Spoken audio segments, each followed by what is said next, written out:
る。はいはい、ちょっと待って。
That's not the song.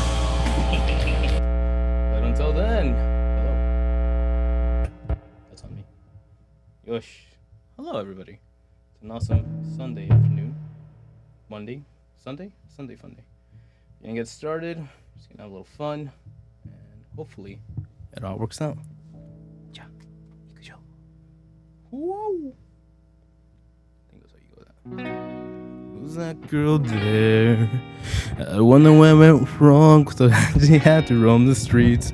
She doesn't do magic credit cards, I doubt she does receipts. It's all quite not legitimate. Is there a keep on this? And what a scummy man.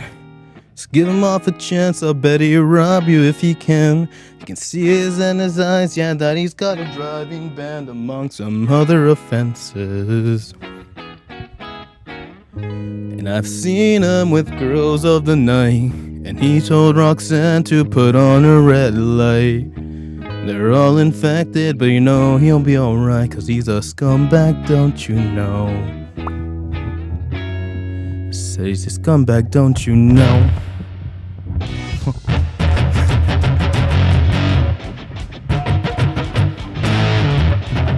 Wow. That's working.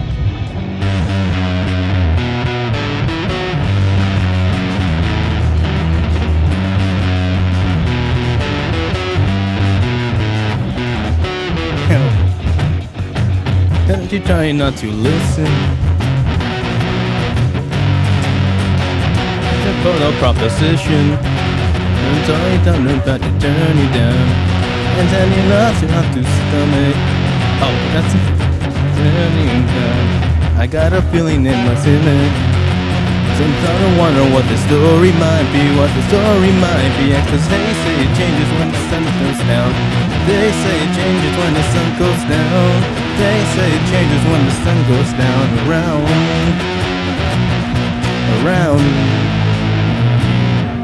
I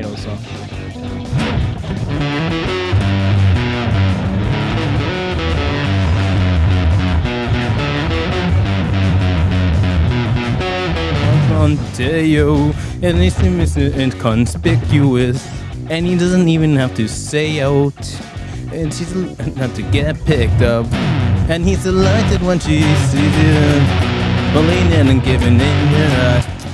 That's me, must be fucking. What happened?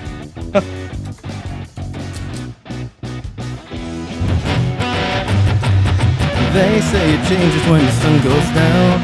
They say it changes when the sun goes down around. They say it changes when the sun goes down, over and over going out of town. They say it changes when the sun goes down around here. What a scummy man. Just give him off a chance, he better rob you if he can. You can see it in his eyes, yeah, that he's got a nasty plan. I hope you're not involved too long.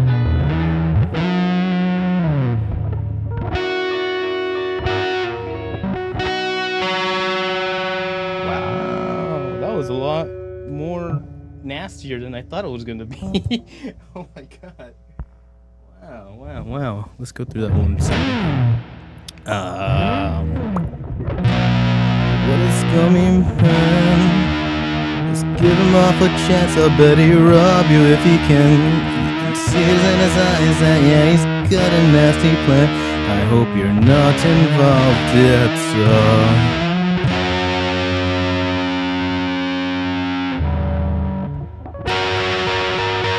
Yeah, right?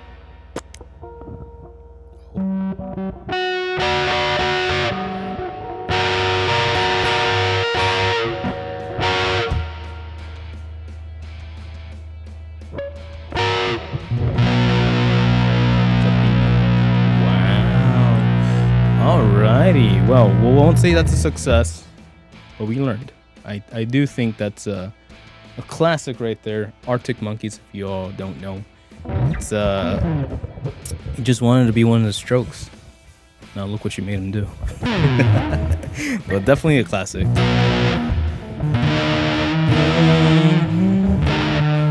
Doesn't do magic credit cards.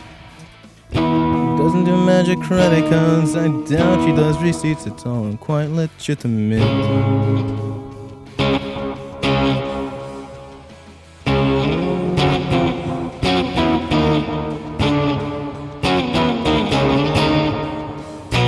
What a scummy man. Just give him off a chance, I'll bet he'll rob you if he can. You can see it in his eyes, yeah, that he's driving bad among some other offenses.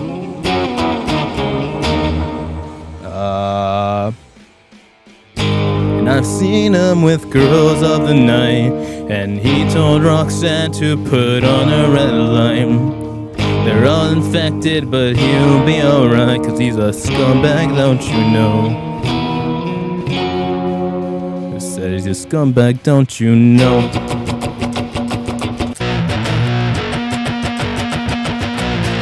Something like that. Woo! Arctic Monkeys, one of my favorites out there. Respect, highly out. Love those guys. And that was a little fun. Hello, ladies, gentlemen, amigos. It is a Sunday. It is September 22nd. You were ready for the vibe? That's right. We did release a short little cover of September yesterday. And again, while it's not one of those like fancy schmancies, the universe needs to see this type of deals, it was fun. And I genuinely enjoy just that musical expression. So yeah, not too bad. I think it went well, especially with the practice from last week or whatever. If you know, you know. If not, it's okay. It happens. There was a cable. I tried it last night, and it's showing that the cable works. So it should work. So with all that being said, let's go ahead and start our fun weekly segment, the news of the week. Okami. It's been your boy, Okami Saw Stitch. EXP66 Stitch. We'll meet you later. Big Dude's gonna take a chill pill as we jump into the news. Ja equals O. Not like the others. What if I say I'm not just another one of your claims? You're a pretender. I will never surrender. That's right. If you didn't know, yesterday was Batman Day. Aside from the 21st of September, ladies and gentlemen, Dark Knight Rises.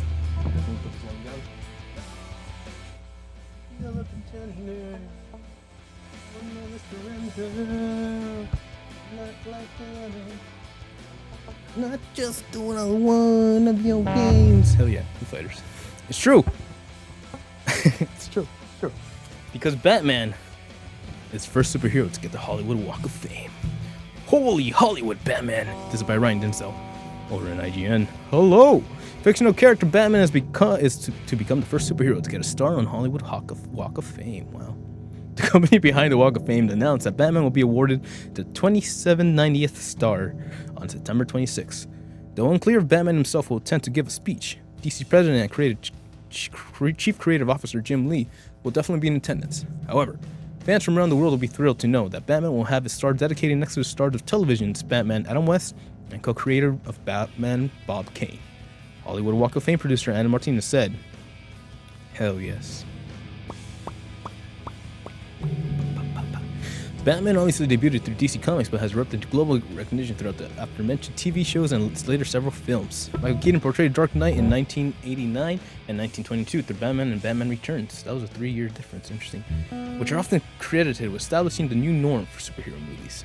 Val Kilmer, George Clooney, Christian Bale, and Ben Affleck portrayed Batman in later action films, while Robert Pattinson is the latest Cape Crusader through his 2022 title, The Batman, which is getting a sequel. Yeah, another Batman is due soon too. The Brave and the Bold film in the DC Studios revamped DC Universe franchise. Of all the stars to put on the Bat mask, Keaton is the only one with a Hollywood Walk of Fame star himself. Interesting. Good to know. My first flashback is that we just went through the Walk of Fame when Anime Expo happened. So I would definitely flip out if I saw a Batman among those Bob Kanes and stuff. So I think it's cool. I'm curious to know what the actors people think or are feeling. I don't know if it's like kind of dumb or if they would be like, "Yo man, how come Batman got the star?" And to which I say, "Motherfucker, how long have you been acting? Sit back down."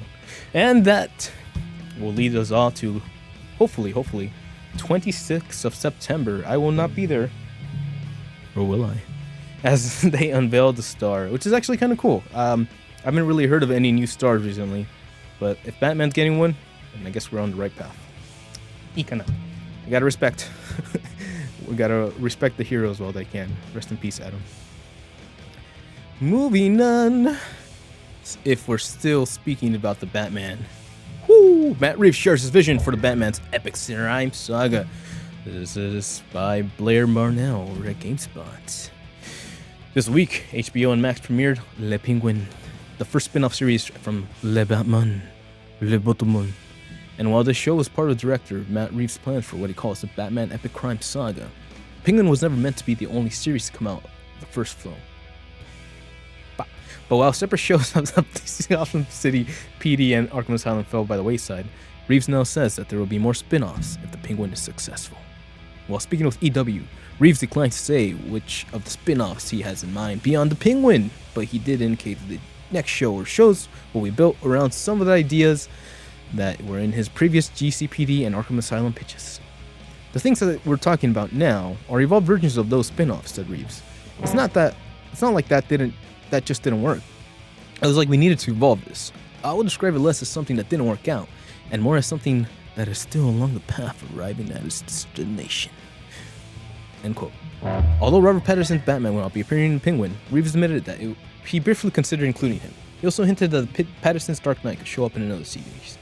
It's not to say that there would never be an appearance by Batman or Bruce or something like that on the future series, said Reeves. The Penguin showrunner Lauren LaFrance and I did speak, quote, do we want to find a way to get Rob to somehow be in the show? But that was an afterthought, end quote. For now, big news from the Reeves is that he's finished the script for Batman Part 2, and he's planning to begin filming the sequel next year. He also added that there's a period of time that the sequel will leap ahead, after the events of the Penguin. Oz does become one of the entry points into the movie. I can't tell you where it goes from there. except to say that we're super excited about it. Batman 2, Part 2, will hit theaters in October 2nd, 2026. That is next year, 1 year from now. Nice October spot. Respect. So yeah, man, we're getting news about Batman getting a star on Hollywood and Batman's newest film, The Caped Crusader. That's pretty cool. I didn't know they were going with that title, but if they're doing that, then that has to be like OP Batman. He has to be there. Ah, man, I'm so excited actually, because the Batman from Matt Reeves, in my opinion, humble opinion, did one of the best versions of in detective ass Batman. Detective Comics. DC fucking comics, people. Yes, he is first and foremost an intellectual who is there to solve the crime that has been committed because he doesn't want anybody to feel shitty like he did when his parents were murdered in front of him. Bah. Easy. So, if we can do that, because we did a really good job last time, and if we can have a tempered Batman that's like, listen, Alfred, he's okay, but like, okay, I don't know, man, because after seeing the Caped Crusader on Amazon Prime, it really gave me a more completed personality Batman, or like a character that I feel that has been overlooked for so long. Yes, he is the dark and broody type. Yes, he has his mind on a single track because that's the best way that works for him. But he knows how to be better, or he just gets it, even though he gets mad when Alfred talks to him. It's not a face, Dad. So yeah, that's pretty cool. I really hope it doesn't suck. I don't know if we're still in the AIs are writing our scripts, movie scripts era, but I think if he doesn't like lose his focus and he doesn't like try to recapture the magic of the first one, and like he just keeps on going with the momentum and he's creating new scenarios and new like character building moments. All right, Twinkle Toes, on your side. Sparkle too. Okay. So, that being said, looking forward to a lot of Batman, but I don't know. What do you think? Give it the Dark Knight treatment, like the dark and gritty that messed up the Man of Steel series, but it was legit. It was like, it felt real. It felt like even though these guys are being wackos, if someone planned this meticulously, yeah, they could steal rubies from that one island. So hey, look forward to that. Don't fuck it up, AI. Moving on. But there is something that can get fucked up. Makoto Shinkai 5 centimeters per second anime gets a live action film. This is nice. This is by Crystal Hodgkins over at Anime News Network. This is nice because Six Tones member Hokuto Matsuma starred in the film opening in fall 2025. I have no idea who that is, but it must be some kind of idol singer dude. A website opened on Sunday to announce that Makoto Shinkai's 5 centimeters per second anime film will get a live action film adaptation in fall 2025. Six Tones member Hokuto Matsumura Suzume. Oh shit, 2026 Batman, that's a year and a half from now. Hotoku Matsumura Suzume Sota Munakata will star in the film. Sota-kun. Wasn't that the little kid? No, there isn't a little kid. Spoon is producing the film and Toho is distributing. Yoshiyuki Okuyama is directing and Ayako Suzuki is writing the script. 5 centimeters per second opened in Japan 2027. The film was split into 3 individual segments.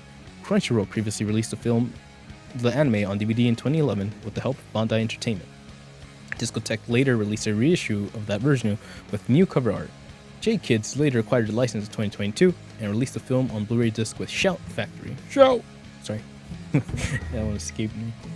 The anime focuses on Tono Takaki, telling a story through 3 stages of his life and describing his weakening connection and relationship to the girl he once loved.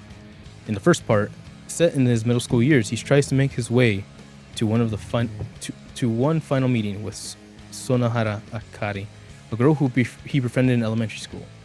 With Akari moving away, he realizes this will be his final meeting with her, and he braves the snow and the circumstances to see her. The second part is set during, spoilers, Tono's high school life. When Tono is still thinking about Akari, ignorant to his feelings of a girl named Kanae who has fallen in love with him. The third part is set during Tono's adulthood, where he struggles to hold down a job and a relationship as he continues to find things that remind him about Akari. Shinkai directed, wrote, and storyboarded the film, and he was also the sound director, producer, and art director. Tenemon composed the music. Damn. So I knew that's what this story was about, but I've never actually seen 5 centimeters to Mars. Shit.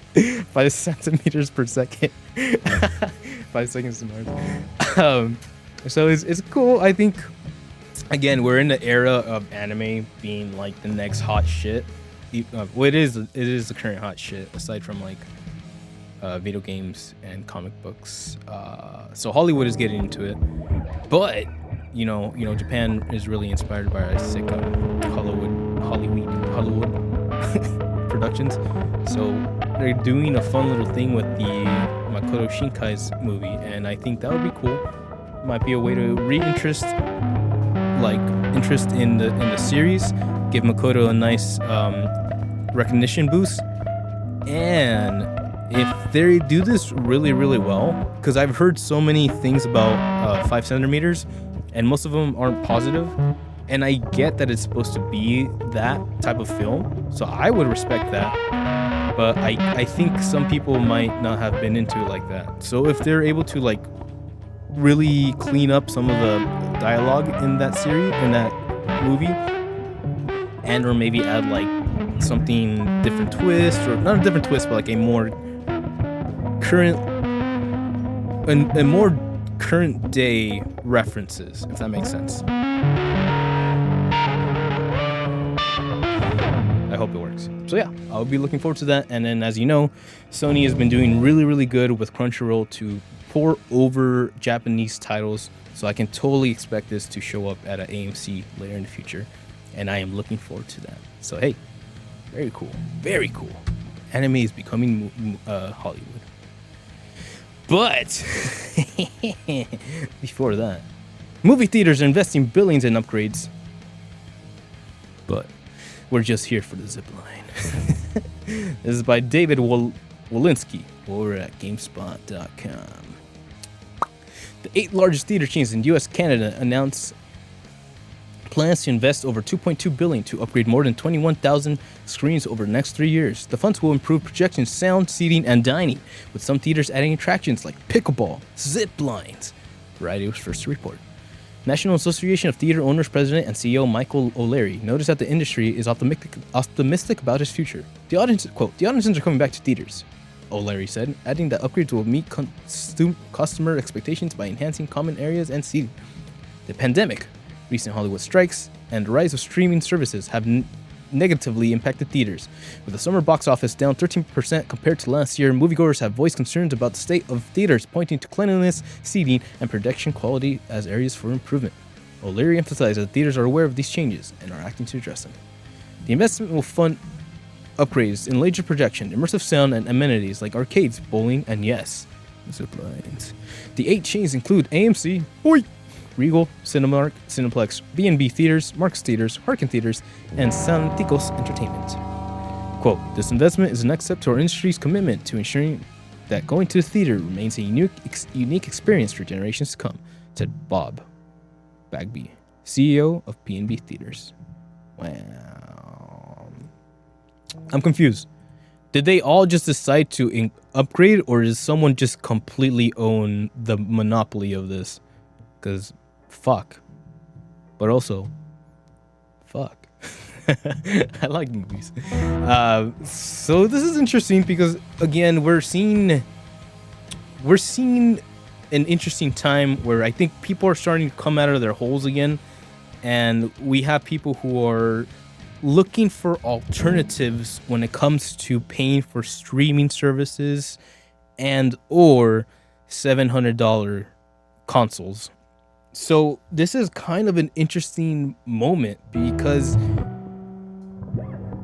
imagining that this kind of works or imagine that this is supported the way we need to support this. And I mean, like again, refreshing, revising the projectors. The seats are the ones that kind of get me the most. They're fucking disgusting because I don't think they wipe them down or anything. So that would be something to really like look into. I don't know, invest in the fucking what was this shit called? Like an air blower, and just use that to blast the dust off the seats or something. I don't know. So that would be cool. And if we get people to like go to the movie to go watch Transformers or whatever, it's a pretty good film. You should go check it out. Or Don't Let Go, or a beautiful little film called The Substance. To go watch a movie, and then to go to have something to do. I messed up because of this. I'll say it right now. When you go to the movies on a date, that is the worst thing to do. Because you're stuck in a fucking darkened room with people all around you, and you can't really converse with each other. You're just stuck staring at a film, which is great. I love that. But that's not getting to know someone. That's not spending time with someone, conversing, you know. It's not bad. Like, if you're comfortable with them and you think maybe on the second or third date there's a film that you both will that you know both of you will get something out of, then yes, go for that. But if there's a zip line, whew, yeah, buddy. No, okay. Yeah. Just do that. Just add fun things for people to do so they have something to do before the movie, after the movie, and then who knows, if there's someone crazy like me who has an AMC pass and likes to spend one whole day just watching the movies, then you can do that. You can zip line in between movies. Genius. I'm looking forward to this. I'm hella excited. I've been always supporting the movie industry. I think that's one thing that I know I would be very depressed if it were to not exist anymore. So since, I don't know, it's been a while.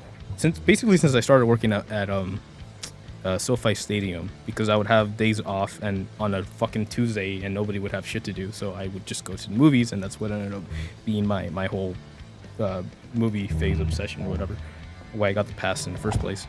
So that was like in 2019-ish, 2018 to 2019-ish. I've been paying for the pass. So if you love something, believe. I don't know. I'm looking forward to it. Hell yeah. Woo! But unfortunately, some things to not look forward to. Inside Out 2 was a hit Pixar needed, but the layoff employees who crunched on it are still hurting. Then former Pixar employees talk about the pains of this year's layoffs, the pressure that surrounded Inside Out 2, and larger cultural concerns at the studio. That's fucking deep. From the outside, Pixar's narrative is a clear story of redemption. After an undeniably tough few years, battered by COVID-19 theater shutdowns, 2 Hollywood strikes, and a couple of box office disappointments, the studio needed a win, and that win was Inside Out 2. The sequel to Pete Docter's, interestingly, Oscar-winning 2015 blockbuster is Pixar's biggest hit in years, and it's not even close.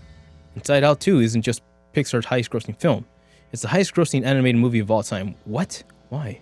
Sitting at a dropping $1.6 billion at the worldwide box office. No, I'm not hating, I'm just asking. The stunning turn of events would consider the studio's aforementioned recent struggles, and who doesn't love a redemption story? Especially when a brand as beloved and nostalgic as Pixar is involved. But for many of the works behind Inside Out 2, its record-shattering success is more than a little bittersweet. As reported earlier this year, the studio began layoffs affecting 175 workers, or 14% of its staff. In May, not only are laid-off employees unable to benefit from the bonus for Inside Out 2's success, some are also recovering from what several sources describe as unprecedented crunch surrounding Inside Out 2. Quote, there's just an incredible amount of people who are like, I can't do this anymore. Damn. Quote, I think for a month or two, the animators were working 7 days a week. Whew, one source says. Ridiculous amounts of production work. Just people being tossed into jobs like they've never really done before. It was horrendous, end quote. IGN spoke to 10 former Pixar employees for the story under conditions of anonymity. They go into detail about the pains of the layoffs, the financial struggles those layoffs have left them with, and the details behind what one source calls the largest crunch in the studio's history, end quote. It's a claim disputed by a senior executive at Pixar who tells IGN that the crunch at the end of Inside Out 2 was no different from those on many other films from the studio. But the fact remains, there are many who feel like they rushed to give Pixar the hit it so desperately needed and were hung out to dry. That is a distressing statement. No different. In his mind, nothing was done wrong. Well, of course, he has to say that, but still, fucking wouldn't put it past him. He's not the one writing their schedules. Quote, I would venture that at least 95% of the people that got laid off are financially fucked right now. Quote, person says. Outside of financial strain of it all, sources also paint a picture of a studio that's terrified to rock the boat, with some internally pushing to avoid LGBTQ themes. Sorry, I didn't know that existed there. Oh, trans. Requiring edits into Inside Out 2. It's a studio, they say, that's overly reliant to Chief Creative Officer Pete Docter. Stubbornly set in its ways and setting its remaining team up for more crunch in its future films. Quote, the internal culture of Pixar right now is really rough, one former employee says. There's just an incredible amount of people who are like, I just read that, we can't do this anymore, I can't do this anymore, end quote. Disney declined to comment for the story. Yeah, feeling pressure and playing it safe. Like how, this is a big article, isn't it? Son of a bitch. Guys, relax. Damn, this is like legit reporting. Okay. It's pretty cool. See if we can paraphrase it a bit. That's a lot. Okay. So we'll see the thingies. Feeling prepared, playing safe. Affected by COVID-19. A couple weeks later, like the North Person Glove, the Dixie Pictures, Scout, Luca, and Turning Red released directly on Plus. Skipping runs, struggled against the strains of pandemic, but theaters did start opening back in 2022. Lightyear was a well-publicized disappointment, closing the box office run with 22 million worldwide. The next film, Elemental, did end up faring better, 500 million. It had to rebound from what Pixar president Jim Morrison admitted was a disappointing opening of just 29.5 million domestically. And according to one source, due to the profit-sharing model at Disney's Pixar, the movie has to cross 600 million to be considered profitable for Pixar. And it's not seen as a true hit until that coveted 1 billion mark. Fucking numbers. It all led to a situation where Inside Out 2, a sequel to arguably one of the most beloved animated movies ever, was seen as the film that could reverse the studio's fortunes, making it what one source called an all-hands-on-deck studio emergency. Rare, we were told if someone who worked in post-production can contribute Inside Out 2. One source, we were told to find someone who worked at Pixar in the past couple of years who didn't contribute to Inside Out 2. Okay. Interesting. One source points out that the credits for Inside Out 2 are longer than any Pixar movie, given the amount of studio workers who were pulled into it. Even now, I think people are still gone. Still feeling that pressure of it, like, oh my god, we did it. We did it. Pressure that everybody felt, one source says, we need this movie to succeed because we won't have a studio otherwise. And it's pressure that everyone felt the whole time. The whole time, even now, I think people are gone, still feeling pressure like, oh my god, we did it, we did it. Whether or not Pixar are actually in danger isn't confirmed. Okay, so they told them, quote, if this doesn't do well at the theater, I think it just means we're going to have to think even more radically about how we run our business, end quote, is what Docter said. Okay, this is what he threatened them with, or whatever. Plus, since I had many obstacles as Pixar movies back then, someone did that. It was heavily impacted by this SAG-AFTRA strike, but as other films delayed of some 24, Pixar was adamant about putting it play. The willingness to delay the film persisted despite last-minute rewrites and quiet expansion of Docter's role in the film. Doctors. Public executive producer, Inside Out 2.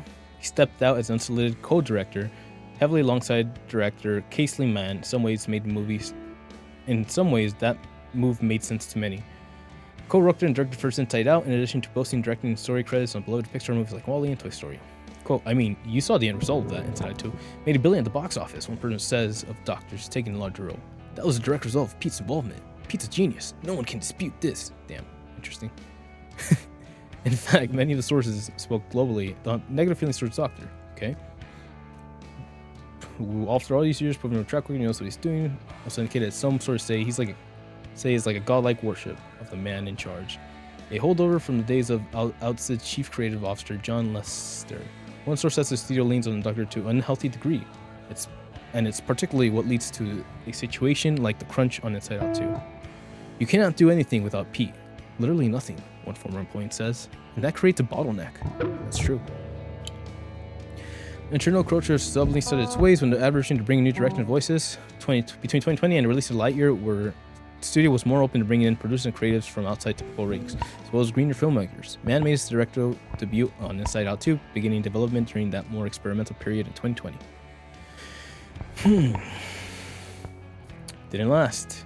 The brief period of experimentation, EXP66 Stitch, didn't last, particularly after Lightyear's financial failure. Pixar lost the desire to take risks, either its creative appointments or in its story decisions. There were many reasons why Lightyear disappointed the box office: a confusing spin-off concept, a new voice for Buzz, growing pains and going from Disney Plus back to theaters. Dr. even admitted that prompted a loss of soul searching at the studio, citing some of Lightyear's conceptual and character issues. It prompted a lot of soul searching. Got it. Disney leadership inherently put the part of blame Lightyear's financial failure on the same-sex kiss in the film, which was briefly removed and reinstated after internal uproar. In a joint statement to Walt Disney Company leadership, LGBTQ workers and allies of Pixar said leadership was censoring overtly gay fiction at a time where employees were also protesting the company's response to Florida's "Don't Say Gay" bill.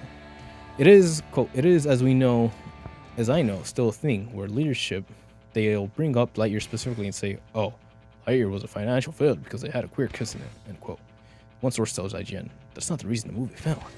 Now, Doctor largely uses the language of making the universal stories, which to him means something that's very homogeneous, that anyone can relate to, one source says.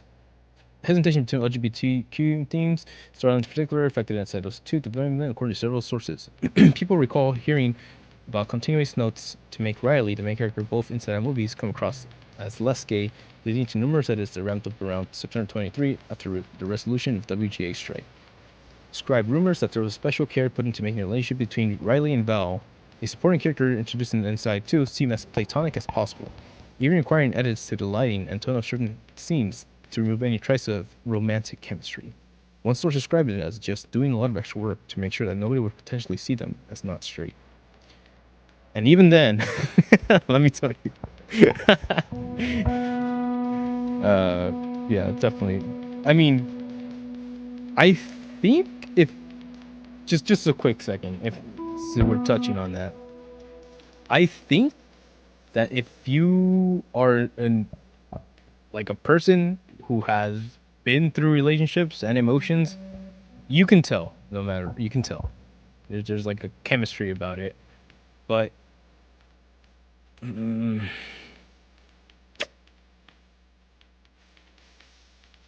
But is it natural, I guess? Like, does it naturally progress as a when kids like start hanging out with each other? What is the natural progression? It's just friendship, and I can't really speak about that because they're females in the film, apparently, and I'm a male, so we'll leave it at that. Mind you, Riley's not canonically gay. End quote. One source says, in the film, what you saw, nothing about Riley says that she is gay. But it is kind of inferred based on certain contexts, and so that is something that they tried to play down at multiple points. Another source calls some leadership uncomfortable with queer themes at large, and insisting on keeping those themes out of Inside Out 2 was a big thing throughout development. All of this, the pressure, the creative bottlenecks of story hesitations, led to a rush in the last few months of production. On Inside Out 2's former employees say, or as one source puts it, it was a shit show. But it made money. Wow. Inside the Inside Out 2 rush. Alright.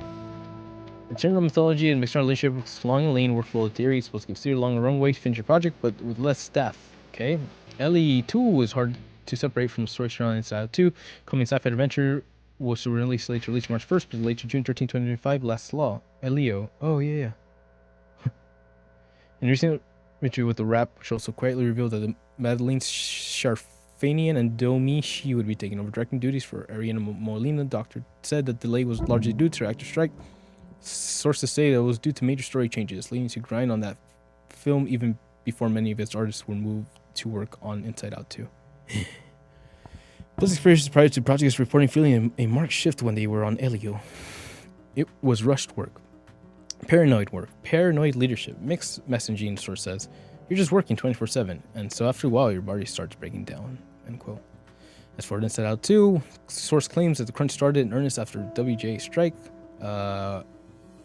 Lasted out till the end production. Someone says, what song is this? I don't know. Okay.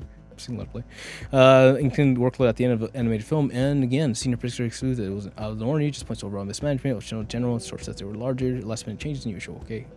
Worked too much for time, breaks the rate down. It was definitely rough. They say everybody, at least in my struggles, were talking about it. It was just kind of sense of we just want to get it over with. We just want to be finished and not be looking at it anymore.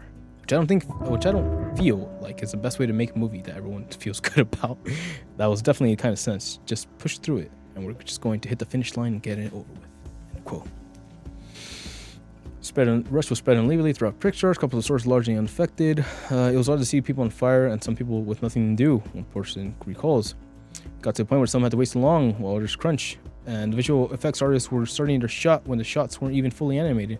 Practice referred to as working dirty, essentially doing a large chunk of work ahead of time that you know will be likely thrown out on the off chance that it will be used. Still, others are willing to give Pixar itself credit. Those who crunch paid overtime, and workers who are offered time off in return.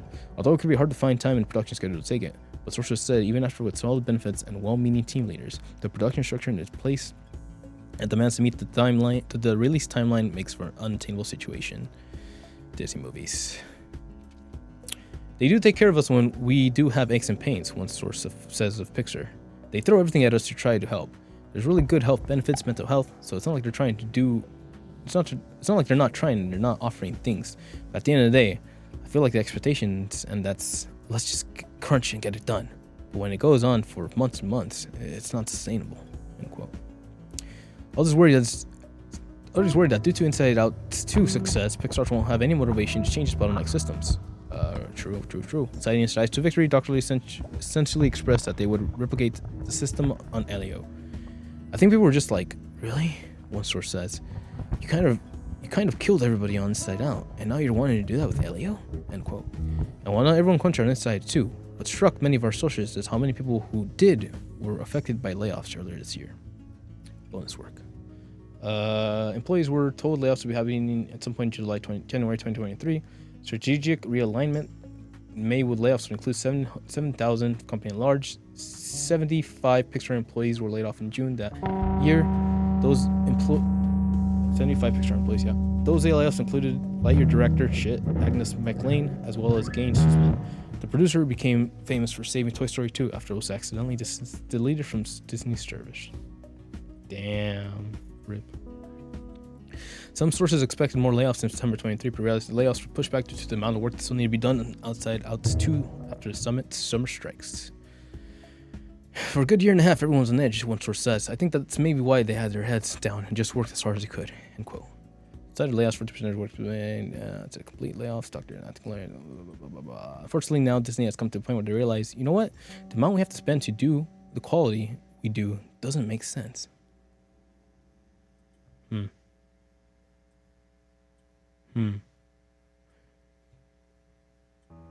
There was weeping and crying in the artery. Though expected, the news was a blow to many employees. Get her. It said out 6 is qualified employee who works in the project, and it's employee to be disposed of liberty. We were told by our HR reps that we would not be going to qualify for that bonus. Felt like an ultimate fuck you from Disney, one former employee says. One of the major reasons that bonus was important, multiple sources said, is because Disney's base pay for many positions is considered low for Emeryville, California, an expensive Bay Area where many of them were required to live. It's worth noting too that unlike much of California's animation business, Pixar employees are not unionized under the Animation Guild tag.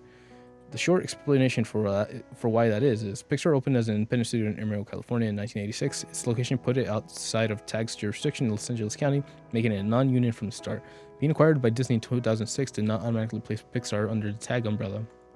Even though Walt Disney Animation workers are represented by the union, Pixar workers could in theory join TAG, although it would take a formal organization effort and an election.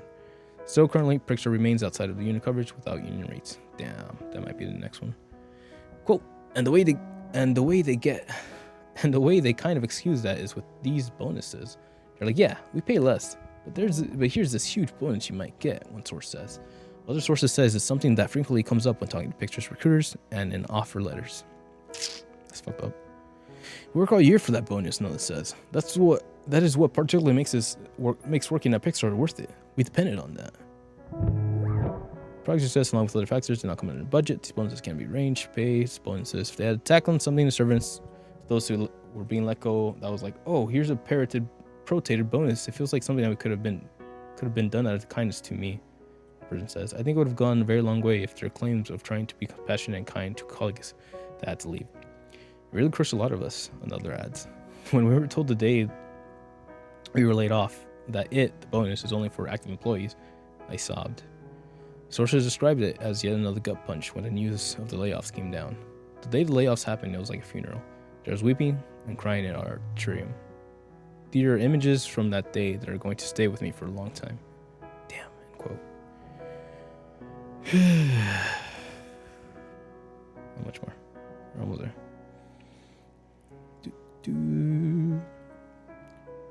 Layoffs reform, more confusion, frustration, abstain. For one, at the time, Pixar had said it was reforming away from streaming content and back to interactive films. More reason for the cuts, having staffed up for the former during the pandemic. In an email to staff on the day before the layoffs, Morrison wrote, I've spoken to you many times over the last year about our pending move away from series production, Disney Plus. The return to our focus for feature films and the reduction in our teams that would accompany them.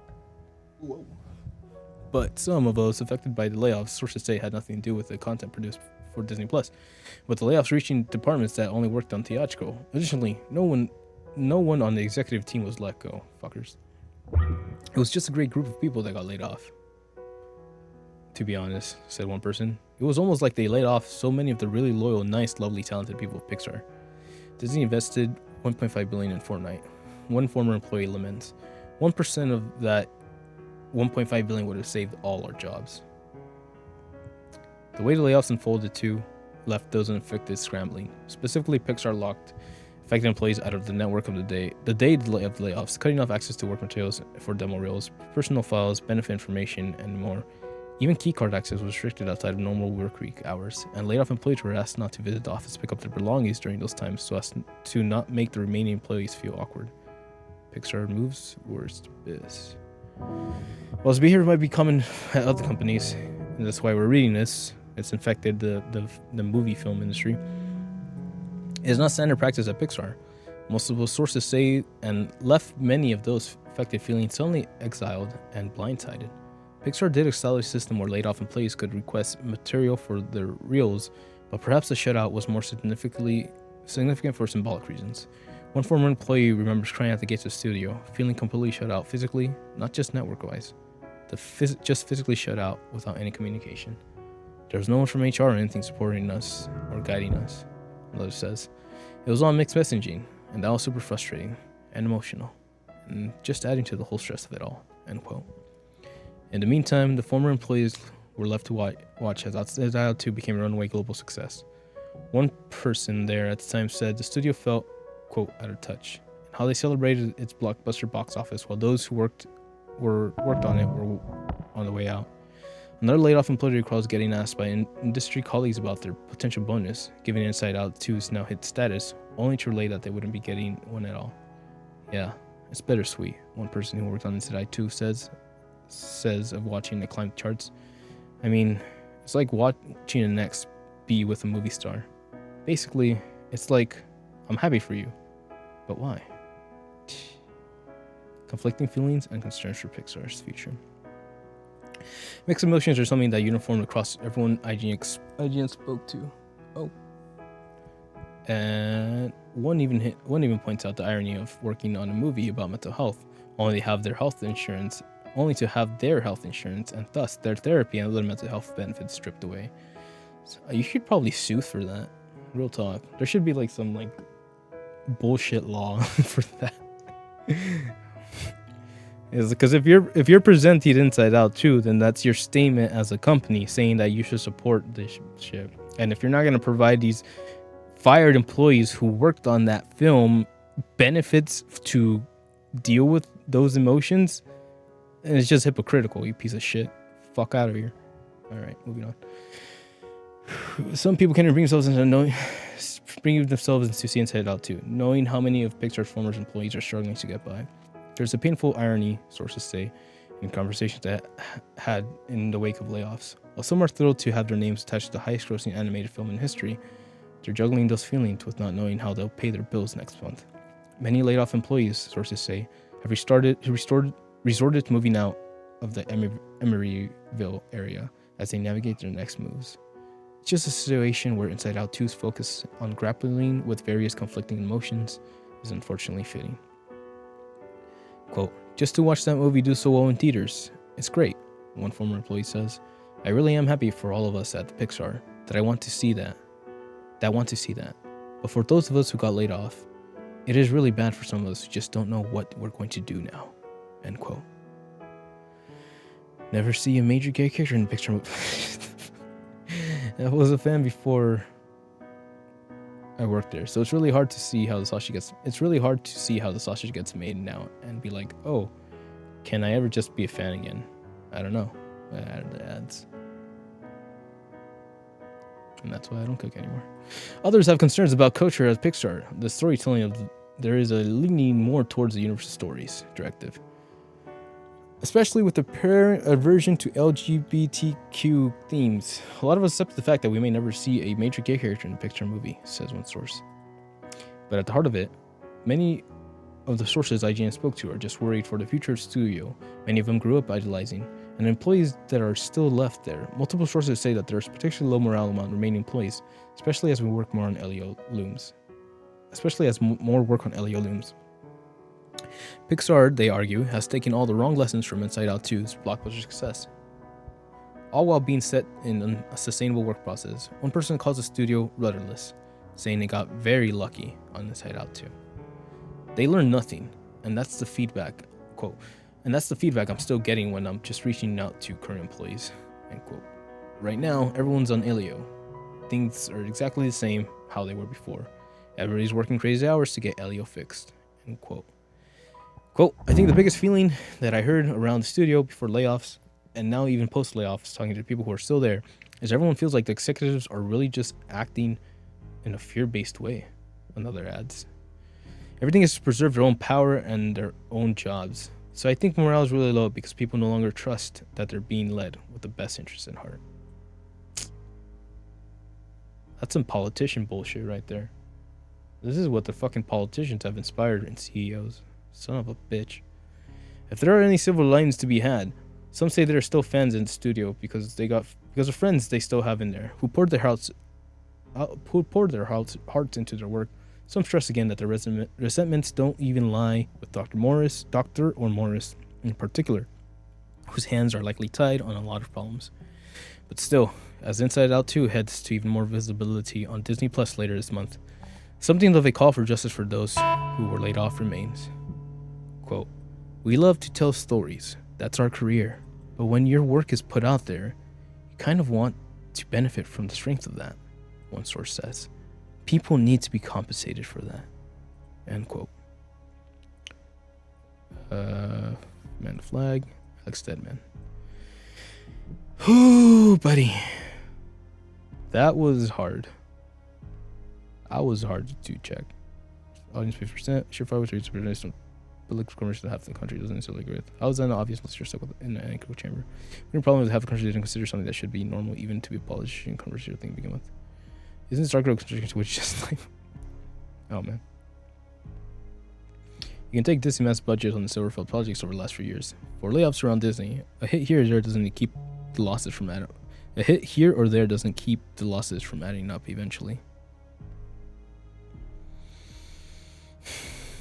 For all those who didn't take their kids to see Lightyear because they didn't want to confuse their child, let me walk through the interaction with my daughter.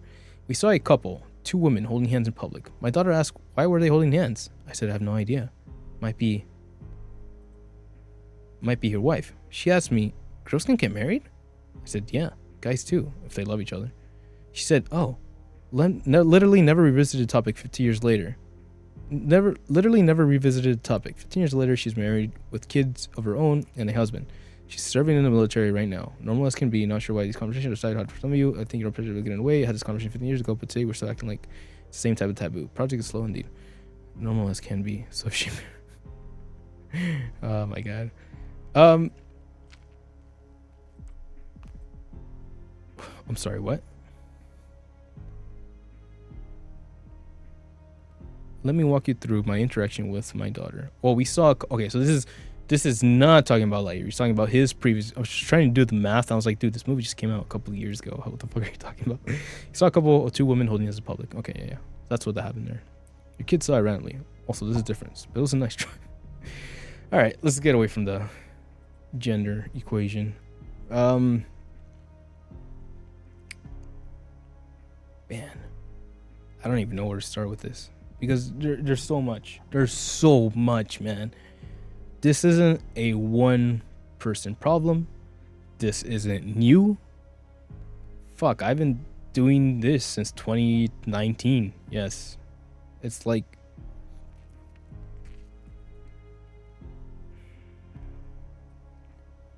we, as a corporate America society, have just generated so much. We've hit an echelon of technology and like art, interaction, digital media, freaking computerized systems that we've just been so focused with creating shit because people have been wanting new shit. And I'm not sure when that exactly happened. Again, last week we had the example of the grill. Like, yeah, somebody made a grill and it was charcoal based, and someone was like, yo, we can tap a propane line to that, and now you have a propane grill, which is great. That's ingenuity, that's innovation, and it's useful as fuck.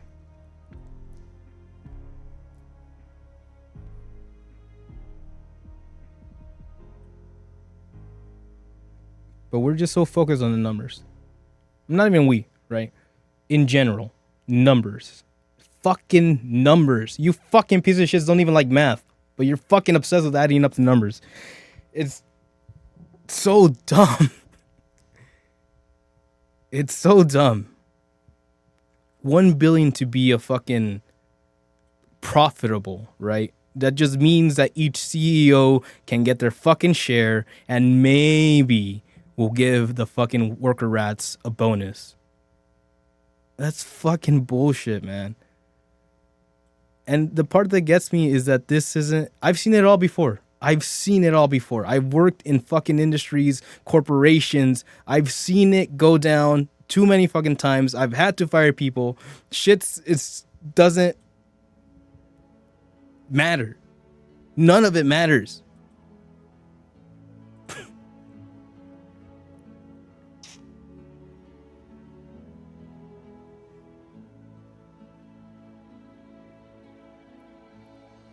It pisses me off because it's not just Pixar. It's not just Tango Studio, which were thankfully saved, bought out by PUBG's owners. It's not just a couple of PlayStation studios. It's not just a couple of restaurants closing down. It's not just a couple of people giving up. We've created this environment. We've made this our bullshit. This is our corporate America. And yes, I love movies. I love going to movies. I will pay for a movie. I will pay for a pass. I will support the film industry because I believe in the benefit of learning from someone's creative experience. You don't have to fucking inject yourself with what was the movie about? A duplication serum to make yourself look better. But you can fucking watch a horror gore film, a body gore film in horror, and understand that you should be thankful with the shit that you're given. I love the sex. So it's not just a couple of people. It's not just a couple of companies. It's not just a couple of fucking overinflated, egotistical brains, heads too big for a fucking body. It's America. It's us. Jordan Peele made a film called Us. And when the main horror monster icon person thing, whatever, replies to the question, "What are you?" the monster says, "We're American."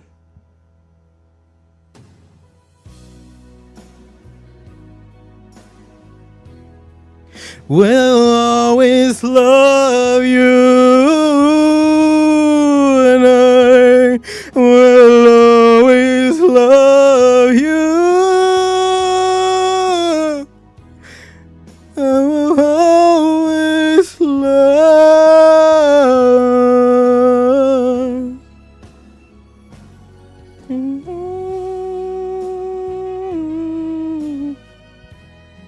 I will always.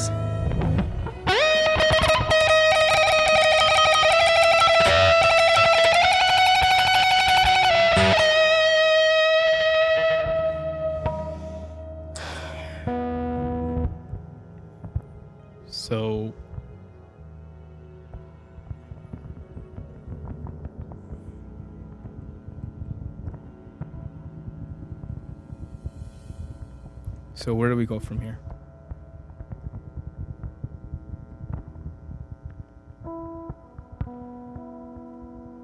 Because until the idiots living in fear,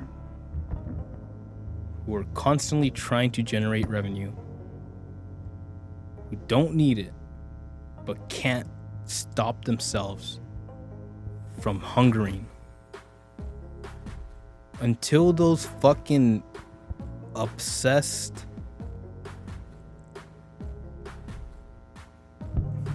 overbloated figureheads get removed, until we stop fucking hiring shitty ass senators who don't do shit between bitch during the work hours and share lunch with reds and blues who drink together, until we have people who actually give a fuck about the common good of man.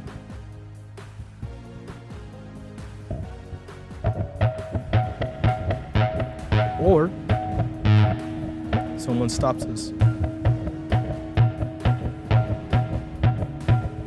And that's not a hypothetical anymore. Anyways, let's move on before I spiral into more negativities. So, but you know who's being negative. Speak No Evil's original director, Backlash's new movie. Christian Tadruff, the director of original Speak No Evil, does not have kind words for the American remake. This is by Blair Marnell. Go over in GameStop.com.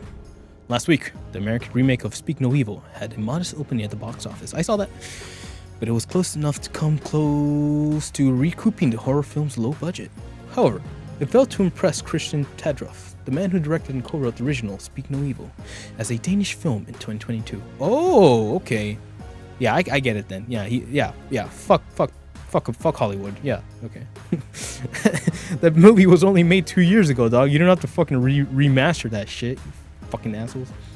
Warning, spoilers, blah, blah, blah, blah, blah, blah. I saw it. Via Word L'Oreal, Tadruff was a guest on Danish radio show Kulturen. Oh, that's a cool name. It's like culture, but Kulturen. When he broke down his objections to the remake's happier ending. Oh. Quote, I don't know what it is about the Americans, but they are brought up for a heroic tale, when the good must win over the bad. And this vision of the film cultivates that, said Tadruff. He also called it less dangerous than his vision for the original movie, which has a notably bleaker conclusion. When I saw the remake yesterday, I could see that they would never succeed with the film where the characters are stoned to death. And they do in our film, added Tedroff. These people, in the US version, must fight for their family and defeat the bad guys. It is kind of a happy ending. It is so deep in their culture that America must be able to handle it all. Okay. I like where he's going with this. While Tardif isn't wrong about American culture, James Watkins, director and screenwriter of the remake, successfully catered to his target audience. The remake has currently made approximately 24 million worldwide, which significantly outperformed 631,249 that the original Speak No Evil made in 2022. Damn. Speak No Evil's made playing in theaters. So I'm gonna take a gander and say the numbers is why he's a little salty about that. Oh hey, this is a good one. We can go watch that. Saw that. I think I fell asleep on this one. Hey man, I stay up late, man. I can't do them all the time. You know, sometimes I just need to take a nap. Yeah. So that's a bummer. Again, that's a bummer. Obviously, Universal produced film, you know, with the production values and with the advertisement and the budgeting, it's gonna get more eyes on it, obviously. You slap fucking Professor X from Days of Future Past onto that shit. I know what I said. And you can bet that it's gonna sell a little bit more in America. But I do think it's interesting for him to go with it because that's his statement, right? So let's just say that that's his brain process from a angle or from a close angle. I wouldn't say it's the first issue he has with it, but it's a very close angle. Characters are stoned to death. Okay. These people in the US version must fight for the family and defeat the bad guys. It's kind of a happy ending, and it is so deep in the culture that America must be able to handle it all. Alright, so that's what that's from. Americans. We can do it all, you know? America. We're Americans, not Americans. That's a Mexico joke. Don't steal it, motherfucker. Like California. What? So it's kind of a happy ending. So the deep in culture, that's interesting. I'll take that. I'll take that as a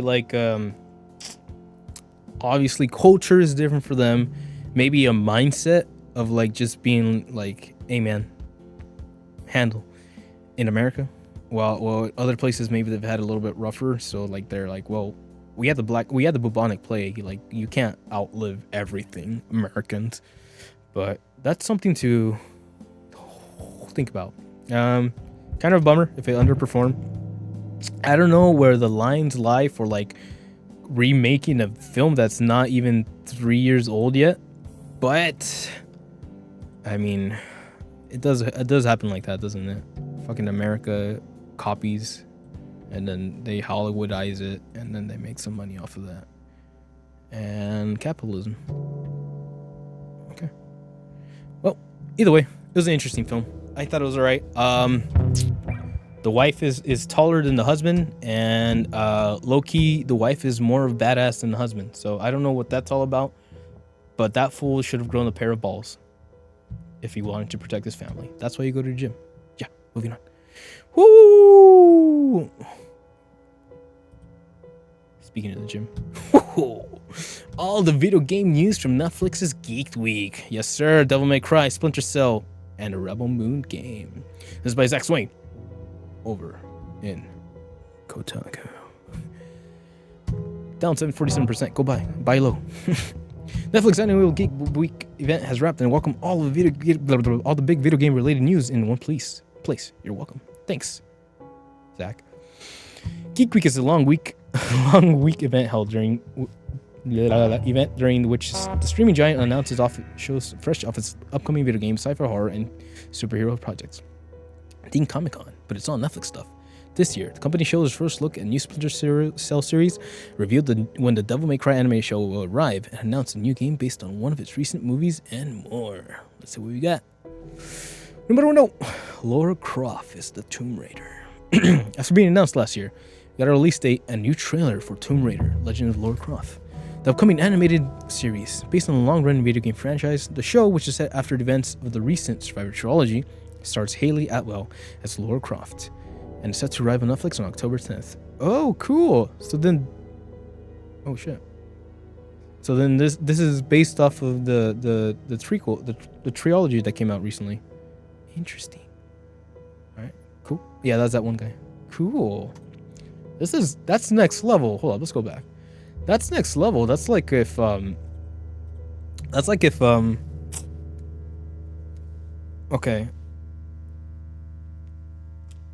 Like the fact that they made a game and the game is followed by an anime.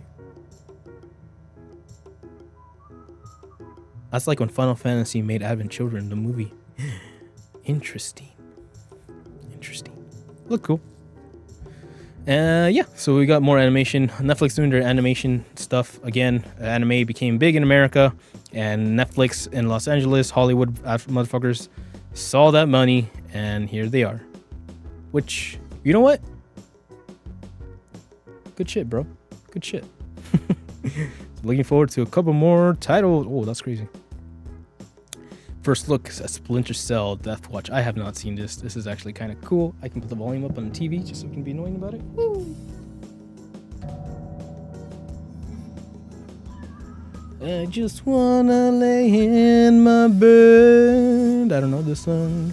Don't feel like picking up my phone, so leave a message at the tone. Cause today I swear I'm not doing anything. Nothing at all. Fair enough.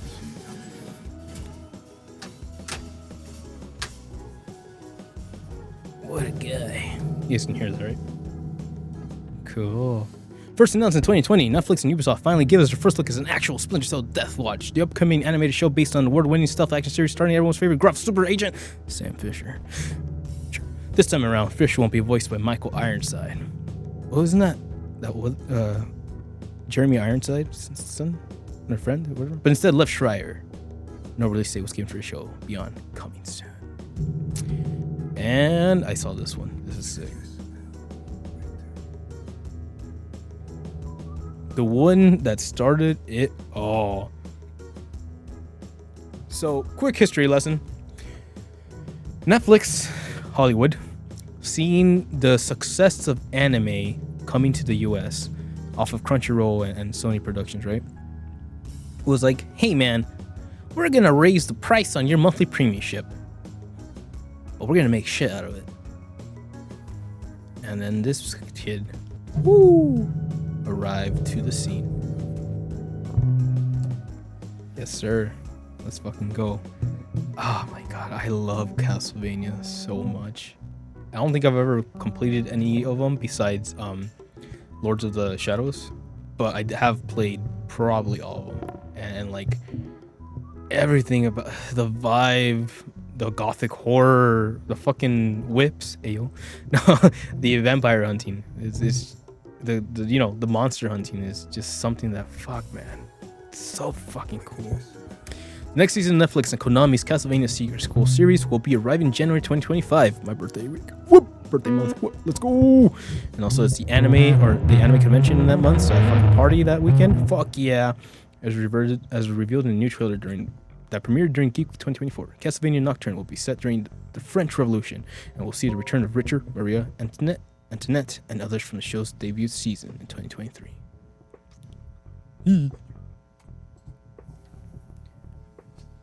Still going. It's through. Oh my god. But when they fucking make Symphony of the Night animated, holy fuck. Oh shit. Oh my god, Symphony of the Night animated. Next, The Witcher. The Witcher, Sirens of the Deep will premiere on Netflix February 11th, 25. To help fans deal with the wait, a new clip of the movie was released. During the event, the coming series of Sirens of the Deep, Doug Cockle, nice, who voiced Geralt in the games, returned to voice many grumpy monster hunter once more. The new movie is based on Witcher's creator Andrei Shaxlov's short story, Little Sacrifice, from the Sword of Destiny collection. Sapkowskis. 2 minutes. A little sword dude. Cute.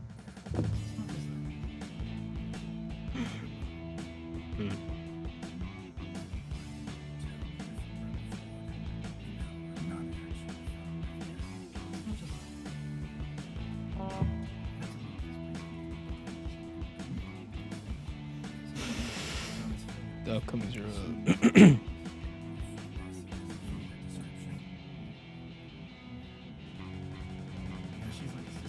A Little Sacrifice. Oh, the little sister.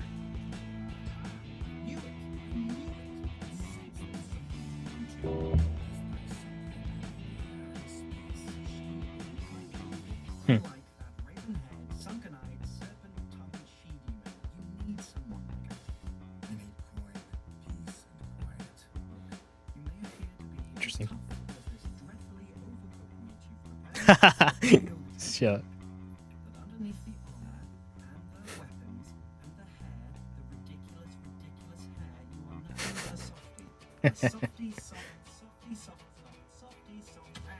Yep. I suggest you get a good night's sleep. We have a long journey ahead of us. And I suggest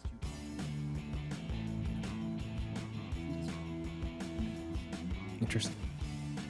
Interesting. We're getting some character development over here. Very nice.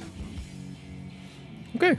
So looking forward to that. I've never actually seen the live action Witcher with Henry Cavill on that, but I know people are about it. If you recommend it. I will check it out. But for now, we have an anime coming out for that. Whew, very cool. Momentum Valley 3 is coming to Netflix games. We might just 2 minutes. No offense. The first two Monument Valley games were beloved indie puzzling mobile games that feature stunning artwork and unique gameplay mechanics. Now, Monument Valley 3. What he said? December 10th. Literally just December 10th, bro. December 10th.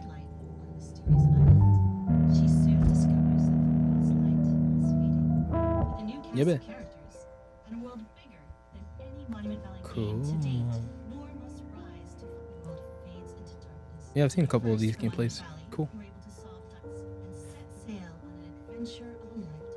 Now that you know Netflix, to celebrate, we're making the first Monument Valley. And one more thing. Yo. Here is a sneak peek at our brand new animated shorts set in the world of Monument Valley 3. Animated shorts. There you go. And they're getting little shorts.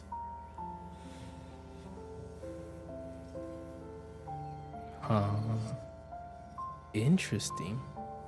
Just the art style behind it is very like 3D unique. Right? It's a fun little thing.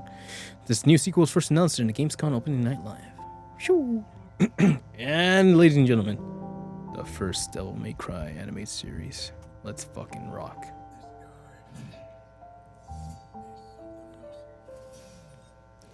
He's a delivery guy. That's 3D animation right there. The pepperoni on his pizza.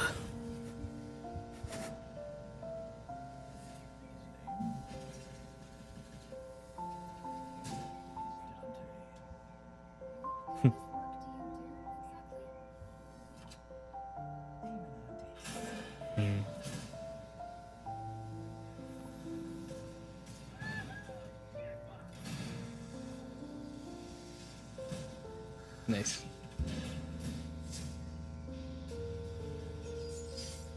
And this is like young Dante, like Devil May Cry 3 Dante. Whoa. The Boonie. Alice in Wonderland.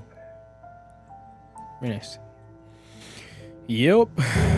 Announced last year, Netflix animated Devil May Cry series received a new official trailer as well as a release date. The show, simply titled Devil May Cry, will arrive exclusively on subscription platform sometime in April 2025. That is definitely one that deserves to get that fucking oof. Looks pretty intense. There was a Devil May Cry anime back in the day. I don't remember it being like too intense, but hey, I messed up. Ish. Magic got a bit more of a Netflix anime series based on the popular card game Magic the Gathering, announced back in 2019.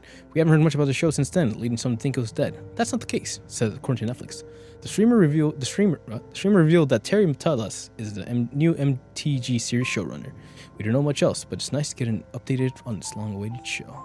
I just played Magic for the first time in my life on Friday, and yeah, it's pretty simple actually. I think. Well, we haven't gotten that crazy yet. But I got to use that Assassin's Creed deck, and I lost, but it was kind of cool. So we'll see if we find more fun stuff with that in the future. And Rebel Moon is getting a game. Remember Rebel Moon? Probably not. But it was Zack Snyder's gritty and not well-received Star Wars-like action movie that landed on Netflix in 2023. That was a year ago? Shit. Sequel arrived in 2024. People didn't even like that one either. But hey, Netflix has already spent millions on this thing to make it a franchise. So why not even more money down the drain on the video game too? Bloodline, a Rebel Moon game, will be released soon on mobile devices. Why is I have to watch those one of these days, but at the same time, I don't think I have the bandwidth to do that. Serio? Beat it up, heard? Corporate. What the fuck? You definitely want to support those fuckers. Okay, moving on. You had me at evil. All that. And that was that. Very nice. So, fun things from Netflix's Geek Week. My number one probably has to be Devil May Cry. I fucking love Devil May Cry. When they let me borrow the Devil May Cry 3 for the first time, and that fool was like just trying to get his pizza slice, I was like, that's my dude. That's my guy right there. And yeah, and it just kind of became its own thing. The fucking music is always a banger. I'm looking forward to like some intense heavy metal like shootouts or like sword slashings. And if it doesn't happen now, damn your ass that we're gonna get Virgil in season 2. So look forward to that. Fuck yeah. Yes. Loving that. Castlevania, also one of my other favorites. I guess it's just there's a theme coming around here. The gothic horror. And yeah, just that. I'll look into The Witcher. Probably not as invested as I should be, but I could get into that. And we'll have to wait and see. Splinter Cell or The Return of Sam Fisher. He ain't got a game, but he got an anime. So look forward to that if you are. But before we head out from Netflix, that's the last thing. We already covered that. We'll be fine. Nintendo. Hello, Nintendo. It's true. It's true. Let's do this one more time. Alrighty. Nintendo versus Pound World. Killer patent may be about the mechanic of catching Pokemon. Oh, balls. This is by Wesley Yinpool over in IGN. Following Nintendo, Pokemon Company's shock patent lawsuit against Power developer Puck Bear, claiming it had no idea which patents to use. Patents is accused of infringing. Analysts believe they've worked out which patent Nintendo plans to use to win its case. Koyoshi Kurihara, a Japanese patent attorney and consultant on intellectual property, spoke to Yahoo Japan in the lawsuit, translated by Automation, and pointed to a killer patent that revolves around the mechanic of catching Pokemon itself. It would seem like it would be hard to avoid if you want to make a Pokemon-like game. It's easy to infringe if you're not careful, Kurihara is quoted as saying. It seems like it would be hard to avoid if you wanted to make a Pokemon game. Ayo. In general gameplay terms, Power survival and crafting mechanics are more like those of Arc than Pokemon. After Power World's huge launch earlier this year, comparisons were made between Power World's pals and Pokemon, and some accusing Pocket Pair of ripping off Pokemon designs. But rather than file a copyright infringement lawsuit, Nintendo and the company have gone down the patent route. Interesting. That's a shiny.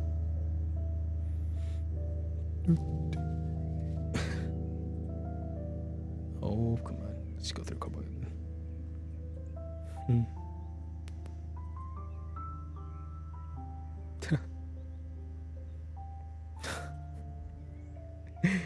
Oh man, this one. I mean, they don't look too alike. It's just... No, okay, never mind. They're copying shit. It's just...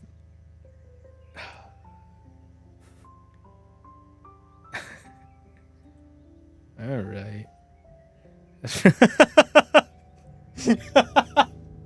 I'm done. Oh my god, that's hilarious. Alright, Korea identified 4 divisional patents applications that Nintendo and the Pony Company jointly registered after Power's launch in January. A division patent contains isolated content from already registered patent parent. The patent Korea believes is the focus here. Patent number 7545191 describes per Altamon. Aiming a capture item, Pokeball, at a character placed on the field, Pokemon, releasing the capture item in a direction determined by the player input, judgment of whether capturing is successful or not upon contact between captured item and Pokemon, changing of the Pokemon status to owned by player when capturing a success. In addition, the patent also covers the mechanic of having capture probability displayed to the player, regardless of whether it uses colors, graphics, or numbers.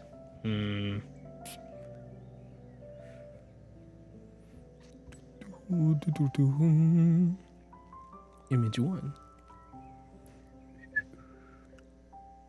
Throw.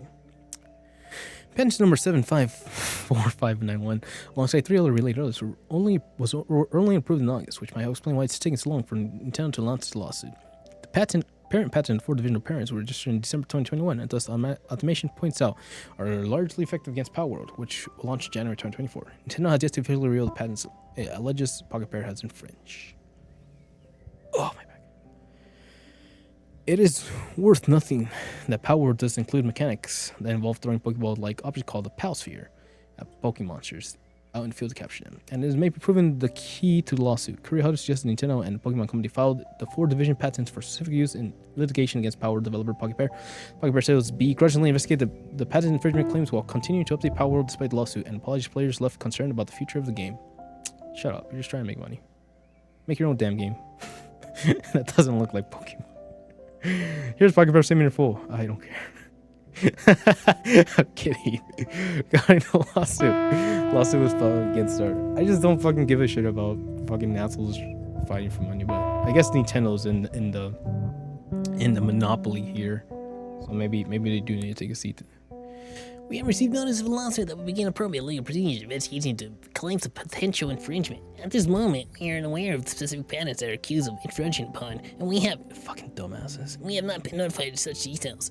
Pocket Pair is a small indie company based in Tokyo. Our goal as a company has always been to create fun games. We will continue to pursue this goal because we know that our games are bringing joy to millions of gamers around the world. Power World was a surprise success this year, both for gamers and for us. We are blown away by the amazing response to the game and have been working hard to make it even better for our fans. We will continue improving Power to strive to create a game that our fans can be proud of. It is surely unfortunate that we'll be forced to allocate significant time to matters unrelated to the game development due to this lawsuit. However, we will do our almost for our fans to ensure that any game developers are not hindered or discouraged from pursuing creative ideas.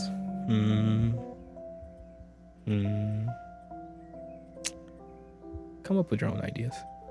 We apologize to fans' support for any other discomfort this news has caused.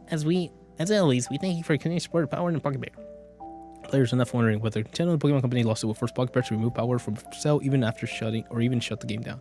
Power launched on Steam for 30 and straight into Game Pass on Xbox and PC earlier this year, breaking sales and concurrent players' numbers in the process. Pocket Pair boss Taikuro Moebi has said the Power World's launch was so big that the developer couldn't handle the massive profits the game generated. Still, Pocket Pair acted swiftly to capitalize on Power's breaking success, shining a deal with Sony to form a new business called Power Entertainment that's tasked with expanding the IP. Oh shit. I didn't know that. So this is where the fucking nitty gritty comes out. Jesus freaks. Nintendo v Sony. What a world. Speaking of Sony, Power is heavily rumored to be set for PlayStation launch announcement in this month's Tokyo Game Show. Pocket Pair teased a PlayStation release back in June, so this would come as a little surprise. TGS returns from September 26 to 29. While players' numbers have been declined somewhat since Power's explosive launch, it remains one of the most played games on Steam. Microsoft does not make Windows PC and Xbox player numbers public, staying comfortably at the top 100 on Valve's platform. Okay. Whew. Oh shit. I gotta take the car. This is interesting for a couple reasons. Number one. Shit, my back. Number one.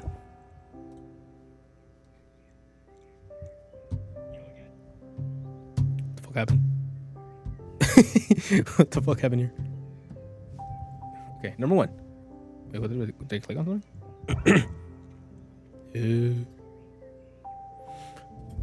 Number one. Number one. Okay. People like Power World. That's fine.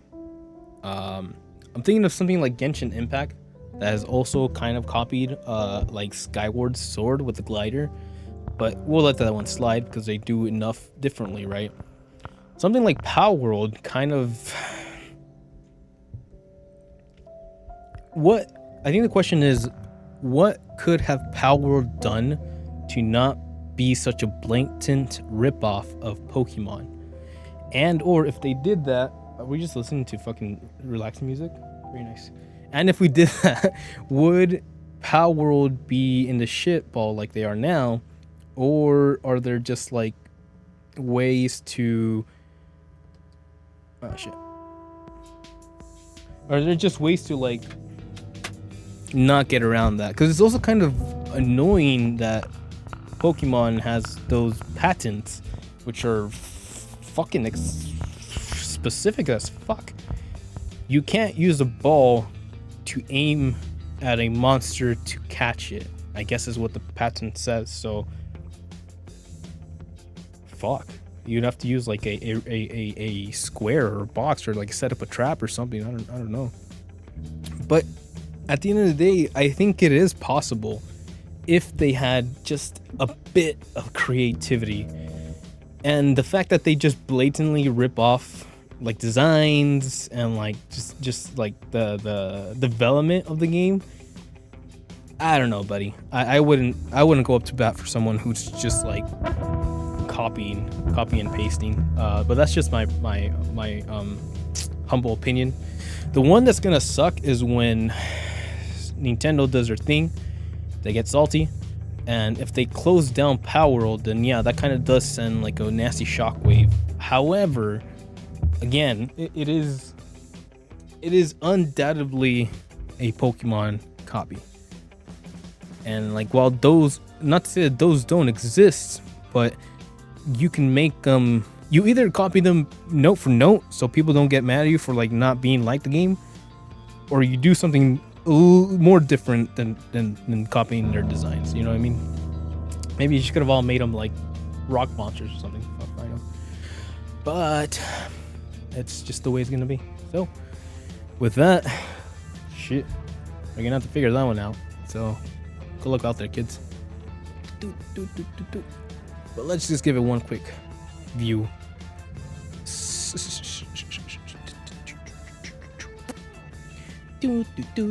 Lately, the most easily avoidable lawsuit is by Ken the Shepherd over at Kotaku. Just seeing what the people are saying about the Plow World. But don't take my opinion for it. Let's see what other people's are saying. Literally the most easily avoidable lawsuit of all time. The fact that fans artists were so able to easily redesign Power World creatures to have an infinitely more personality than originally is a damning indictment on just how lazy they were in that department. Yep. I believe it. Here in the mirror,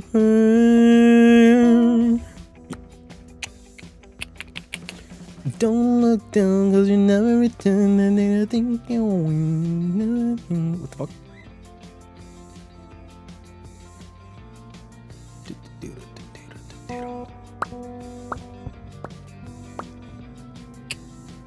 Palace or lawyer in court watching Nintendo pull out the Primera hair model. Comparison.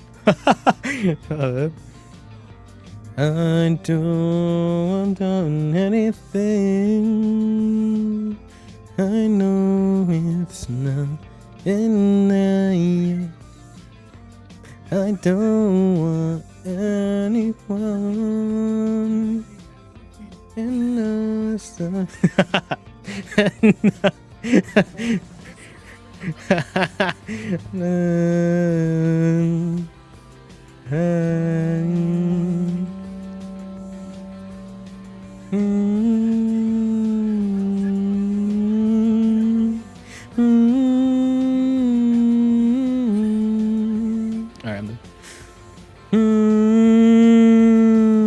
live footage of Power Devs as we speak. What's Nintendo trying to sue for? They're just being petty. Y'all, I want Pokemon to get better more than the average person. More than the average person. But Power World Deadass was doing the equivalent of 3D tracing with a lot of its models. Damn. Nintendo's doing Power the same way they switched 2 leaks. Live look at Power World 2 devs. I get it right sometime. But maybe not tonight. Maybe not tonight. Maybe not tonight. Oh, that's the remat or the reprint, yeah.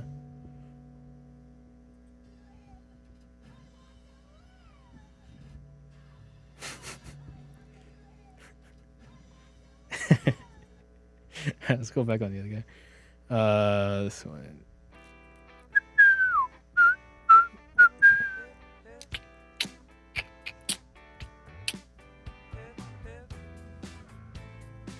Damn. The spirits.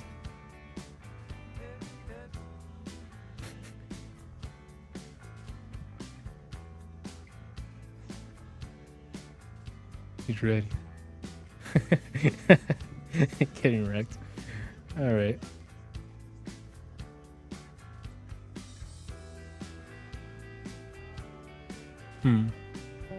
Rip.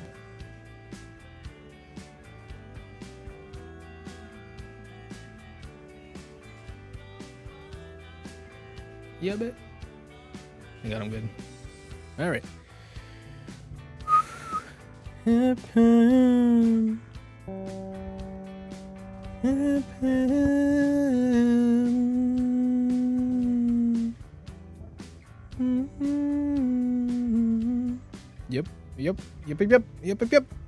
Yep. Better. Whiskers so it can feel understand, but it's too slow to react. Blowholes to discharge extra sand. My mistake is nice. More blappy dorsal fins to allow it to crawl. More blappy. What's up with these No way. Boltzmann. Interesting. Whiskers carry the bold symbols. Just as the major shift to reflect man cats. More mean cats. Yeah. We'll never feel bad anymore. Interesting. Charcoal ears. Yup. That was a way better design. And that's the thing. Yeah, it's just, bro, you could have been just a little bit more creative.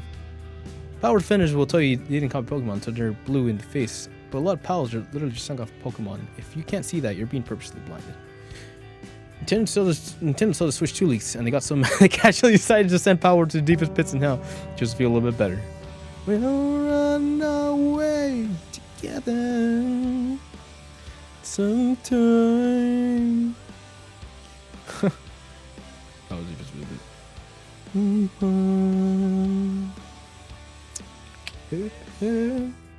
The only defense people have, even though against been married against where people like Power because some sort of gotcha against Pokemon, and now they're against it because they actually like it. It's so weird, and not because they actually like it. So weird. No, definitely not getting an anime anymore. Whoa. If you love Pokemon, then you will need to support Power World. If you love Pokemon, then you need to support Power World in this lawsuit. If Power World wins, Pokemon will realize they actually have to competition, which is great for Pokemon. Pokemon wins, they will have the grasp on the creature market for decades and release shit. It's not wrong. Never feel bad anymore. Yep, and that's the big one. We'll come back to that one later. Powered might be Cook, I fear, by the Keef. You know that guy. The Nintendo lawsuit I wasn't actually supported, but it was clear and obvious that Power's designs were stolen from everyone in the lazy way possible. No production materials to be found. They just stole from everyone. Most ironclad pirated games justification to exist. And that's about it. So people are kind of there. Yeah, man. Again, you just really need to be just a little bit more creative, and we would have given you a little bit more of like leeway. But we can't even support these people to be like, hey, Pokemon, step your shit up because you got competition. It's obviously the competition is just fucking copying the homework. So he's right. We need to get fucking Pokemon Company and Nintendo to like get off their ass and actually start developing a well-polished game, because what they released was great for narrative standpoint, but it's not like they're fucking voice acting for it. So like you guys can tone it down too. So fuck, man, we'll see. But we'll have to see. Let me know though if you're one of those people who thinks that Power World deserves to be alive. Definitely stand up for Power World and needs all the support it can get. Just like another sleazy misconception. Mr. Beast and Amazon sued by Beast Games contestants alleging sexual harassment, chronic mistreatment, and more. Several contestants ended up hospitalized. This is by Ryan Dinsdale over at IGN. Beast, the #1 most subscribed YouTube channel, and Amazon have been sued by contestant of the Beast competition show, alleging sexual harassment, chronic mistreatment, and more. Supported by Variety, 5 unmanned participants of the show, which reportedly pits 2,000 contestants against each other for a cash single prize of $5 million. Ow. Has already had several allegations raised against it in the press. Have had a class action lawsuit filed against both Mr. Beast and real name Jimmy Donaldson and Amazon over the alleged mistreatment. According to the lawsuit, participants were not paid properly, experienced emotional distress, did not receive uninterrupted meal breaks or rest breaks, and deprived them of medical care, food, sleep, and the necessities of basic hygiene. Female participants were allegedly subject to a hostile work environment. The lawsuit was filed in Los Angeles Supreme Court on September. I know that place. I've been there before. September 16th. A seeks class action stats on behalf of all affected contestants. It demands Amazon and Mr. Beast companies pay up alleged unpaid wages, expensive, and punitive monetary damages. Beast Games was announced as the biggest reality competition of all time in March. Sounds like a hyperbole. It looked to turn Mr. Beast's regular YouTube formula of having strangers compete for grand prizes into series Amazon's Prime Video platform. The show has not yet aired, but began filming in mid-July according to Time, which reviewed a video of Mr. Beast giving the contestants that revealed the Beast Games would have 2,000 contestants that previously announced 100,000. The increase would reportedly allow contestants content to be filmed from Mr. Beast's YouTube channel, as the first 1,000 competitors were eliminated, with the surviving 1,000 put through the actual Amazon show. This was the first of several instances of divergent realities aligned with the lawsuit. While the participants knew upon signing the contract at the production inception that they were facing potentially long and challenging competition, they alleged getting a lot more than what they bargained for, lawyers representing the plaintiffs said. Several contestants ended up hospitalized, while others reported suffering physical and mental complications, while being subjected to chronic mistreatment, degradation, and for the female contestants, hostile working conditions. Hospitalized, while others reported suffering physical and mental conditions. How long is this? You're right. The lawyer said the suit also seeks to establish a pattern of sexual harassment, citing an alleged employee handbook called How to Succeed in Mr. Beast Production. It allegedly states, if talents want to draw a dick on the whiteboard in the video or do something stupid, let them. Really, do everything you can to empower the boys when filming and help them make content. Help them be idiots, because that's what we need in America, you fucking sack of shit. Female plaintiffs said that they were a fan of Mr. Beast, so they wanted to join the show. I expected to be challenged, but I didn't think it would be treated like nothing. Less than nothing, she added. You're a fucking number. Come on, kid. As one of the women, can't say it's absolutely felt like a hostile environment for us. We honestly couldn't have been respected less as people, much less employees, if they tried. Participants completed contracts and were promised compensation for the services, according to plaintiff's lead counsel, Robert Pafundi of Pafundi Law Firm. Their expectation of compensation, along with them being constantly under control and supervision of production staff, makes them employees under California law, he said.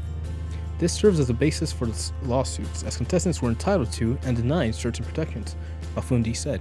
And when you add that to the extreme neglect, degradation, harassment, and inhumane conditions, it's quite simply a massive declaration of duty, for which the defense must and will now be held accountable. It's unclear what other compensation was offered beyond single $5 million cash prizes to the winner. One anonymous contestant told Time that eliminated contestants were offered a 1,000 compensation prize, but this was allegedly taken from them once contestants had moved backstage. Production crew promised proper prize would arrive later, but the contestants said they had not received it in roughly 1 month since. Several participants told the New York Times they had been since contacted by production staff and offered the 1,000. However, fucking assholes. Time initially voted several allegations against Mr. Beast's company and Amazon in aforementioned report. It eliminated contestants named Jane Reddy, Jenai Reddy. Fuck. That's a cool name.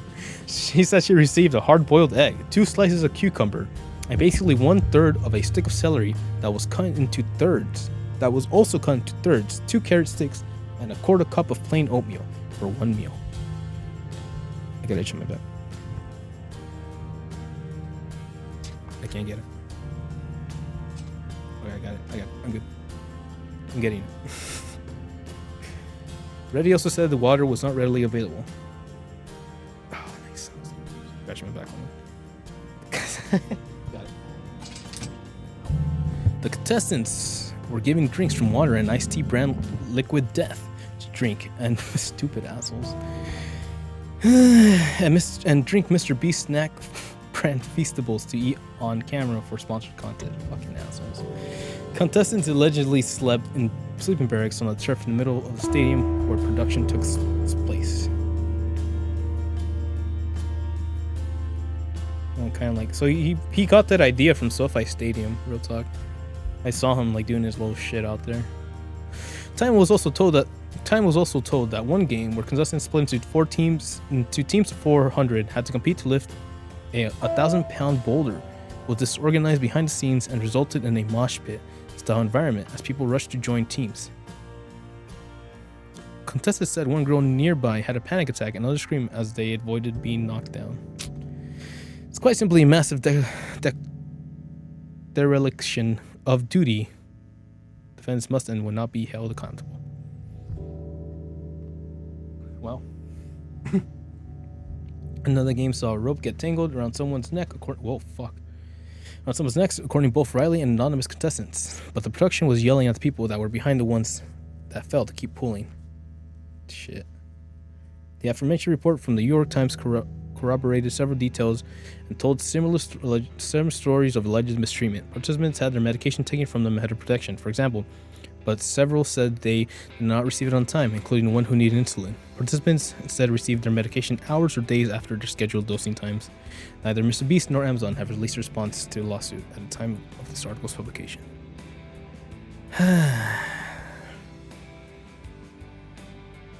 This is real?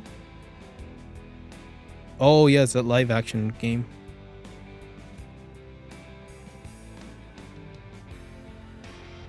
Oh shit. That's pretty cool.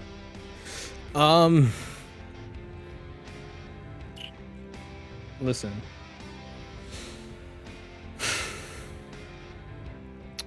What was the whole point of Squid Games and Human Nature? And are we that stupid? And why the fuck do people follow any fucking white dumbass who just has a channel? You know what I mean? And I'm sorry to say it like that, but just think about it for a fucking second. Just fucking think about it for a second. Where else is that okay? Why is that okay? Why are we treating people like less than nothing? And how did we get to this point? Just think about that. Everybody who signed up, while I kind of understand being like, oh shit, there's some kind of sick action like motivation challenge, I'm in. Like I can lift, I can do stuff, I can be cool about it. I understand that. I get that, right? But you can't fucking show up to one of these things and be like, oh, Mr. Beast is gonna notice me. Where's that one girl? That was your. Yeah. Mr. Beast is gonna notice me. Like, bro, you're literally 1 out of 2,000 useless motherfuckers, and the fact that they went from 1,000 to 2,000 means that they were just thinking of extending revenue. And what that means is that they didn't account for how long that was going to take, what it meant for the people who were staying there, participating, what it meant for anything besides how much money are we gonna fucking make? How can he generate revenue off his YouTube? And that's the shit right there, right? Because this fucker is supposed to be the guy that gives free fucking cars, free fucking $1,000 fucking bullshit ass tax off write-offs, pieces of shit. But it all boils down to this, man. It doesn't matter, because once you get to a fucking point where you're like, oh, how do we make more money off of fucking games or Squid Games? And you fucking hire Amazon, you already know if this is happening, then this to make money. And yeah, it's great. We're gonna get a Lord of the Rings the anime. We're gonna get fucking what other bullshit animated shit from Amazon. But we're playing with people's lives. And if this is the current generation of fucking, what's the word?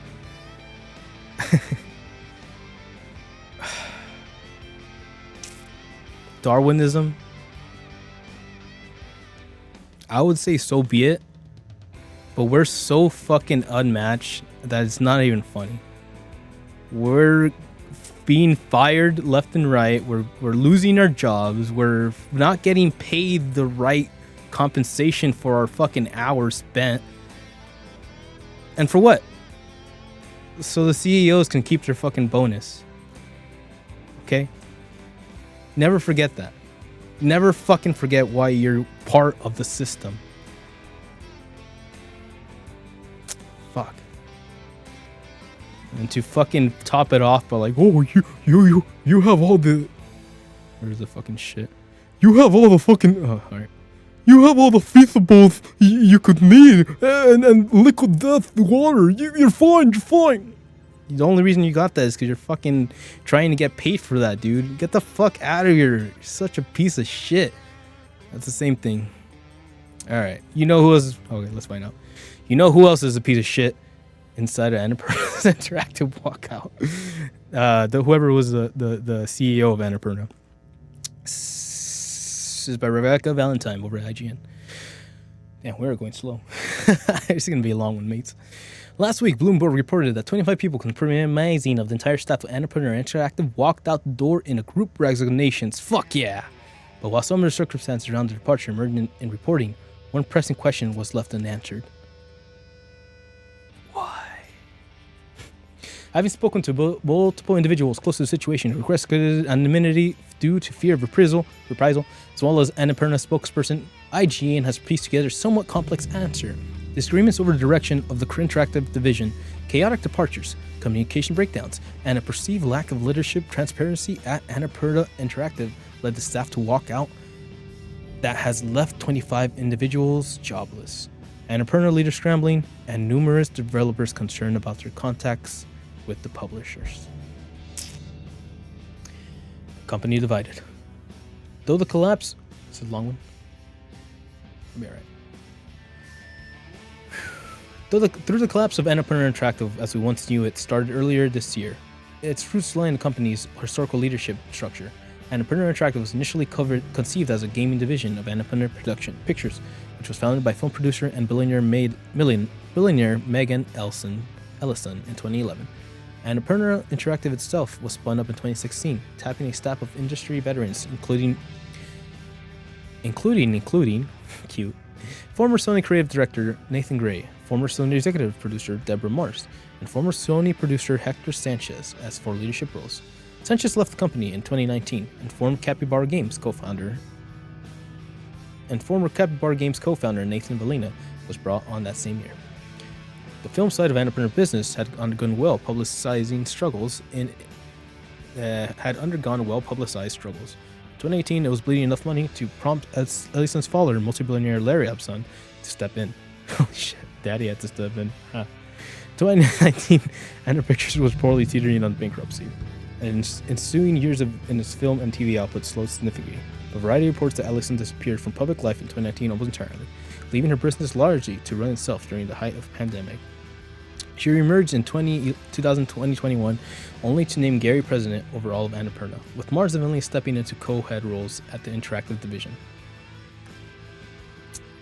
In the ensuing years, Annapurna Active continued to grow, releasing financial and critical success such as Stray, Outer Wilds, What Remained of Edith Finch, and Cocoon.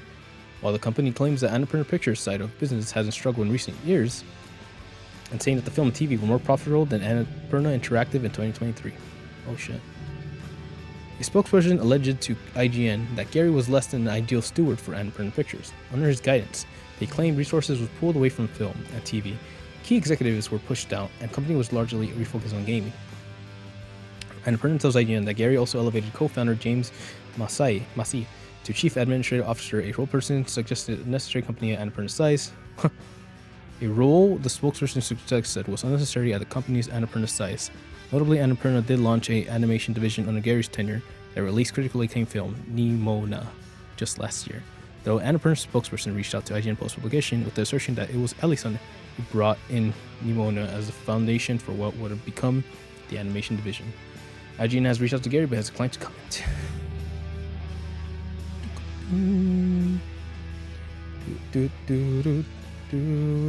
That's a long one.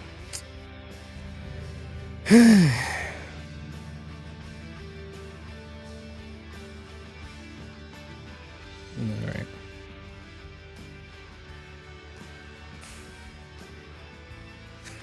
Opinions related with Annapurna and prior to Twitter vary from different to latent. Must trust given private reports of behavior toward employees. Sources spoke to the site as fearing a reprisal from Ellison, particularly given her resources, history, and reach. People were reinforced creative or competent disagreements during their time at Annapurna that had contributed to general feeling Ellison would not keep promises. Multiple sources we spoke to described Ellison as largely hands-off leader and rarely present in the gaming division. Attitude that for many years of Annapurna attracted employees just fine.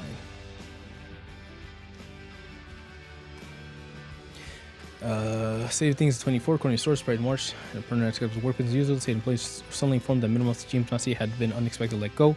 The spokesman confirmed Massey was made redundant, saying that Ellison had chosen to step back into the company and oversee the Annapurna Pictures side again in an effort to reinvest in the film and TV side of the business.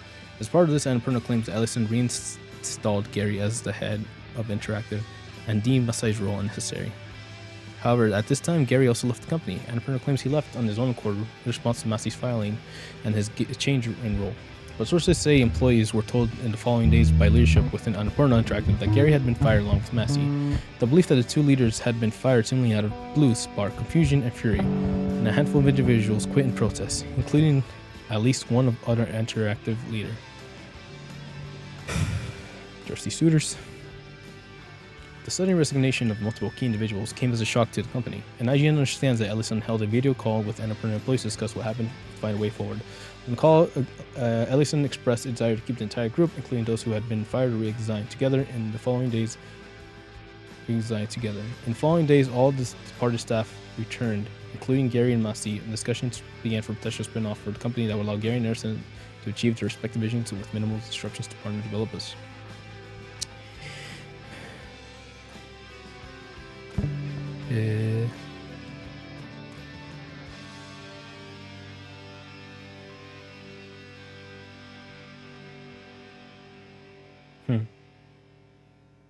Nice. I'm just looking at Storyteller. Good times. Roughly, the plan was for Annapurna to become more company called Verset, with companyship between Annapurna and Verset's leaders. Verset would oversee all. Copyright. Yeah, it's 21st, y'all. Roughly, so you're Annapurna Interactive project split revenue between itself and Annapurna proper and Annapurna's favor. It will also be free to sign its own independent deals. Developers IGN spoke to the report began made aware spin-off was happening in the following months and reassured the context would be fulfilled. While employees understood such a venture, it's not the answer. While such a venture would take them get off the ground. In ensuring months of a number of events occurred that made the skeptical Ellison's comment to partnering with Annapurna Interactive in early summer.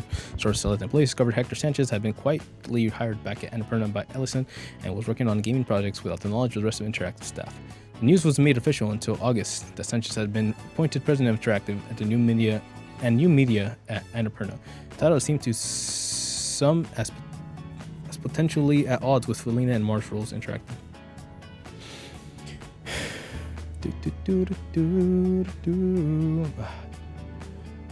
Sanchez negotiating remedy for deals. Remedy entertainment for deals related to film, TV spin-offs, negotiating crystallized Annapurna. publishing opponent intent, Candy Arm, Sanchez led efforts for AAA and AA gaming space, which included transmedia properties.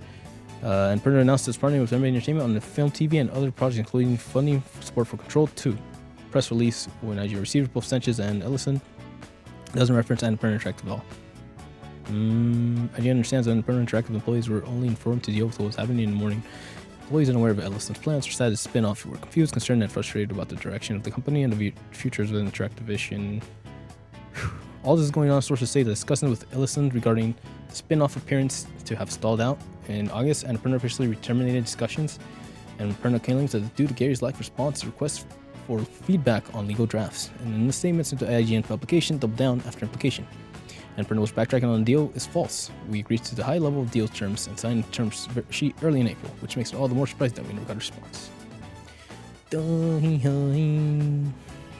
Multiple people told IGN in final months began to see signs of Ellison exercising greater involvement over Annapurna, interactive deals, projects, budgets, and all the way that began to make them further uncomfortable with the direction the company was taking overall. So this chick came in, she started fucking like signing off on all the money deals. Fucking fuck, man, come on. Greedy ass motherfuckers. All this came to a head at the end of August when all 25 Annapurna Interactive employees, including Gary, Valea, Masi, and Mars, signed a joint resignation letter. The group gave 2 weeks' notice and departed the company together on September 6, leaving Ellison Sanchez and newly hired Chief Strategy Officer Paul Doyle working on semblance of Annapurna's gaming efforts. Sources tell IGN that up to the letter being sent and after, the group asked Ellison to work with them on possible solutions such as aforementioned spin-off, but did not receive any interest. IGN also understands that despite the 2-week notice, partners developers did not learn about the sudden exodus of all their Annapurna contacts until a day or two before it occurred. Annapurna claims they didn't have enough time to collect developer data contact information to alert them sooner, while Annapurna Interactive sources say they received no guidance from the company during that period as to who should tell developers when and how. Annapurna's spokesperson reached out post-publication to IGN tonight, exclaiming it had active and open conversation with the Interactive staff on how to communicate news. That's some bullshit. Annapurna math. IGN couldn't give any details about the future of 25 departed employees or some indication that the group is currently working on some new venture together. Ayo. A website for Versa appears to be online at the time of the publication with a PR alias. IGN reached out for comment. IGN was also able to find a post on discussion from the departed members, including that they were looking for employment elsewhere. Whatever the future plans, IGN understands that the group did not have a ready-made venture waiting when they left, as some have speculated. If they build anything new, it will be largely from scratch. Oh wow. Meanwhile, Annapurna itself, efforts are underway to right the ship. Developers I spoke to expressed mixture of frustration and confusion at the sudden departure, but several told me that they felt confident in Sanchez' ability to honor existing obligations. Several individuals with projects at different stages of development told me about meetings they'd had with Sanchez in the wake of the event that they reported had reassured them.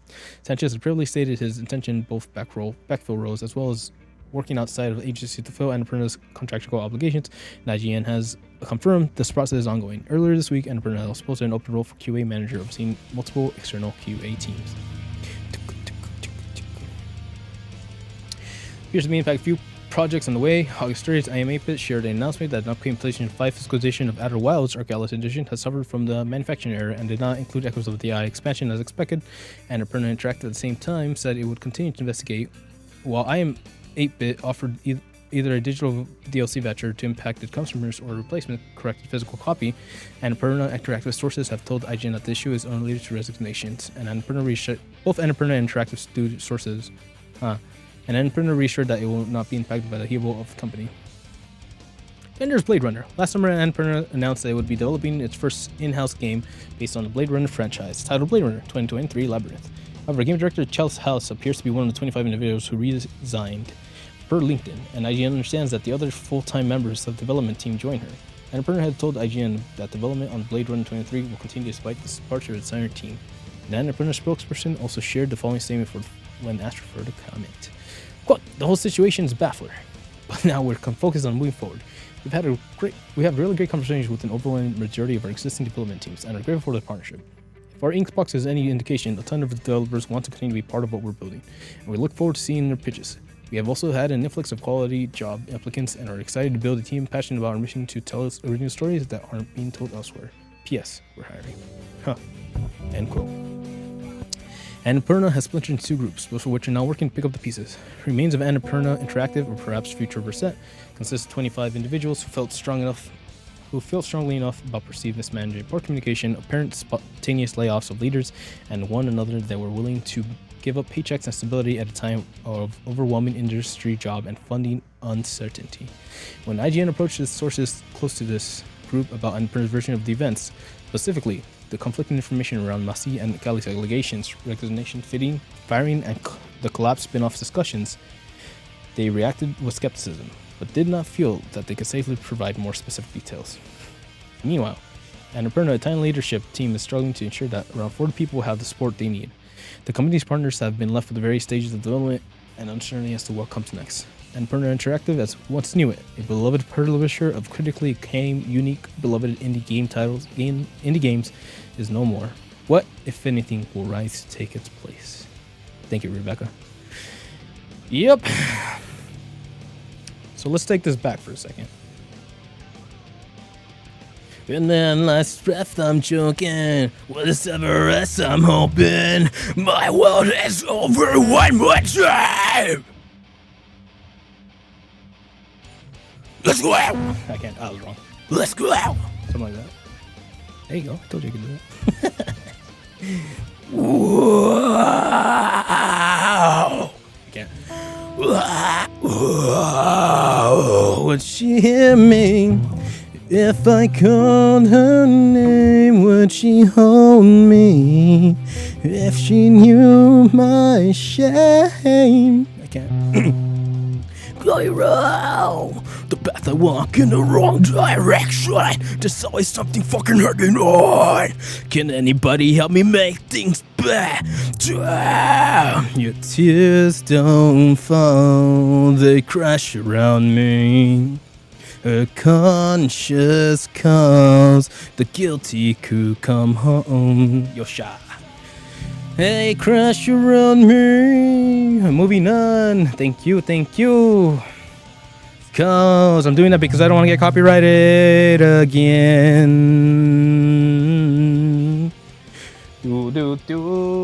Where's my guitar pick? It's on my left pocket. What the hell?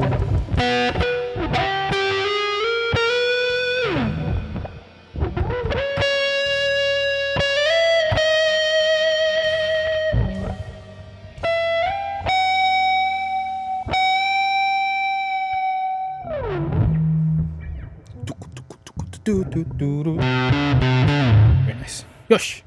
So, let's take it back for a second. Company makes business venture. Business venture is supported by creative minds and people who cared about the work that they were doing, right? Personal love, care, and attention was being placed on these titles. Then we get a period of massive success, and then we get the CEO. Okay, well, before that, we had a dip with the COVID. CEO steps away, puts someone to take their place so they don't have to do the work, and goes dick off while COVID-19 is happening. Comes back to the studio once he notices that company is being profitable, starts taking more of a leadership role and slowly starts writing over the partnership roles to better suit her in the long run because money. But here's the catcher: workers, those cogs in your system, get the fuck out. They stepped out. So, ship of Damascus, can they ever go back to being an Annapurna, unless they change their name, that can be respected like they used to? That is the question.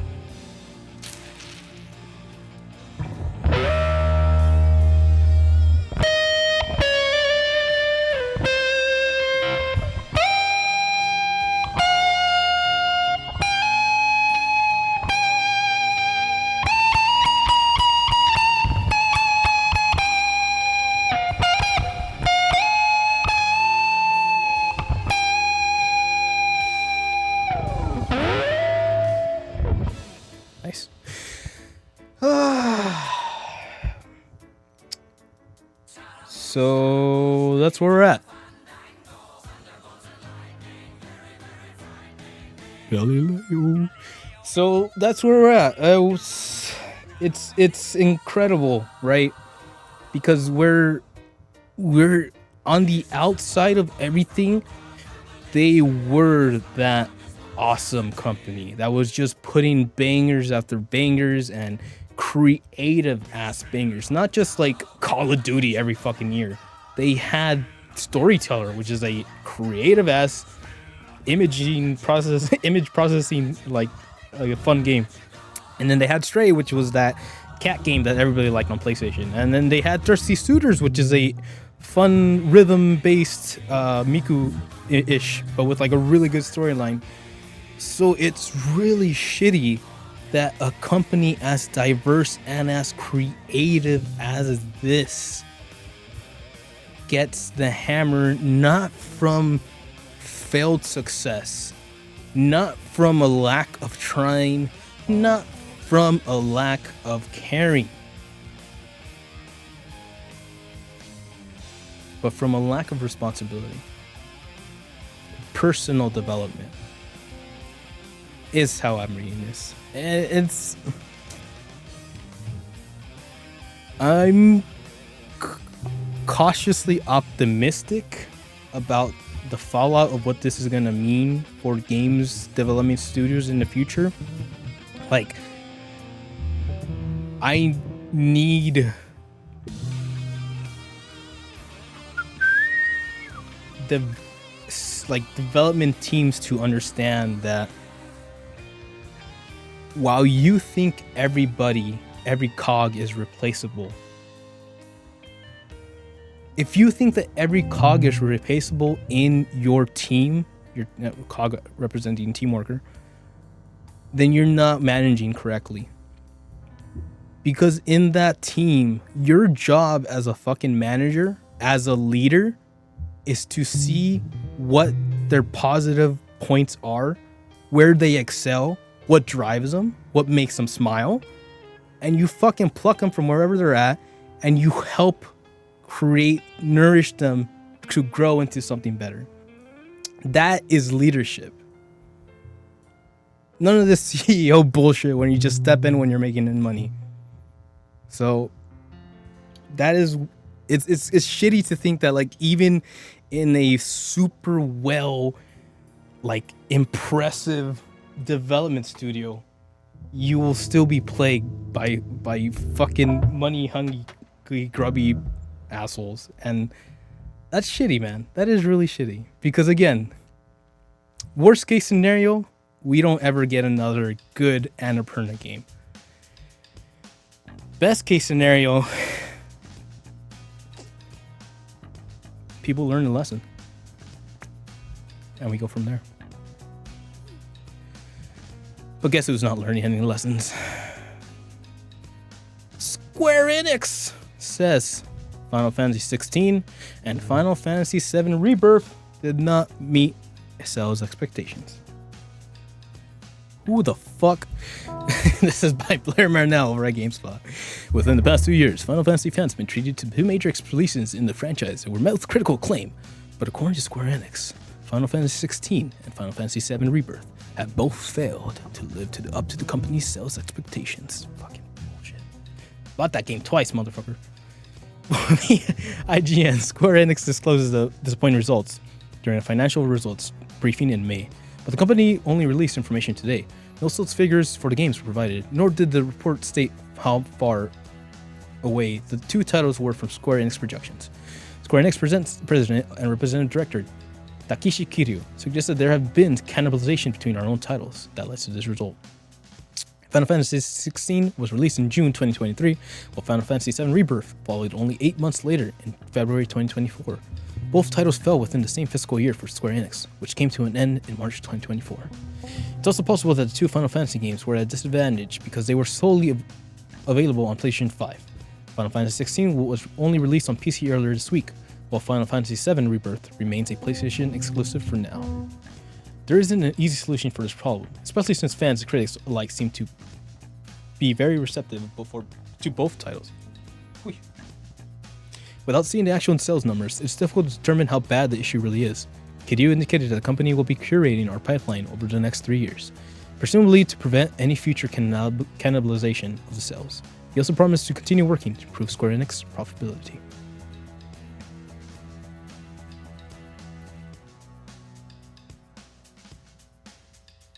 Where are you? And I'm so sorry. Yes, sir. Okay.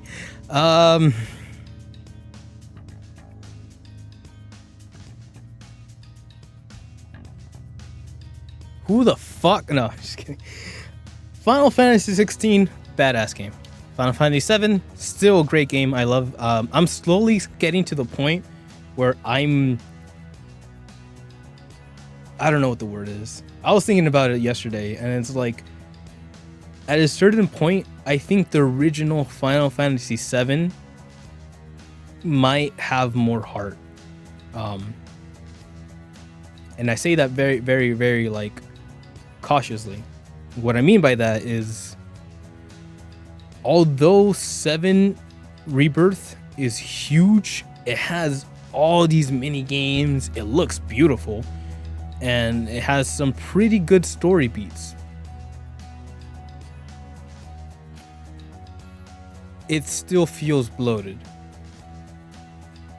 And that's okay if it were like not Final Fantasy 7, right? And I'm not saying I don't appreciate it. I love Final Fantasy 7. I love the story. But there's something about these remakes that have been leaning more and more towards, oh, we gotta make this big game. Oh, this is Final Fantasy 7. Everybody needs to know about this. No, fool. 7 was its shit because it was, yes, it was expensive. Yes, it was brand new to the polygons, PlayStation 5 creative system, development system. But it had heart because that was the main goal. It was text driven. Those people had to fucking stress over what they would have written down. So in a way, I think there was more heart in 7 because it felt less known. It felt less like not visualized, but like, no, it has to be this way. It has to be this way. And that gave the player more of a open mindset to kind of really enjoy the universe, the story, and everything else. At least in my opinion, you know. But I was just a dumbass 13-year-old, so what do I know? 14, 13, 12. I don't remember. I was in middle school. And this part right here.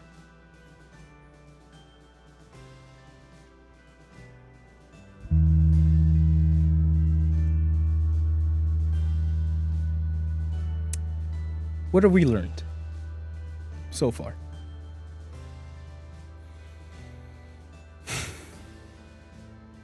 We have companies, okay, who are just big-headed, fucking big-headed. I cannot express that enough. Because investors are just here to make more money. Period. So if you have this asshole who's coming from, this is not a slight to any country or any bullshit. All I know is that Saudi Arabia has been investing heavily in video game stocks. They have like 40% Nintendo. They have so much shit in video game stocks right now. It's scary. Investors are only there to make more money. But if you're making your game off of borrowed investor money, motherfucker, you're gonna have to pay that back. And when you generate more than you can give back, then when does it end? Why are you fucking developers at the mercy of investors when your ideas have been proven through time to hold ideals, to be worth it? Why the fuck is your priority in improving profitability when you should be focusing on how to make better games? Maybe more focused games? And I say that with a question mark because these are probably two of the best games of last generation or the last year. 2024? 2024. Last year. Yeah. So I say that with the least bit of like saltiness, bitchiness, I don't know, because and in the long run, I'm content with Square Enix. I've loved their games. They've had fun with these games. We've played these games on stream, and we did a damn good job, except for that bitch ass Sephiroth fight, which was completely staged. Yes, he does one final one-shot kill move every fucking time, and that was scripted, and that's a big fuck you. So fuck you too, Square Enix, or whoever decided that was gonna be there. But what I'm most concerned about is that it's too late. It's too late. Because they're so fucking focused on repaying the investors that like the next titles are gonna be either cut back, AI budgeted up the ass, X amount of anything to make their fucking investors happy.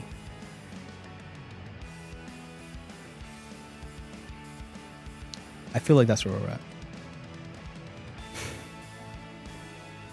That sucks. Because after what happened to Annapurna, I can see this happening. I can see that happening anywhere. And what does that mean for anybody who gives a shit about video games or narrative storytelling? It means that we lose the quality. It means we lose the heart. It means that we poison the well so terribly that we might not ever come back from that. That's the part that worries me. Yes, I'm mad. Yes, I'm salty. But I just want them to come back. I'm not ready to turn my back on them. But I think we're past the point where every fucking corporate developer has turned their back on the consumer.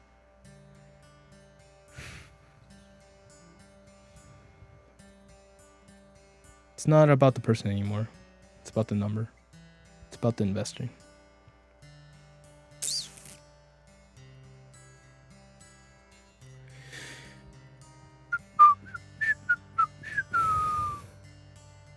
Thankfully, one can hope, and a little bit of hope gonna.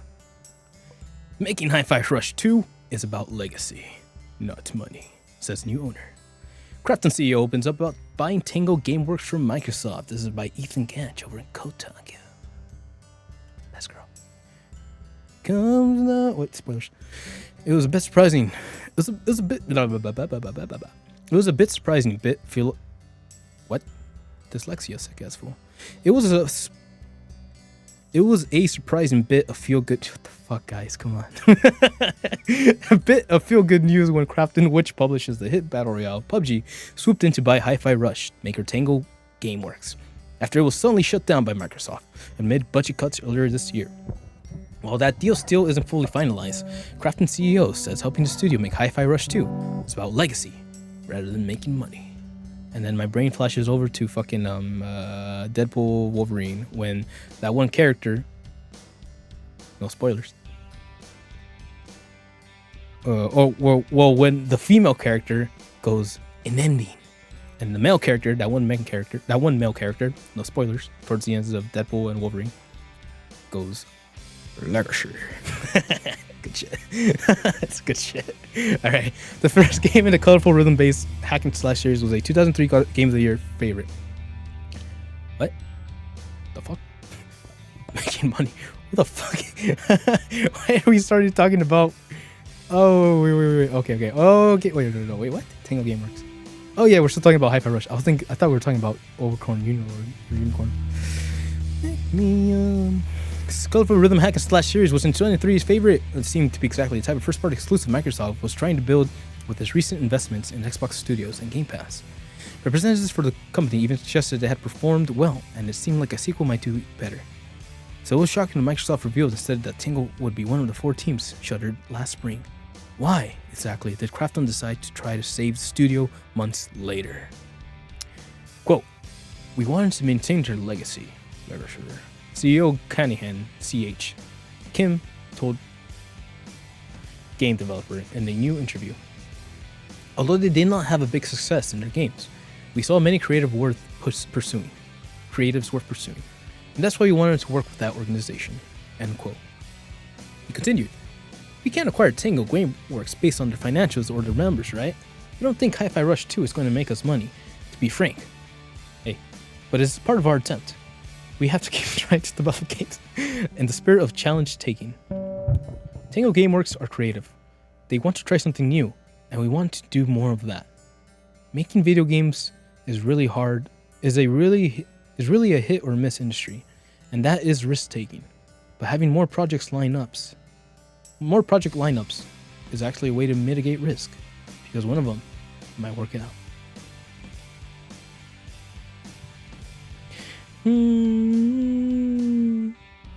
About 50 of Tango Gameworks' former employees, including Hi-Fi Rush director John Jonas, were brought over to Krafton as part of the deal. Kim said he hopes to get the number back up to 100, which is roughly what he believes would be needed to make the sequel. The CEO almost got a little philosophical about the game making. Ayo, we like that. We like philosophy. Socrates and I go way back. And argued that making hits shouldn't be the goal. Quote, "I don't trust people who say, 'Oh, this is going to be a hit,'" end quote. He told Game nice. Quote, "I want someone who can try something new," end quote. Ah, I see what you mean. Not to rely on known tactics or familiarized tactics, but to do something creative and new. That seems to be exactly what Microsoft, which had struggled with establishing new franchises and delivering breakout first-party games, needed. Games industry biz head Christopher Dring juxtaposed the company's treatment of Hi-Fi Rush with the Sony's nurturing of Astrobot, which was built up over the years from PSVR slideshows into 2024 Game of the Year contender. Hi-Fi Rush, hey, just remember, they fucking fired everyone from, or they didn't fire them actually. They fucking killed Gravity Rush so Astrobot could live. Never forget, all right? Sacrifice. Legacy. Quote, "The exact sort of unique franchises with the Japanese appeal that Xbox had always wanted. But instead of developing and nurturing it, they've given it away. Show a bit more patience, bitch." Sorry, fuck. Sorry, that one. Sorry, damn it, fucker. I think fucker is less. To me, it's less offensive than the B word because. Okami da yo. All right. Hopefully, Krafton does exactly that. Yep. Yes, sir. In a universe where oh, what the fuck? It's 160 pounds. Oh, vertical loads. Interesting. In a universe where 121 guns, lay down your arm, give up the fight. 121 guns, throw up your arms into the sky. You and I.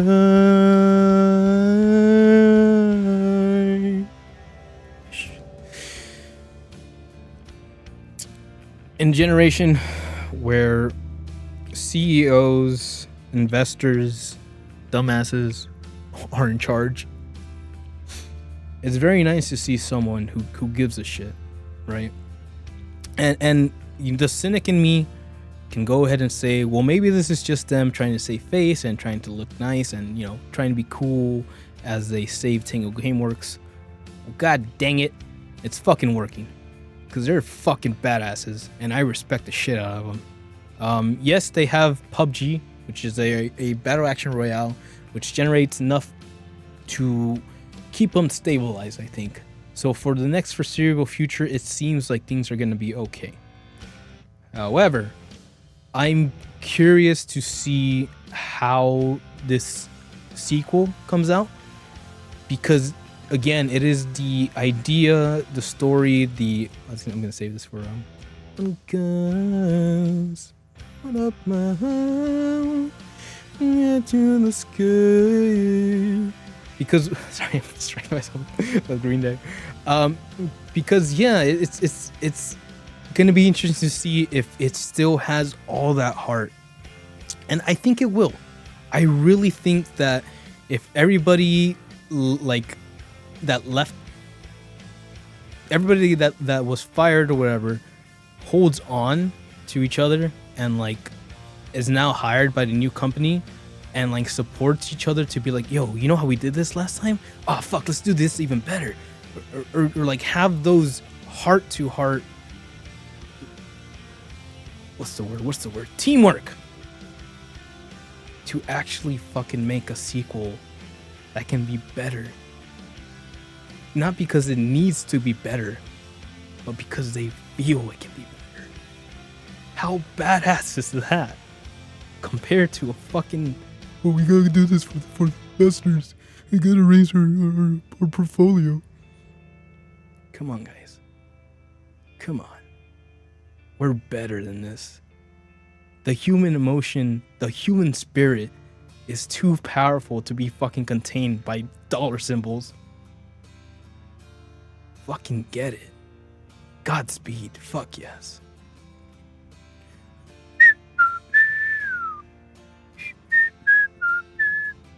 Cute.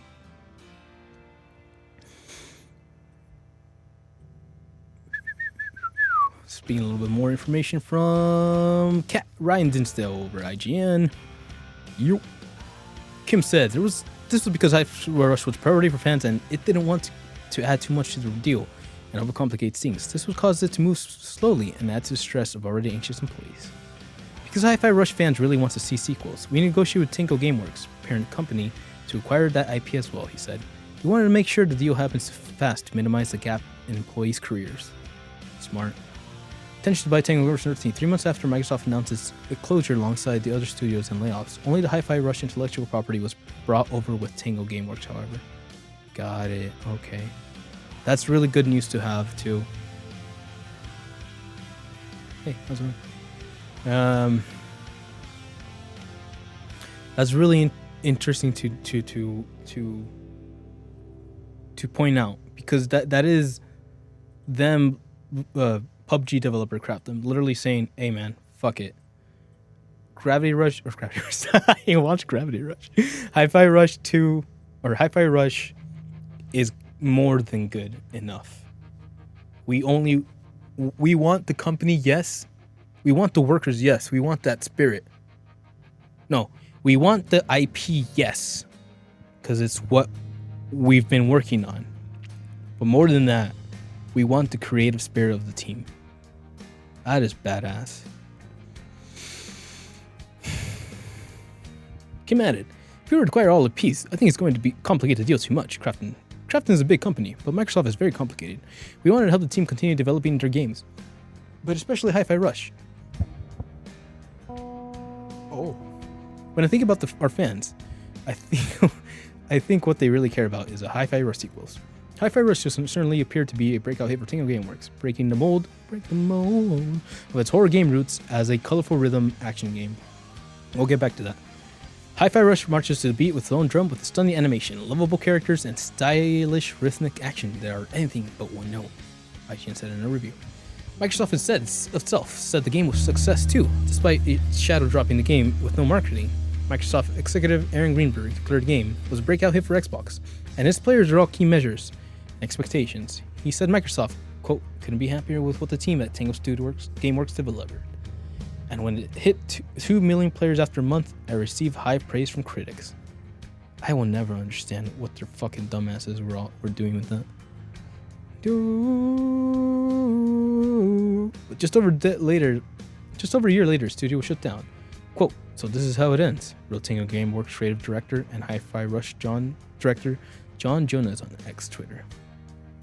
Quote, fortunately, I don't have quite the words, but at least thank you to everyone who supported us. End quote. Crafton kept the studio alive though, and brought over around 50 or 100 of the staff. It's unclear why the remaining approximately 50 staff didn't join Crafton, but it's possible they had already found jobs elsewhere, as the studio's closure was announced 3 months earlier. Kim made clear Crafton had no plans to lower the number of staff, and even suggesting an expansion was on the cards.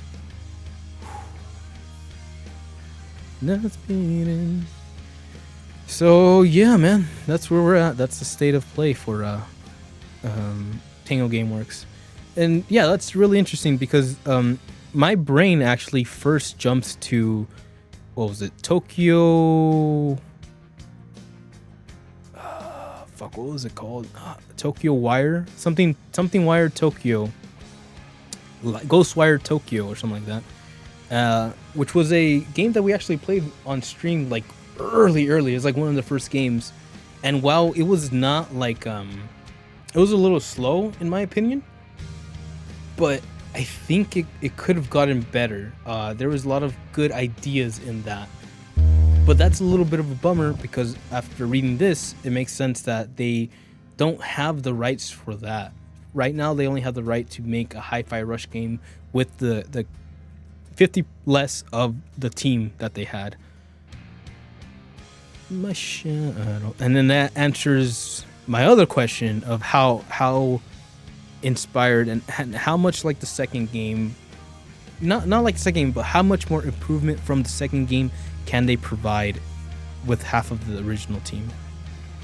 That's a 50-50 chance right there. So it's a little shaky, but hey man, we'll have to wait and see. For now, shout out to the Crafton, shout out to Tango Gameworks. Godspeed. Good luck out there. Respect you. You know what I don't respect? John Wick Studios. Lionsgate sparks backlash with deal to train AI model on its film and TV library. They're back, baby! AI. Firm runway access to Lionsgate massive films and TV library. This is by Alex Stedman for IGN. Lionsgate, the studio behind John Wick and Hunger Games franchise, has raised some eyebrows by signing a deal with a tech startup to, quote, explore the use of AI in film production, end quote. The news was announced in a press release on Wednesday, with Lionsgate partnering with AI Film Runway to create a new AI model trained on Lionsgate massive film and TV library. The initial details are scarce, although the announcement says that the deal is fundamentally designed to work in Lionsgate studio, its filmmakers, directors, and other creative talents of their work.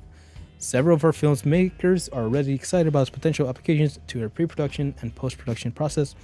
Lionsgate Vice Chair Michael Burns said in a statement with the announcement, quote, we view AI as a great tool for augmenting, enhancing, and supplementing our current operations, end quote. You wanna slide away from me, that takes me further every day. Ooh, me cool.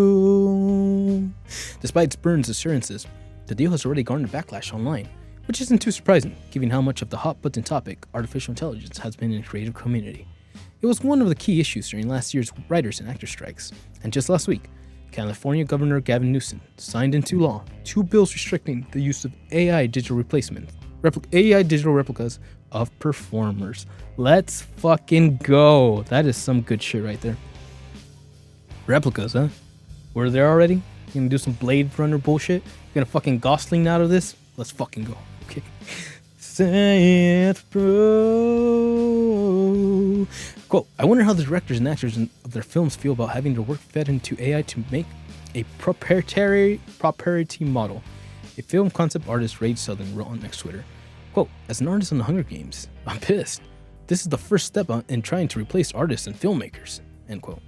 Some called out how vague the details were in Runway's announcement. There are no details on if creative teams would be compensated if their work was used by an AI model. The other questions were raised in regards to how the model would actually be trained. There's some shit that they should just do on their own. Like, I don't know, man. This way is a water slide away from me that takes you further every day. Ooh, so be cool.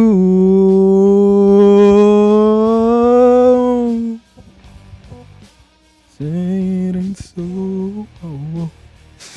Alright, cool. I like part of a new anime. Some people call it how vague the details were in Runaway's announcement. There were no details on creative teams would be compensated for work produced by Yamaha. Partnering on a new AI model, customized from Lionsgate's model. Customized is a notably vague term. In my opinion, an important question for both is, will this only be trained on Lionsgate's catalog, or will other videos be used in pre-training?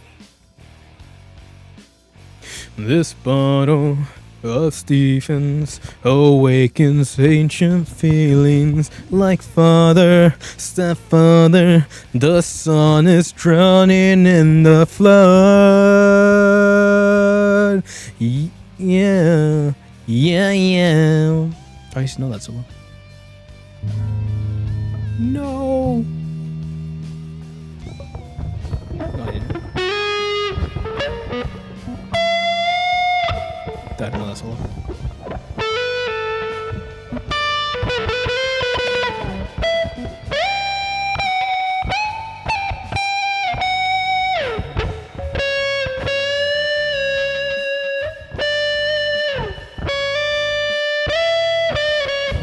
Stuck in the AI strikes again. All right, well, that's an interesting note to put because yeah, they just said that the recent strikes were about the AI writing and the models, right? The replacement of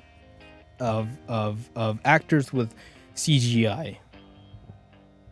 Wow, we are in a delicate place right now. Whew, but I am interested in the idea of an intelligence watching over films, maybe just a family film, maybe just a horror film. Definitely not the horror film. Don't start it with the horror film. Please don't start with the horror film. And trying to get impressions off of that intelligence to see how it develops. Run that operation 100 times and try to figure out what the linking characteristics are when it comes to an algorithmic learning experience. But do that shit on your own fucking time. Don't waste your fucking tax monies on that shit, motherfucker.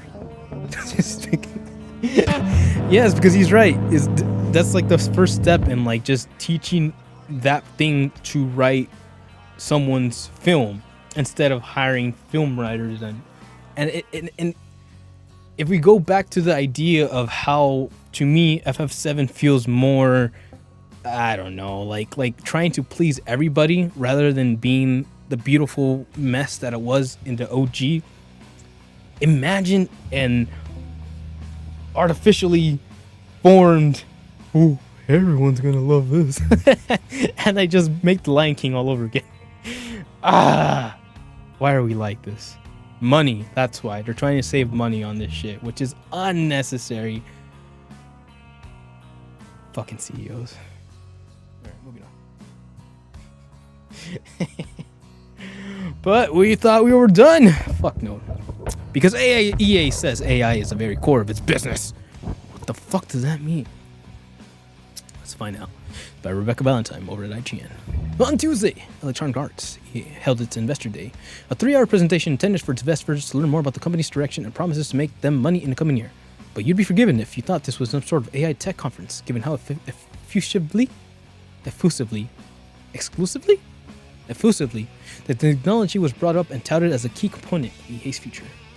While we've known for a while that EA and a number of other gaming companies are experimenting with and investing heavily in AI, it was nothing less a bit overwhelming just how often AI came up through the entire presentation.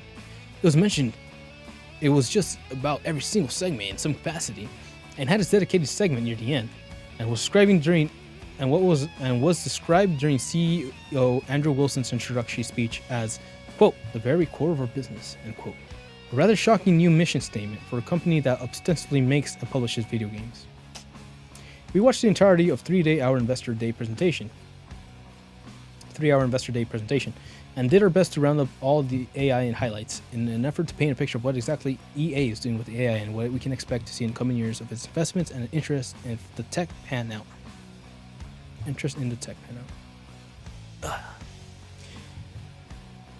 I walk away. Come on, guys. Soon be naked, lying on the floor. All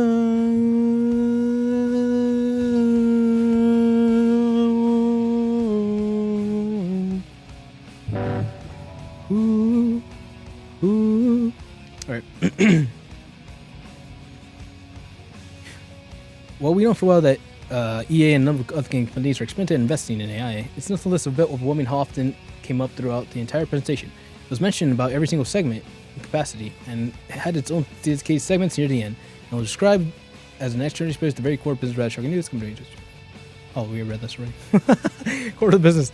The first mention to AI in the presentation took place right at the top in Andrew Wilson's opening speech. In addition to referring AI as the very core of business, not merely buzzword, he announced EA had apparently had 100 active novel AI projects in works right now, ranging from the practical to the very experimental. Wilson divvied these into 3 categories: efficiency, expansion, and transformation. Efficiency projects not cost saving, but related to doing things faster, cheaper, and at higher quality. Specifically, cites College Football 25, saying developers cannot have made games 150 different stadiums and over 111,000 player likenesses without AI.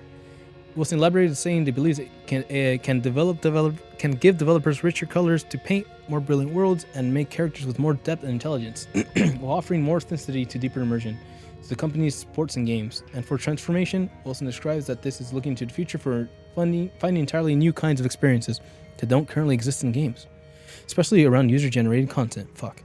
Chief Strategy Officer Mihir Vidya went into more depth about what the transformation element will mean for EA in this later section, but Wilson's opener made it clear that this was more than bullish on the technology. Examples. Number of EAs highlighted which EA was already working with AI tech since in the game. Slower Millie, President of AI Entertainment, Technology and Central Development talked about something called Sims Hub. AI players use for energy-generated content more easily, showed off an AI application that uses photo search feature, allowing users to drop in photos of real-life houses and find user-generated houses that look similar to them. Also highlighted how the AI can be used to chart a creation, with users able to drop in an image of a celebrity person or in certain outfit and then generate a sim that matches up. Bailey says the Sims Hub will be released soon. Platform supercharged discovery tools. Okay, that kind of makes sense.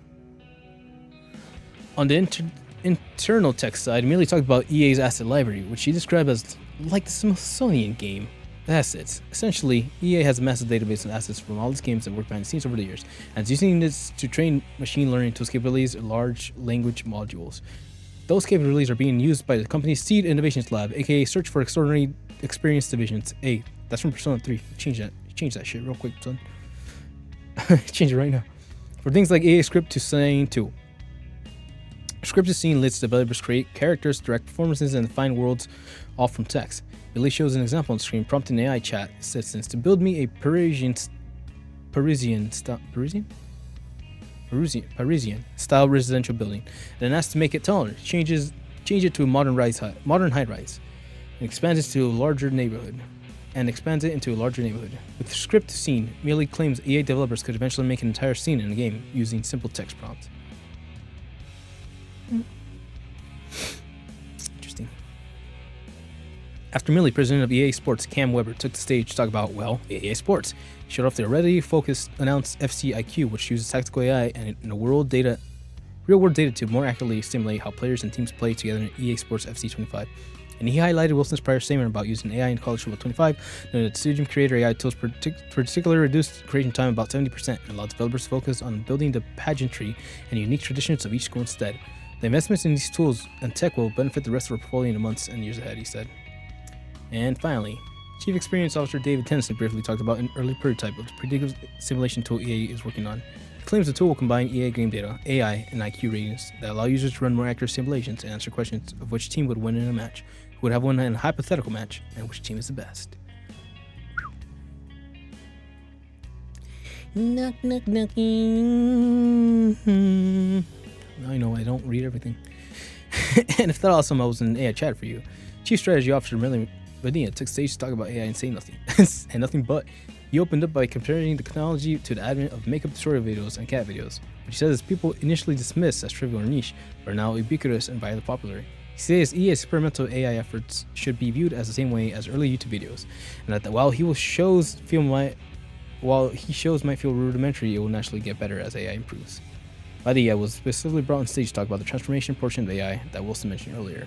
Experiences he shows on the stage not intended to replace the AAA, but instead unlock new and adjacent categories that add as opposed to take away from the existing game market. New adjacent categories video wants to show off largely seem to be involve apps of some sort that allow people to use AI to shuffle around AI proprietary assets and spit out mini games of this sort. One example he shows involves two people in AI to make a maze out of cardboard boxes. Okay. Then he asked the AI to make it more complex, then multi-level. Then they asked the AI to make two characters with weapons, allowing them to select from a gallery of existing AI characters for setting onto that purport to be community desired. Then equip them with guns from a library of weapons and select a handful of game modes to start chasing each other around the cardboard maze. The video ends with one of them asking the AI to make it more epic, resulting in a giant corporate pyramid seemingly appearing in real time, to the astonishment of two players. More epic pyramids. Oh my god, we're already there. Capitalism.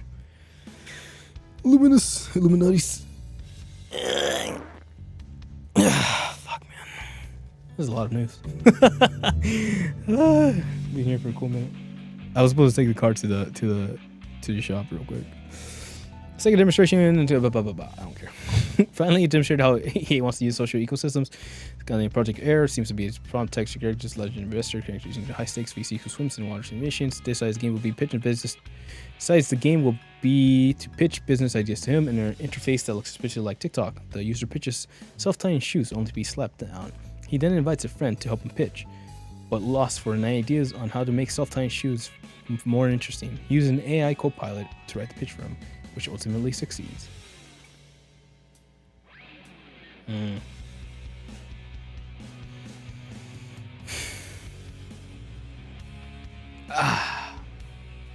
Ouch.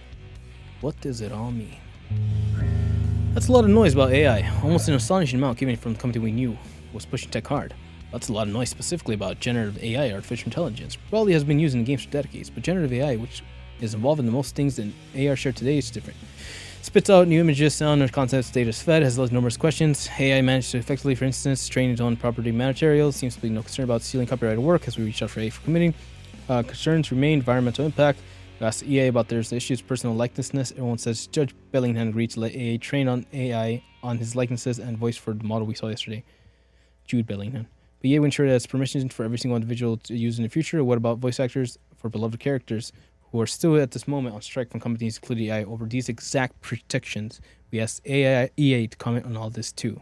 Fucking assholes. On game limited size has implemented AI individuals, creatives of the company. It's easy to say such tools, scripts seen to intend free up developers work on other things. Practical reality of the gaming industry has seen 2 years of imprisonment layoffs. AI has begun to creep into the mainstream. AI has been part of that. EA has been part of that. There are no guarantees. Tech might eventually be used to replace developers eventually. Developers have said over and over that they are rightfully nervous about this possibility. Neither EA nor investors seem to be especially interested in addressing that, nor does it seem apparent to them the difference between international creative work of designers assembling through a map for a shooter and anyone at all prompting an AI to spit out a random array of cardboard boxes. It's all connected. It's all content to be sold in the end. All prompting an AI to spit out a random array of cardboard boxes. Assembling a duffel map for shooters. As some have pointed out online, EA is no stranger to pushing hard on new tech, before immediately backing off the second when it changes. Backing off the second, the wind changes. But there's a difference. EA leadership has made it abundantly clear that at the investor say that the company is already very, very, very deep on AI, even if the experiments themselves are still in their infancy. Investors might be kept happy by these experiments, but perhaps fans of EA's 40-year history as a video games company ought to be asking, why AI? Not games has suddenly become the core of its business. Yep. That's pretty shitty, man. What the fuck is that? Yeah, I mean, we're just, man. It's just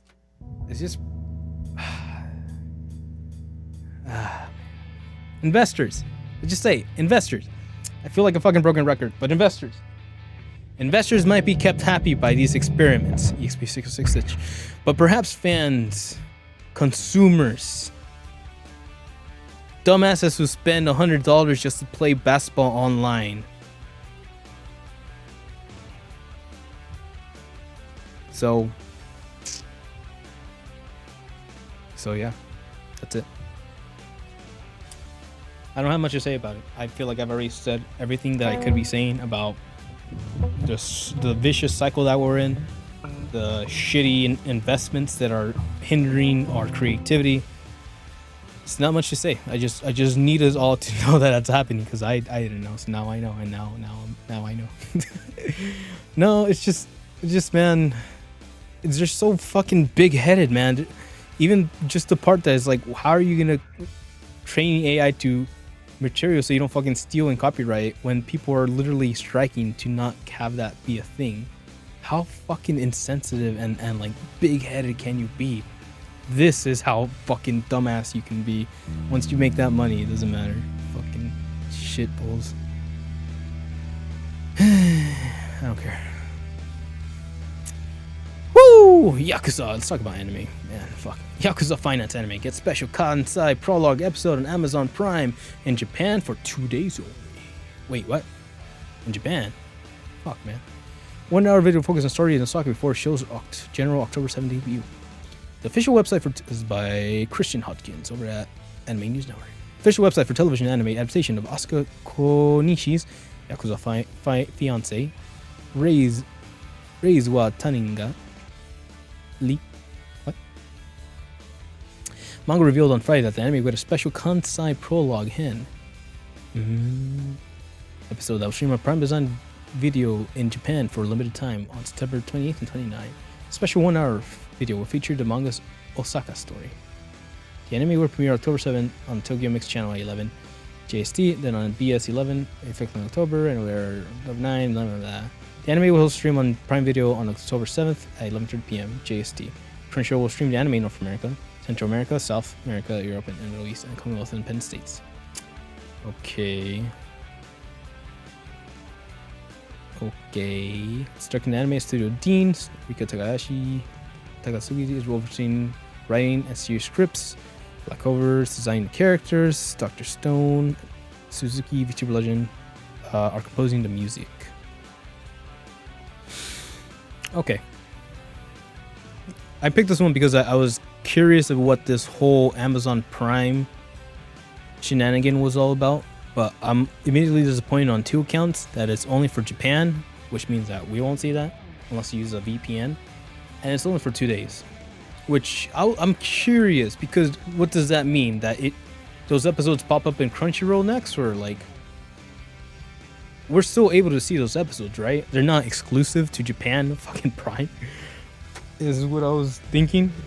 But yeah, no, just kind of seeing Amazon get a quote unquote exclusive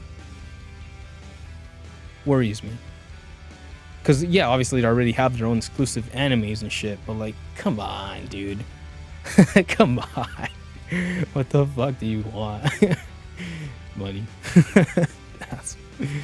Yeah, I don't know. It's a weird one. I was under the impression that they made like a collaboration, or they paid for exclusivity, and then I was gonna go on a tangent about how intense it is that like anime is now getting the video game treatment because of how fucking mainstream it's become. So more or less that one. Also, redhead, cute. I'm in. Whew. But you know what's not cute?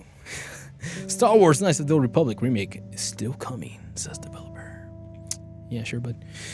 Saber Interactive, developer behind Star Wars Knights of the Old Republic remake, announces a new round of investments in the company. Son of a bitch. The remake of Star Wars Knights of the Old Republic hasn't had a lot of public business since it was announced in 2021. There are even rumors that the KOTOR reboot was no longer in development. But now that the developer Saber Interactive has separated itself from Basic Group, the company has secured a fresh round of investments that it will allow to continue to work on KOTOR and other projects. Hey, darling. Wow. Almost choked on that one. Saber Interactive announced on the video via a press release that private equity firms Alpha Capital Partners and Crest the View Partners have both made significant equity investments in the company. The amount of investments wasn't mentioned, but the announcements did say that they will allow Saber Interactive to retire debt it owed to Basic Group after the buyout. It also leaves Saber Interactive with 13 different studios around the world. Star Wars Knights of the Old Republic was included in an announcement as one of Saber Interactive's upcoming titles, alongside Jurassic Park's rival, John Carpenter's Toxic Commando, A Quiet Place, The Road Ahead, Roadcraft, and Tempest Rising. However, there is still no date for the KOTOR remake. Aspire Media, which previously ported several classic Star Wars games to modern consoles, was originally attached to handle the remake of KOTOR. However, internal issues with the development led the remake to be placed on an indefinite hold. Saber Interactive joined the project in 2022, and it will hopefully have a smoother development now the company's future is secured. Wow.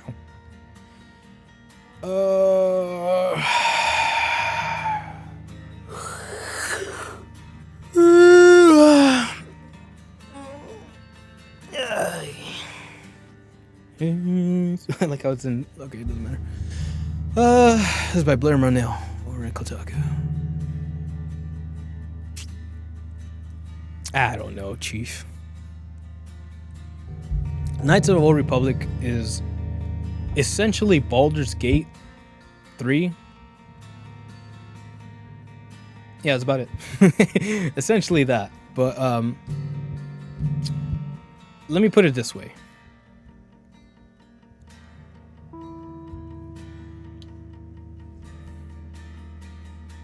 If you're having a hard time remaking a turn-based game, I don't know if I'm saying something insensitive, but homie, I don't think you got the stuff, and that worries me. Because KOTOR is one of those renowned thingies, right? And real talk, KOTOR can stay in the past. I don't think it needs to like come back around. It's just, I'd rather it be a really cool memory of a damn good time that BioWare was like on top, rather than like to have the remake bring it down into shit, or shittier version of remake. Yeah, not saying like Final Fantasy VII, but something akin to that, but more worse. That'd be very disappointing if that was the case.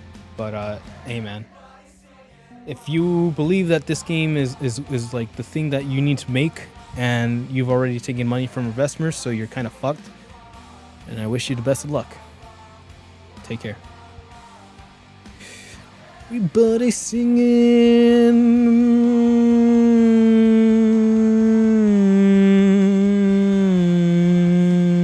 but that doesn't matter.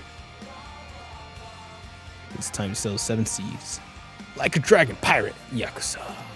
And Hawaii game revealed for worldwide release. On February 28th, 2025. I actually saw this live before I passed out. It was like at 2 a.m. Game features Gojo Majima as protagonist on Pirate Adventure. Yakuza Kiwami launches on Switch in October. Wow. Sega and Ryuga Kotoku Studio revealed during the RGG Summit 2024 live stream on Friday that Ryuga Kotoku Studio is developing the Like a Dragon Pirate Yakuza in Hawaii. Ryuga Toku 8 Gaiden Pirates in Hawaii game, and will release the game worldwide on February 28th, 2025. This game will be available for PlayStation 5, PlayStation 4, Xbox Series XS, Xbox One, Windows, and Steam. The game will feature Gojo Majima as protagonist and takes place half a year after Like a Dragon Infinite Wealth. Half a year. Story centers on Gojo after he arrives on the beach after losing his memory, and how he comes to lead a band of pirates. Oh yeah. The game will have 3 main locations: Hawaii, Rich Island, and Madlantis. Players will be able to command a ship to sail the various islands. Those who pre-ordered the standard deluxe or collector edition of the game will receive Ichiban Kasuga Pirate Crew and special outfit, which will add Ichiban and its pet crawfish, Nancy, to the player's pirate crew, as well as 2 of Ichiban's outfits. Like a Dragon Infinite Wealth, Furuga Toku 8. Adventure role-playing game launching January 26 for PlayStation 5, PlayStation 4, Xbox, it's a tiger, Series X and S, and 1, and PC. Yes, Windows and Steam. This game is a direct sequel to Yakuza Like a Dragon. Sega announced the game in September 2022 as the 8th and newest mainline entry in Yakuza Like a Dragon's franchise. The event also revealed that the Yakuza Kiwami game will be available for Nintendo Switch on October 24th, 2020 in Japan. It's gonna take a while.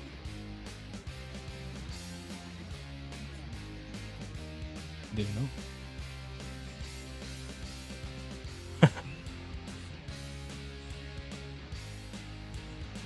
Whoa.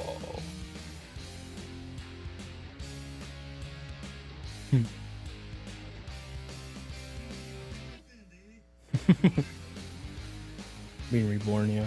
Start a new life. He's so calm and like demurred. Now that he's like super crazy. Anyways, we'll have to wait and see how Yakuza does. This might be the one that actually gets me to jump in. Like, weirdly enough, I might be down to start a pirate ship. Yo, dreaming. But hey, if you want to dream, and it's time to see what the new Switch 2 looks like? Question mark. The latest alleged leak shows a console that hasn't changed much. It's by Ethan Gatch over at Kotaku. Switch Timber continues apace. Oh, Switch Timber. Apace, with more wild speculation about Switch 2, or whatever Nintendo ends up calling its upcoming gaming console. This time, it's due to allegedly leaked manufacturing information out of China, which appears to show renders of what the Switch 2 might look like, as well as the specifications. The images for alleged factory prototype of the Switch 2, which were sourced to a Chinese website and aggregated on the Gaming Leaks and Rumors subreddit. They show a device, ostensibly the Switch 2, looking very close to the existence of a handheld hybrid, just with a larger screen and more sleek profile. Bigger differences is on Joy-Cons, which seem to include extra grooves for the magnetic strips that were previously rumored. For the mounted controllers, the renders also show a USB slot on the top of the console, and much smaller bezel around the screen. They show a USB slot on top of the console. Potential Linear 2 leaks that's making rounds right now, but we don't know if this is real. Let's see what they have on holiday. Whoa.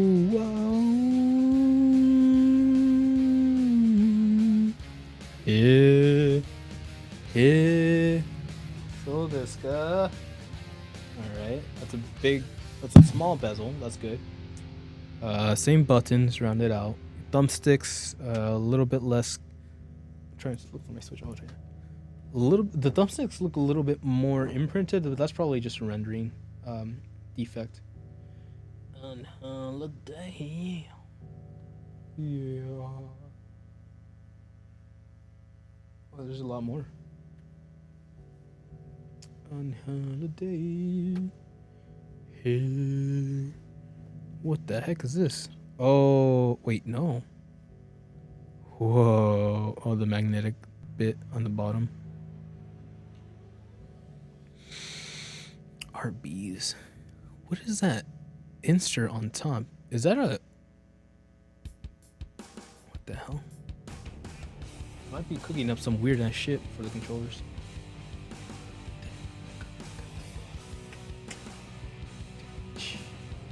I'll compare to the other one.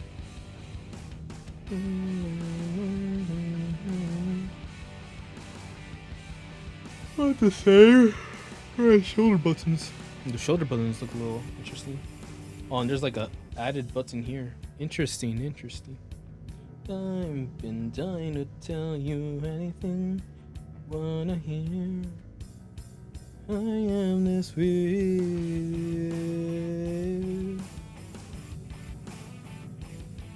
Got the notch on the bedpost, but you're just a line in the sun.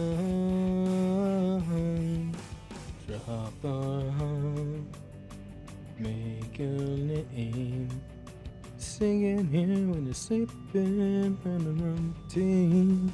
Like how I'm fucking using the touchpad on the computer while I'm just nonchalantly holding the mouse on my left hand. What the fuck, me?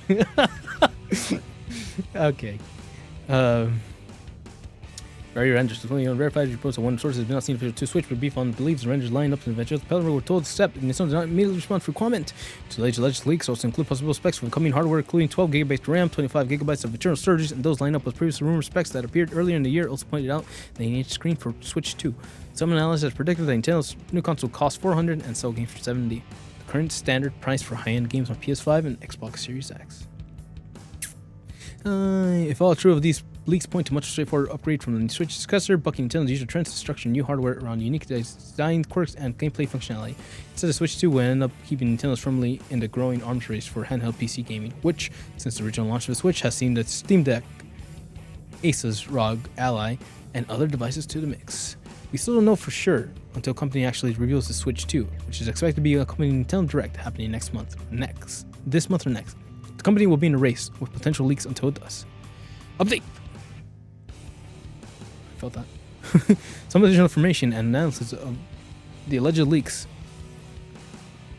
have begun pouring in, with renders appear to be an enthusiast recreation of Switch 2 based on components. The pieces themselves are more convincing, according to the tech analysis Digital Foundry. The group focuses on the battery compartment of the Switch 2 shell and its relatively slim-sized tweeting. Keep expectations firmly in check on handheld performances. Interesting. Interesting Plaza 62 minutes. Looks like. Get the fuck out of here. Mouse, please. This image looks in prototype components by fake main board. Pinch in the small size of the battery chamber and keep expectations firmly in check on handheld performance. Nintendo Switch 2 will see the images appear in Chinese form earlier today, and the poster appears to be 3D printing and reverse design enthusiasts. The poster also included what would be prototype Joy-Con controllers and a potential Switch 2 mainboard. Alright. That's it. Okay, well, keep your eyes peeled for whatever interesting developments Nintendo has. Super Nintendo, I think, or the Super Switch, I think is a cool name for that. It's SS, rolls off the tongue. Come on. But we'll have to wait and see. I don't really understand what Nintendo's angle will be next round, besides having Mario games and stuff like that. But if they make a handheld that's like underdeveloped, quote unquote, it could be really annoying to figure out how like that console lasts in the future. But hey, we also have the AI's renderings and NVIDIA shit, so that could work out in the future for them. You never know. But hey, we'll just keep an eye on that, and hopefully, son of a bitch. Shit works out.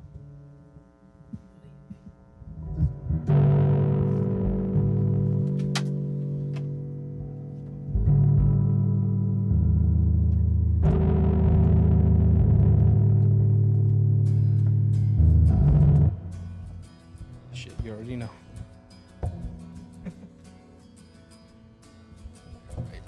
Well,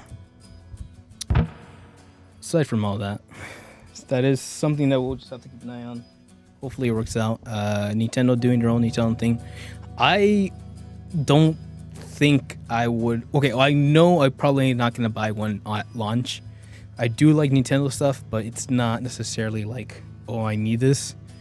I think more than that, I'd be interested in investing in ROG Ally. I really want to start getting into the PC space, but even for that, if I'm gonna drop like $700 for the stupid Pro, then I'll just hold on to that for a little bit longer. I think by the time the graphics cards hit 5070s, I think that's when I'll start building a PC, and I can future-proof it hopefully, and we'll go from there. So all that excitement, much more, because HTC Vive's 999 Focus Vision lets PC gamers bring the same high-end headsets using a VR arcades into their homes. DisplayPort mode in late 2024. Cool. How's this? Oh, those are cool. Yeah, those are great. Yeah, that's great. This is it. This is it. That's the design. Fuck it. HTC Vive has upgraded its line of extended reality headsets to the new Vive Focus Vision, promising gamers built-in eye tracking, improved cameras, and better hand tracking. If actual reality is just too much and you've recently received an unexpected inheritance from a wealthy benefactor, the new headset is available to pre-order today. See Amazon. Focus Vision price. Not to be confused with the currently available Vive XR Elite, Focus 3, Focus Plus, Pro 2, or Vive Flow VR models. The HTC Vive Focus Vision offer a DisplayPort mode that will connect directly with the PC's graphics card to let VR gamers work their way through their stream VR back catalogs without a drop in visual quality. The only catch with that feature is that it won't be available until late 2024. Snapdragon. The built-in eye tracking, IPD adjustments, DisplayPort made for stunning, visually lossless PCVR experiences. Dual 16MP color cameras for stereoscopic full color pass-through. 2080 focus of view, frame of view, 90Hz refresh rate, support for 120 refresh rate via what? DisplayPort mode coming 2024. Combined 5K resolution across both eyes. Depth sensor for scene recognition. And infrared sensor for enhanced tracking in low light conditions. Cool. Vive Focus Vision gives you the best of both worlds with outstanding standalone capabilities, DisplayPort mode, support for visually lossless PCR experience. Said Shenyi Global Head production of HTC Vive. Now PC gamers can bring the same high-end sets used in VR arcades into their homes. We're taking everything to the next level with built-in eye tracking, stereo color pass-through cameras for depth-correct mixed reality, or even an infrared sensor for enhanced hand tracking in low-light conditions.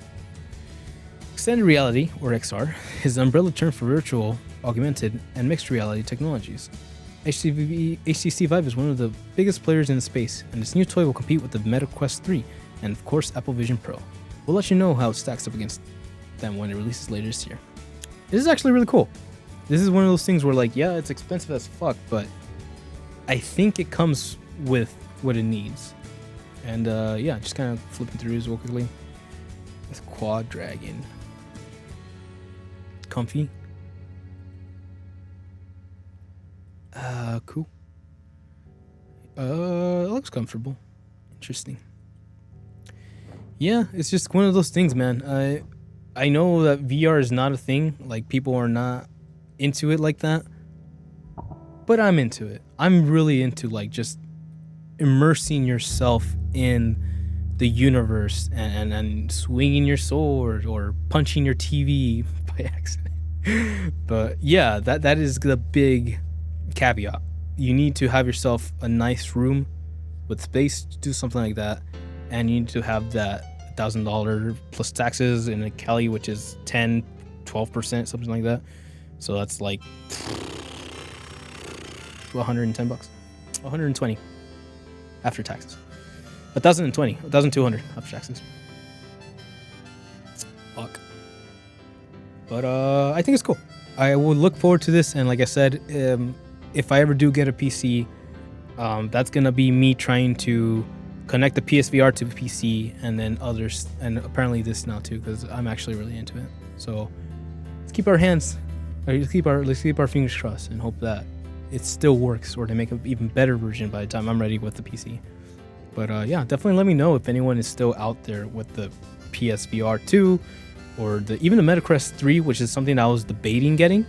But this is definitely more in line with what I would want to use that for. It connects with the PC, and you can do all these crazy stuff with it. So looking forward to that. Making more money, apparently. Because Microsoft spends $1 billion annually to get third-party games on Game Pass report.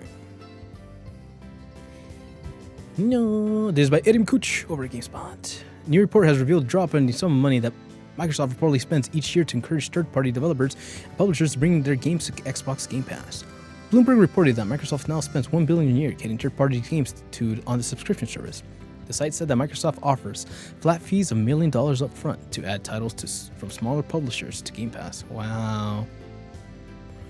GameSpot has contacted Microsoft in an effort to get more details on this. Presumably, Microsoft would pay more for a developer to bring a new release to a Game Pass at launch compared to a licensing agreement for an older title.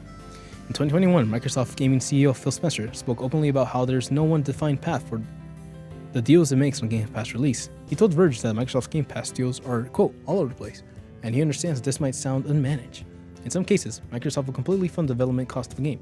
The studio can go sell their game on rival stores like PlayStation and Steam, or at retail. Microsoft enjoys the benefits of having another Game Pass game. For them, they protected themselves from any downside risks. The game is going to get made. Then they have all the retail upside. We have the opportunity for day and date. That would be a flat fee payment to the developer, he said. In other cases, game might still be finished, and then Microsoft works out a straight cash deal to bring it to Game Pass, Spencer said. Still, other deals involve usage on how much monetization a game has through its in-game sales. If this all sounds like the Wild West, it's because it is. Spencer has been frank in acknowledging, Microsoft doesn't have all the answers. We're open to experimenting with many different partners because we don't think we have it figured out yet. When we started, we had a model that was all based on usage. Most of the partners said, yeah, we understand, but we don't believe it. So just give us money. Up front. Based on usage. While Microsoft can pay smaller publishers big money to bring their titles to Game Pass, larger publishers don't only take the money or agree to put titles on the Game Pass. For any number of reasons, Strauss Zelnick, the head of GTA and Red Dead company at Take-Two, told Bloomberg that putting its big games on the Game Pass at launch doesn't make any sense at all. Zelnick has been saying this for a long time. Take-Two has brought over some of its older titles to Game Pass, including Grand Theft Auto 5, Red Dead Redemption 2, but both have since rotated out of the catalog. Recently, Zelnick discussed Microsoft's decision to put Call of Duty Black Ops 6 on Game Pass at its launch, saying it will help drive Game Pass memberships, but only for a period of time. Many have questioned the economic stability of launching brand new games on Game Pass, and that's one of the reasons why Sony doesn't launch new PlayStation games into PlayStation Plus. Another game news, a new standard tier of service just launched, and it has some key differences between the other versions. For more, be cool at GameSpot. Alright. Yep, so in case you didn't know, in case you were wondering, just how much are they really fucking spending just to be stupid? $1 billion. Small loan of $1 billion. So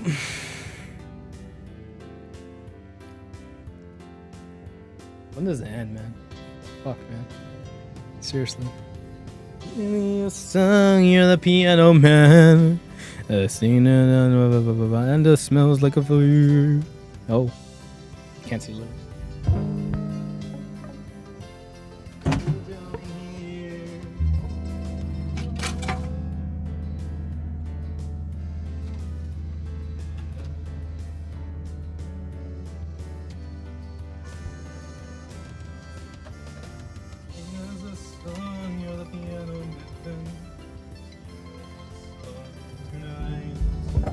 We're on the moon for a melody, and you got us feeling alright. So yeah, here's the thing about the Game Pass shit. So they add things to it, they make a big deal about it being like on this fucking service, and then like 2-3 months later, they pull it out of the service and you can never play that game again. Sometimes. And this is a digital future that, quote unquote, everybody is looking forward to? Come on, man. Netflix I get. Movies I get. Even then, thanks King. Even then, I have my stack of Steelbook fucking 4K Blu-ray disc in the fucking corner because I know that if I ever feel like watching Sonic the Hedgehog 2, I can watch it in 4K Blu-ray. No, for real though. Just all the quality shit. Physical. All the quality games. Physical. Why? Because when shit hits the fan, when those servers don't work, when nothing exists outside of your neighborhood, let's put it that way, I have my collection. Nobody, well, I won't say that, but Nobody can take that away. Maybe I won't say that out loud. But nobody will... You know what I mean? That's there. That is quote unquote secure. That is my collection that I have curated, that I have spent generations, only two, building, creating, saving, remembering, admiring, respecting, investing, because it matters. To me, it fucking matters. It is our history. It is the lessons we have learned in development. It is the stories we have heard growing up. That shit deserves to be protected, right? And sure, yeah, digital is cool. I buy all digital up the ass. Again, I have a 5 terabyte fucking hard drive PS5, or solid state PS5, because I want to fit shit in that, because games are fucking huge at this point.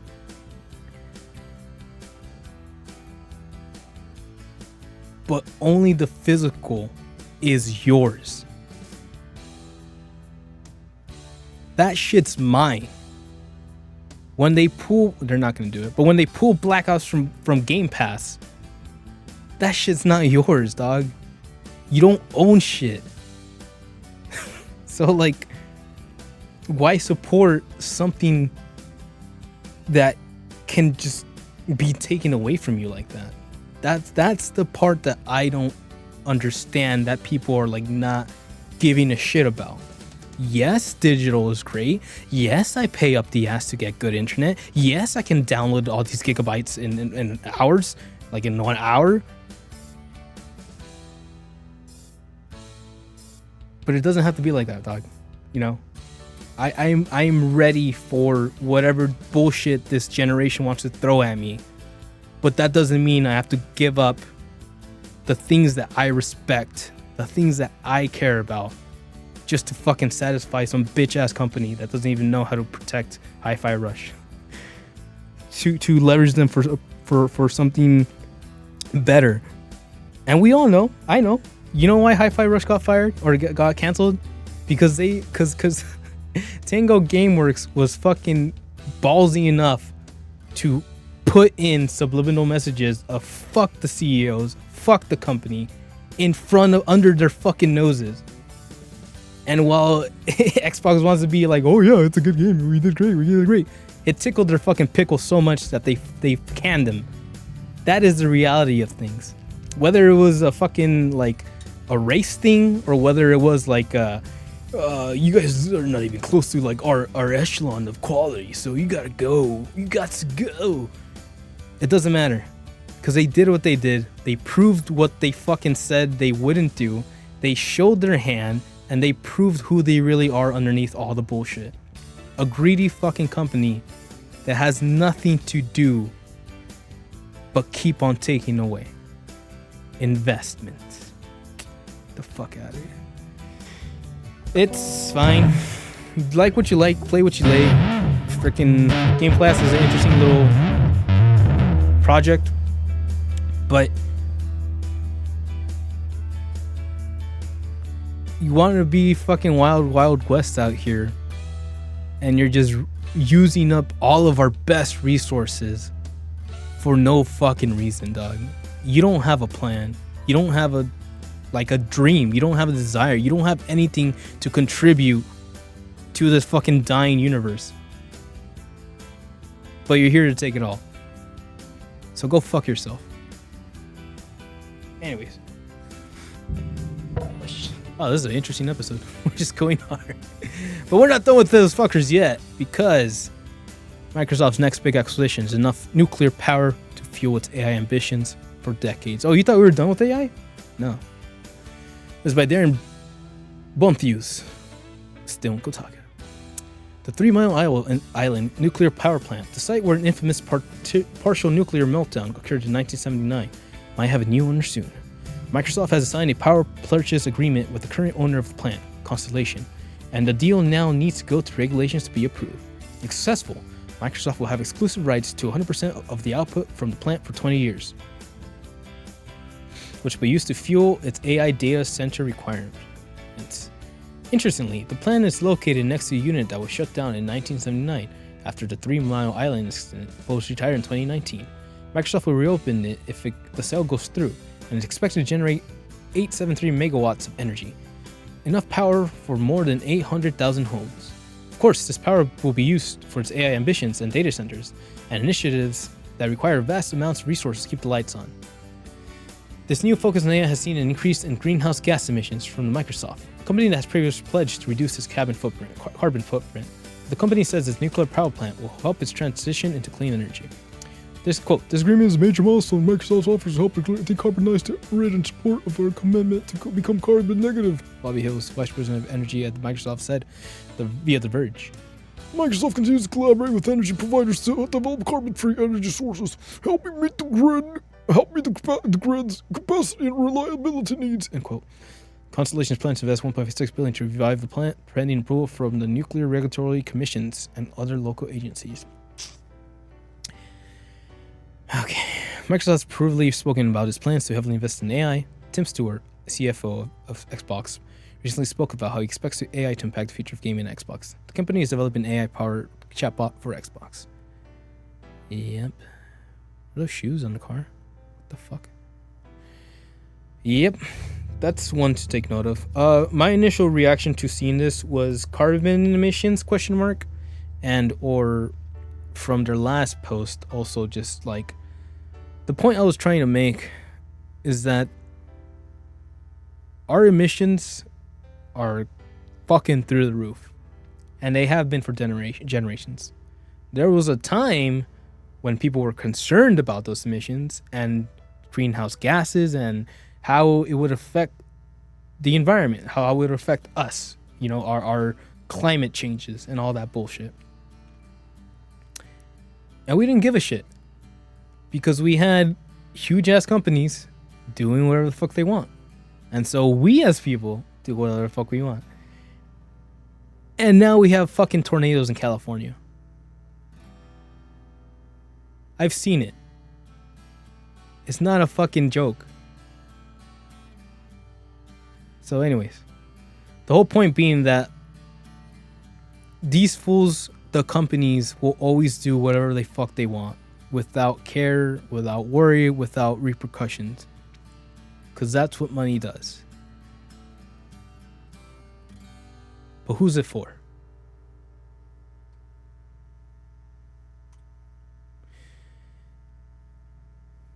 It's messed up. Thank you, Ethan. Gatch. We're going to skip this. Sorry. Director.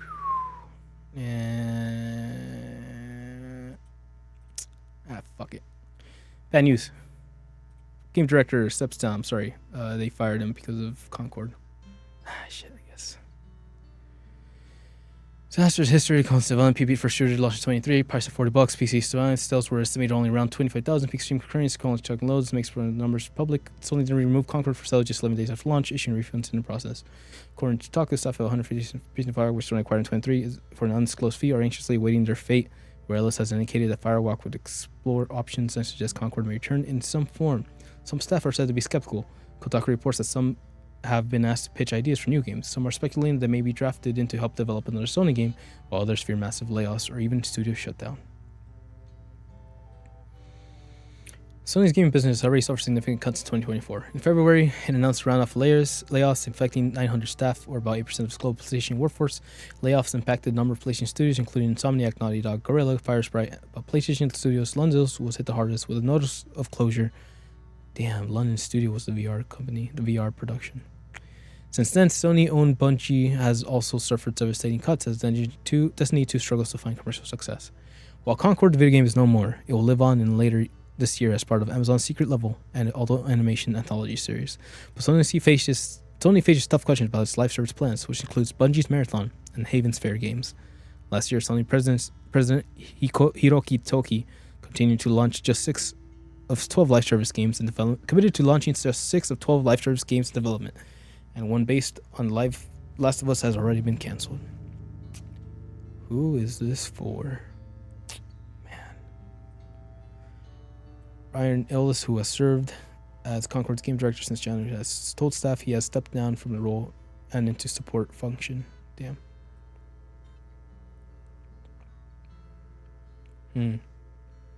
Colleagues and experience representing their players. We also has to aspect of the game, and our initial launch didn't land the way we intended.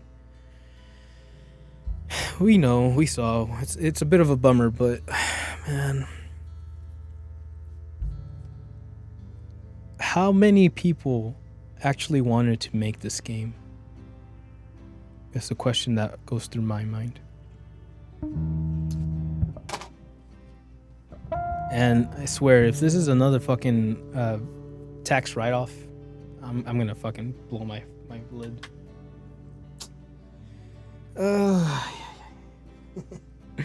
Alright. Well, yeah, so we'll have to keep an eye on it. The big one is them still having 3 more fucking live service games to launch. And they're already thinking about charging for, I forgot what the other one that they were charging for. But they already said they're thinking about like $30 for Marathon or $40. So, I don't know, man. It's dumb. This is the results of like just fucking following the monies, man. Following the numbers.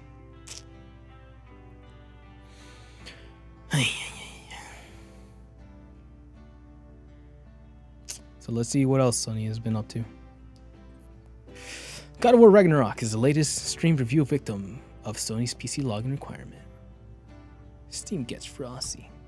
Reception mixed.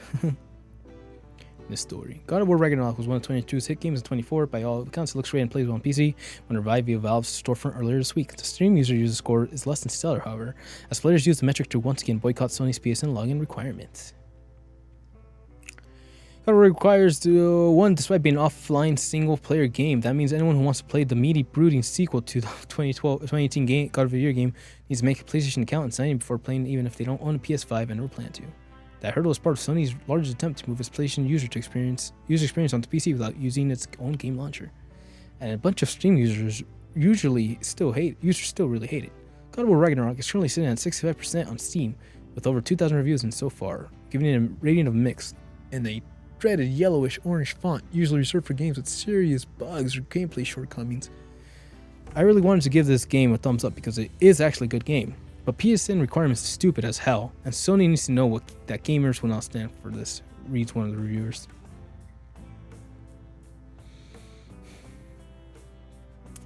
Attention regarding an Airstream port of PC card that affects user with 4GB VRAM graphics cards when attempting to launch the game with such systems. Error message displayed indicating that there's not.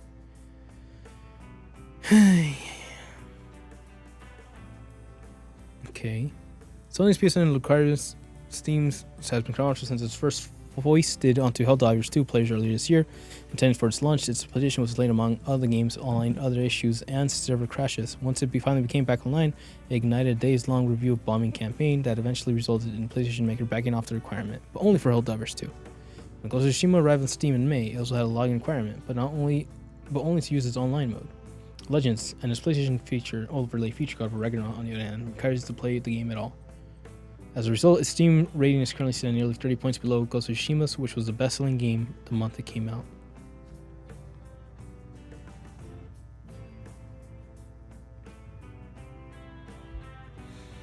God of War Ragnarok's PSN login boycott might not end up impacting its PC sales too much, but the game still hasn't gone off nearly a roaring start on Steam that its predecessors did. So far, it's peaked around 25,000 concurrent players on Steam, about half of what 2018's God of War did on its launch day. PC players who decide to give Ragnarok a spin this weekend will be happy to know that it's proven one of its biggest complaints from its console launch: Kratos' son spoiling all the puzzles.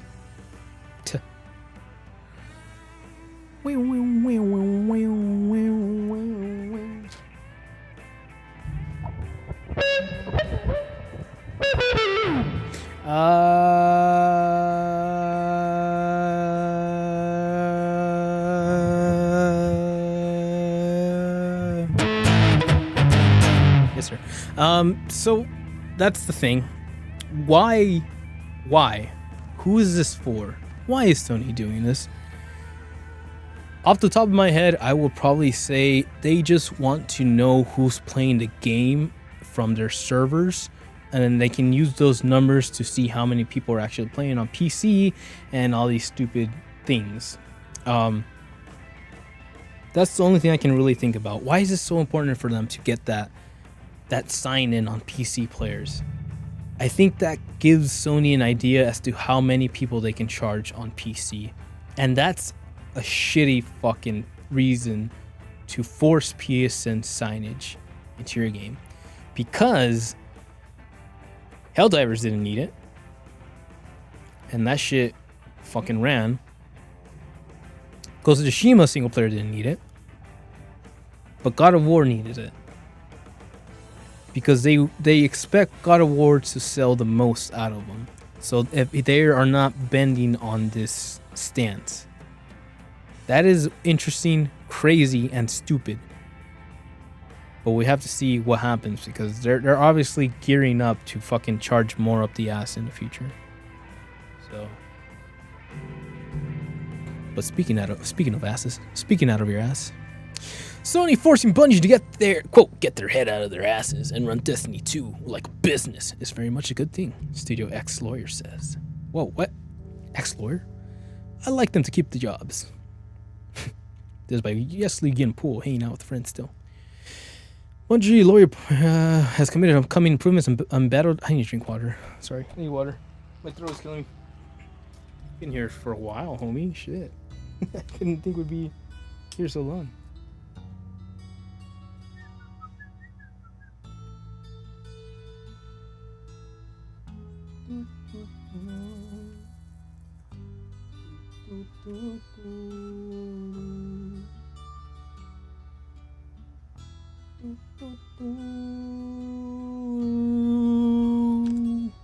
Good song. Oh, I didn't even get my water.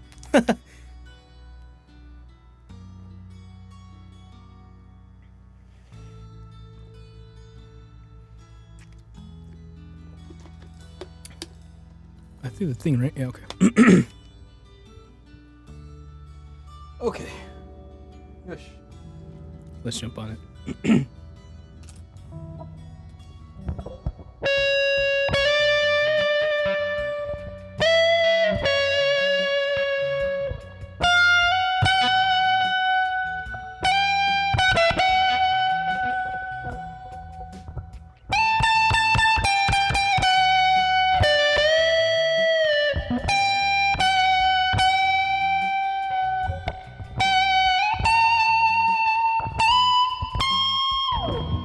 Nice. Alright, let's get it out there. Good thing.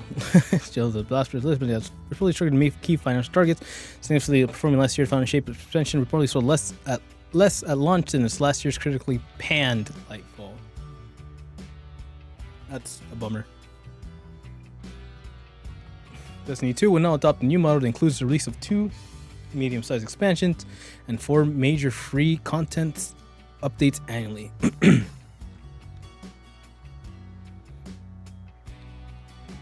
Eh? California. This evolution aims to enhance the player experience through a new multi-year saga, including non-linear story, more systematic innovation, and significant improvements to the core game activities and rewards, Bungie said. One of the problems with Destiny 2 that Bungie has now identified is that it's nigh on impenetrable to newcomers. Speaking to blog post game director Tyson Green, and admittedly Destiny is too complex. With literally hundreds of activities, you'd practically need a PhD to decide what to play and how to get the rewards you're looking for, Green added, before revealing plans to modernize Destiny 2's user interface to make it easier for everyone to find and launch into great activities. The company should embrace after Sony acquisition. Don McGowan, former general counsel at Bungie, reacted to Kotaku article rallying up the Destiny 2 changes and said he was pleased with Sony's apparent influence here. He said means the studio is finally running the game like a business. Much though it pains me to say this, it appears that Sony's inflicting some discipline on my former colleagues may have forced them to fix the things that were wrong with their game, McGowan said. It's 4 p.m. To be clear, I'm not talking about the layoffs. I'm talking about the forcing them to get in their heads out of the asses and focus on things like implementing a method of new player acquisition, not just doing fan service for the fans in the Bungie C-suite and running the game like a business. Good. I still have friends in that environment and I'd like to get them to keep their jobs. Quote, this is the future I thought the company should embrace after Sony acquisition, a studio, not an independent company. But there was a lot of egos for whom it was important to pretend that nothing would change. I remember sitting there during our deal saying, do you think Sony describes this as getting them to pay $3.6 billion for the right to have no input on what Bungie does? That was exactly what a lot of people thought. I guess they've been given cause to understand that that's not how things work. Good. Changes described in this article are the things you do to run franchises, not to keep making the game you and your friends have mastered, or to chase trends. Ooh. Okay. Destiny 2 changes come amid a period of speculation and unrest within the Destiny community about the franchise's futures. Uncertainty grew when Bungie announced plans to cut 220 staff late in July, with additional 155 workers planned to move from Bungie into Sony Interactive Entertainment in the coming months. That left the developer with around 850 employees. Quote, I realize all of this is hard news, especially following the success we have seen with the final shape, end quote. Controversial Studio head Pete Patterson said in a statement, quote, but as I navigated the broader economic realities over the last year, and after exhausting all other mitigation options, this has become a necessary decision to refocus our studio and our business with more realistic goals and viable financials. Bungie reportedly has no plans for Destiny 3, and has canceled a Destiny spin-off project known as Payback. Development on this marathon revival is said to be ongoing. In December, IGN reported on an apparent scramble by Bungie studio leadership to avoid total Sony takeover. Then in March, IGN reported on a leadership shakeup on Marathon, which included removal of longtime Bungie designer Christopher Barrett from the game director role.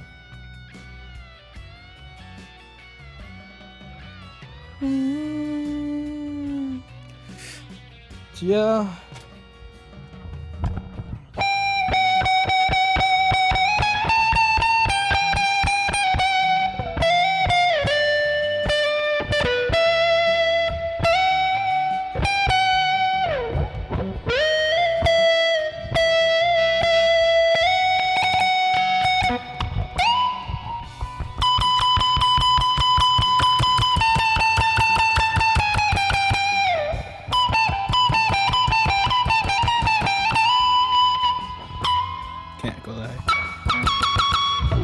For the record, I'm using a very budgeted Squire Stratocaster.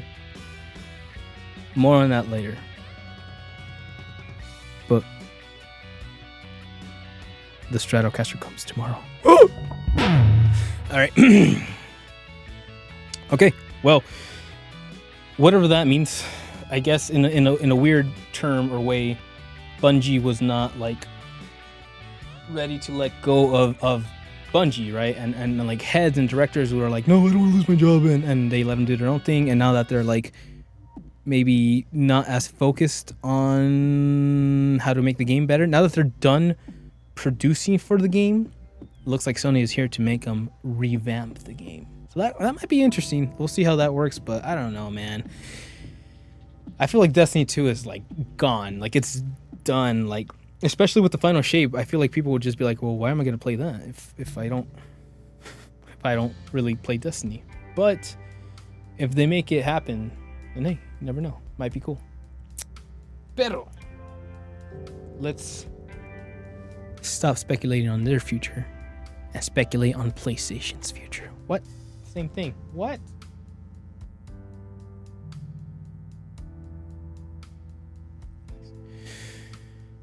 Report. Report. Status report. The PlayStation 6 chip's choice will help with backward capabilities, unless it doesn't have a fucking a CD port, or a disk drive. Fuck. It's by Ethan Gatch. Sony has chosen its chip manufacturer for the PlayStation 6 and its AMD, according to a new report by Reuters. Concerns about backwards compatibility with the PS5 were apparently one of the factors in the decision-making process. Reuters reports that via VGC that an intense bidding process for the PS6 contract was underway in 2012, with AMD eventually beating out competitors like Intel and Broadcom. One of the issues at play was apparently the profit margin that Intel wanted each unit sold.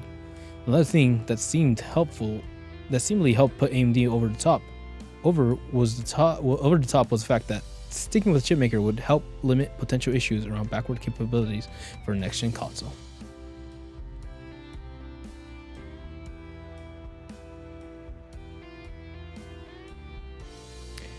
Hey. AMD designed a cheap CPU and GPU for both PS4 and PS5, in addition to existing relationships. continuation in manufacturing process was likely part of why the transition between two console generations was so smooth, with PS5 owners gaining access to thousands of games from the older consoles as soon as launch. Similar transitions for PS6 will ensure the 3 generations of games and player libraries potentially all available on one device. That is cool. That would basically be my PS3 backwards compatible. And then I will only need 2 boxes on my desktop setup. That is cool.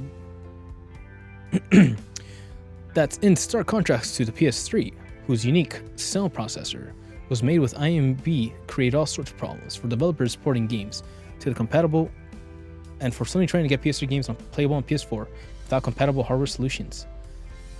Compatible hardware. Software solutions are required, which can be costly and require huge investments from the console maker. Instead, Sony has gone so far opted to simply make PS3 games available on PS5 slowly through the cloud gaming on most expensive premium tier of the PS Plus. Fuck. The PS4 console cycle lasted 7 years, and the PS5 one could go even longer. Some recently told investors that the current console was in the second half of its life, and in regulatory filings last year, the company suggested the PS6 wouldn't launch before 2028. The PS5 Pro, coming in November for $700, can end up being the halfway point between the current generation and the release of the PS6. Huh. Fix who Sony partnered with for the cell processor.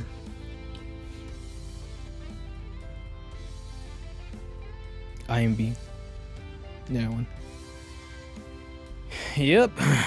I thought like last week they were talking about how they were still trying to figure out who was going to get the chip, but because I thought that's what this was. I thought they were saying that it's a new person from the PS4 and PS5, a different company was making the chip. But then that just means this is great news. Like it's fine. Like it's nothing really changed. AMD didn't change. It's fine. Interesting.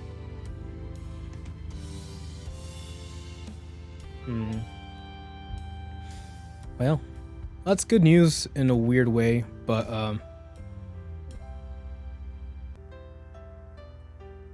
yeah, it's crazy that they're already like planning for the PS6 when the fucking PS5 Pro isn't even out. But that kind of makes sense. If the Pro is out, then that means you can start working on the 5, which means yeah, you finalize your what do you call it? Your suppliers for the chips, and that's gonna be AMD. So good news along the way. I gotta pee. All right. Well, PS6 might be far away. 2028, they say. I'm thinking 2030, 2029. But guess what's this week? Whew. PS5 Pro 30th Anniversary Edition 1514. Fuck did that number come from? Close-up photos that show off all its little details. Tiny hidden patterns everywhere. This is by Rebecca Valentine over at IGN. Earlier this week, Sony announced a limited edition PS5, PS5 Pro, and other accessories as part of the celebration of its 30th anniversary. And now, we've got some close-up photos of the console and limited edition DualSense controllers that show off an incredible level of detail work on the hardware. The photo in question shows off the anniversary of PS5 Pro and PS5. The limited edition DualSense and DualSense Edge controllers and case. Up-close photos show off incredible detail of the Edge controller, showing the little triangle, clerical X, and square patterns on the touchpad. There's an ultra tiny 30th anniversary text hidden on the Pro itself, for further tiny patterns on the inner fold of the console. Alright. The PS5 Pro bundle will come with the Pro itself, a vertical stand, a charging station, DualSense Edge controller. Oh shit, it does come with the Edge? And case, an original PlayStation controller style cable conductor. Fuck. Oh, fuck. Controller style cable connector, 4 cable ties styled in after sacred symbols, and a sticker and poster and paperclip. Pricing has not been announced for the bundle yet, nor has been announced for the other console, which is the PS5 Slim Digital Edition, which comes with a regular DualSense controller, vertical stand, and original PlayStation control style. Original PlayStation style cable connector with 4 cable tile style symbols. Pre-orders will begin available December 26th with individuals, 2 individuals with PSN accounts, as well as participating retailers. The PS5 Pro was one of the industry's worst kept secrets for months before its official reveal earlier this month. The console is priced at $700, doesn't come with a disc drive, and launches on November 7th this year. PlayStation fans reacted to the high price point with suspense when it was announced, and our polls only between 10 and 50% of the respondents indicated that they would buy the console, largely put off by its expense. However, Sony has since said that they can justify the high cost due to lack of competition, since Sony has since announced it will sell certified refurbished PS5s for half the price of PS5 or half the price of a PS5 Pro, and PS5 disc drive sales have increased in the wake of the announcement as well. Yep, that's pretty shitty. High cost, lack of competition. That's where we're at. Oh man. You put me in a predicament, Sony. Like a really strange predicament. Because I don't want to support the bullshit. Really shouldn't. But goddamn. Goddamn. I'm just kidding. I'm done. So I remember when I was bitching about 700. It's not about the money. And I'll tell you why. I am dead ass.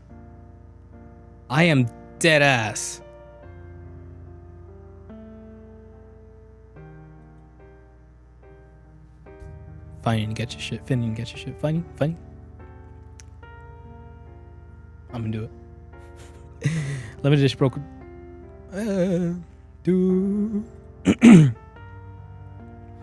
Pro controller or Pro bundle. Let's get right here. Mostly I wanted it for this. I was actually really tempted to get this shit, but if it's a whole bundle, that's 200 plus 700 plus 60. So then I could see this going for 1,000 easy, maybe 1,200 after tax. God damn.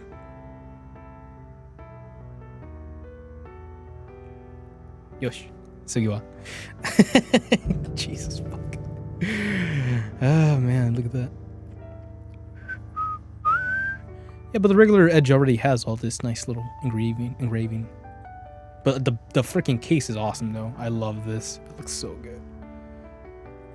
30th anniversary, motherfucker.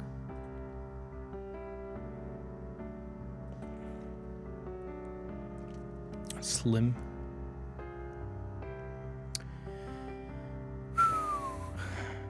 They just look white in that. Oh, okay, it has a 30th 3.0. The other one just comes with the sacred symbols, the regular one.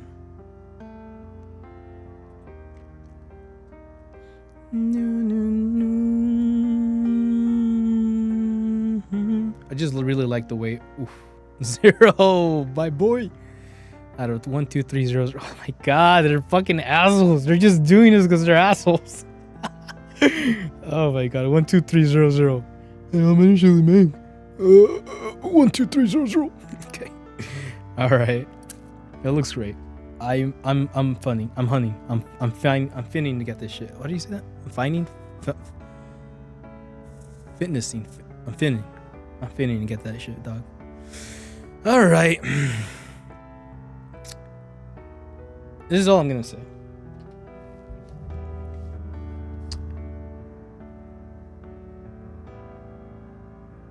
I'm all for supporting like things that matter, right? Technology matters.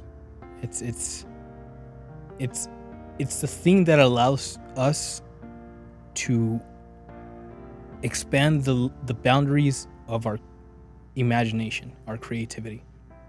It inspires us to do things we thought could be impossible.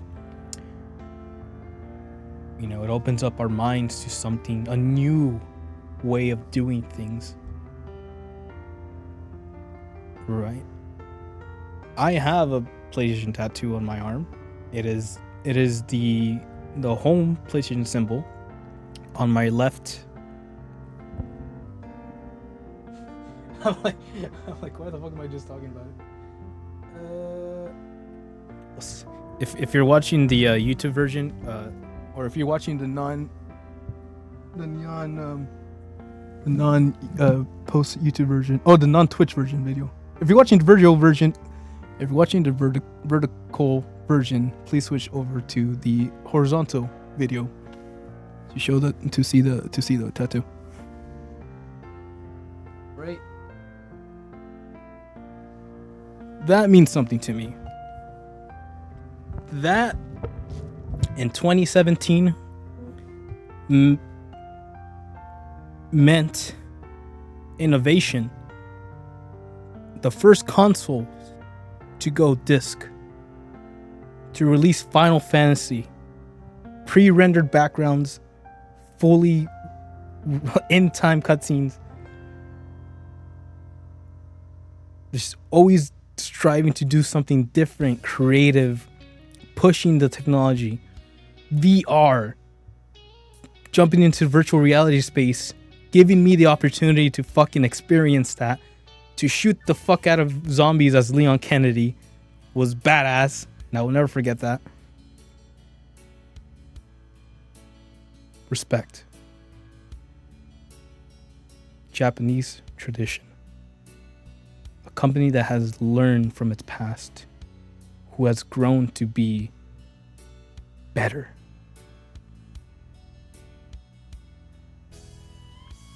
We're not there. Not right now. So it's hard for me to be like, yeah, fuck it. Let me drop 1,200, 1,500 on a fucking console.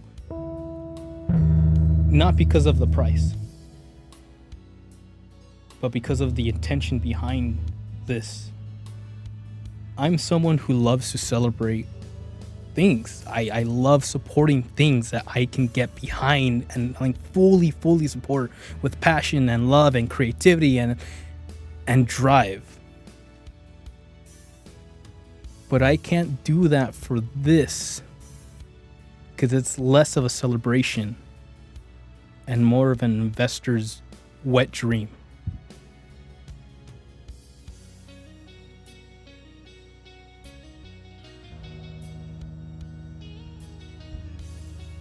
I will buy this. And I say that with a optimistic voice because of bots.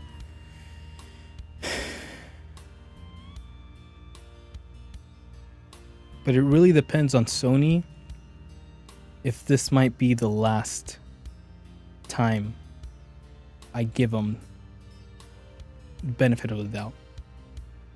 Because with this trajectory that we're going with who we're catering, with who our intended audiences, our catered audiences, we're going backwards. And I'm really disappointed. These are beautiful. These are great designs. They were like made by someone who actually gives a shit and was like, yo, let's fucking do this again. But again, they did this once. So, you know, stay strong. All right. So here's the hoping that it's just 1,000 flat. I'll pay for that shit. Hell yeah. And that will be the middle ground. Please, Sony. For the players.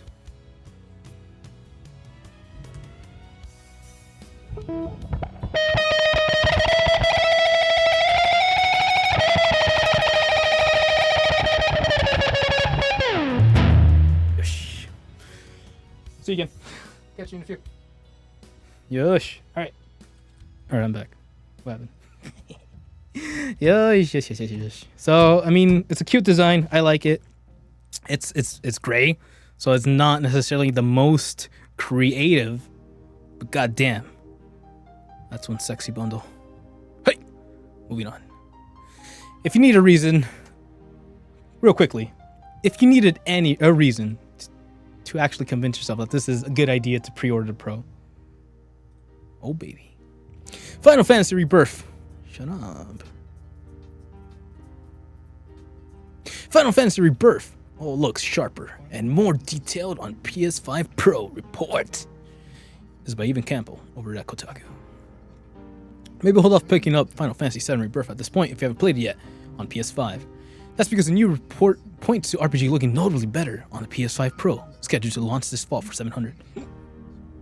Digital Foundry decided to compare Sony footage shared with of Final Fantasy 7 reboot on a PS5 Pro against its own PS5 gameplay. What they found in the PS5's Pro version was a 60 FPS presentation that's a huge improvement under standard PS5 and irons out the performance drops. In some respects, the footage suggests that the PS5 Pro at 60 frame even has advantages over the base machine in its 30 FPS quality mode. I actually saw this video over the week. It was a good shit. The video comparison sees above points to how blurry Final Fantasy's Rebirth can look on PS5 with smooth mode. Then on PS5 Pro, the Square Enix RPG features much better image quality when its characters or trees in the far off background. Additionally, skin textures appear much better. Digital Foundry showcases how Barrett's face features more details that are almost mirrored currently on PS5. The PS5 Pro version of Final Fantasy VII also seems to stay near locked at 60 FPS, while the PS5 edition with performance mode could suffer drops. For instance, Intense Fight could see the frame rate dip per Digital Foundry via Eurogamer. The performance, smooth, and sharp modes were part of the first patch for Final Fantasy VII Rebirth earlier this year. Oh yeah, this looks way better. Yeah, I remember this shit being fucking blurry. Square Enix has revealed that Square's Final Fantasy VII Rebirth enemy sales the PlayStation, nor did Final Fantasy 16 looking at that's some Porky Pig shit right there. Looking at the company of plans to include Queen's Blood in Final Fantasy VII Remake Part 3. Okay. So they will have Queen's Blood in Final Fantasy VII. Thank you, Evan Campbell, for answering that question that I asked 7 days ago, or 3 days ago. And I don't say that in a sarcastic way. I mean that 1000%. I asked that question to the universe about 3 days ago, and Ethan came back with an answer. Thank you, Ethan. You're the best. Square Enix has revealed. Oh yeah. For more, check out GameSpot's Final Fantasy VII review. You got it. Well, again, if you needed a reason to buy the Pro, this is mine. As the fucker just said that it was not as good as the original, this is still more than enough for me to buy with drop cash on this. I fucking love Final Fantasy 7. Damn, it looks good. I ain't gonna lie, it looks good. Oh, I ain't gonna lie. On my 4K TV, it looks fresh. Whew. All right. Thanks you. Thank you. Oh, that's a whole video. Thank you. And now, finally, for the last caveat. Ladies and gentlemen, PS5 Pro orders go live September 26th. This is by Brendan Harris on GameSpot. Still hanging out on GameSpot. Ladies and gentlemen, this is the one. This is your PSA. The PS5 Pro is real and it's coming. Sony revealed during a live stream Thursday morning. The PS5 Pro will offer a bump in horsepower in the current PS5 Slim models, making it possible to play PS5 games and even some PS4 titles in 4K resolution at 60 frames. In other words, the PS5 Pro could make it possibly to play games with the visual quality fidelity mode at the smoothest of performance mode. The enhanced console is set to launch November 7th for $700, $200 more than the PS5 Slim, and $250 more than the PS5 Digital. The PS5 Pro is already a digital-only console, but supports the 80 disk drive attachment. I have that. It's released later this year. If you prefer to replace your consoles upright, you'll need to buy the optional vertical stand for $30. All told, you could be looking at $825 plus your local tax rate. That's pretty steep for a mid-generation hardware refresh, but if the visual upgrades have already caught your eye, you can pre-order the PS5 Pro starting September 26th on PlayStation Direct. 26. PlayStation Direct. Major retailers will begin taking pre-orders on October 10th. Oh shit. Yeah. Damn. That's a new one. Pre-order PS5 Pro. PS5 Pro features a larger GPU that, according to Sony, allows for 45% rendering and support for enhanced visual technology like AI-driven upscaling and advanced ray tracing. It additionally comes with a 2TB SSD, which is double the base storage for premium over the PS5 Slim models. Storage space is fairly significant for a cost standpoint, and as adding 1TB to existing PS5 models typically costs around $100 or more if you opt for the latest NVMe, SSD, or Samsung or Western Digital. The console could also feature a minimal design refresh with wider racing stripes. On the side panels, it comes packaged with a standard DualSense 5 controller. Additional DualSense controllers cost $70 to $80 each, depending on the color. It reflects a $5 price increase that went into effect this week. Pro listings are live at Amazon and Best Buy, but pre-orders won't be available until October 10th at major retailers. Yep. Alright. Well, ladies and gentlemen, if you don't know, well, now you know. This September 26th, that is 4 days from now. Oh, calendar dog, come on.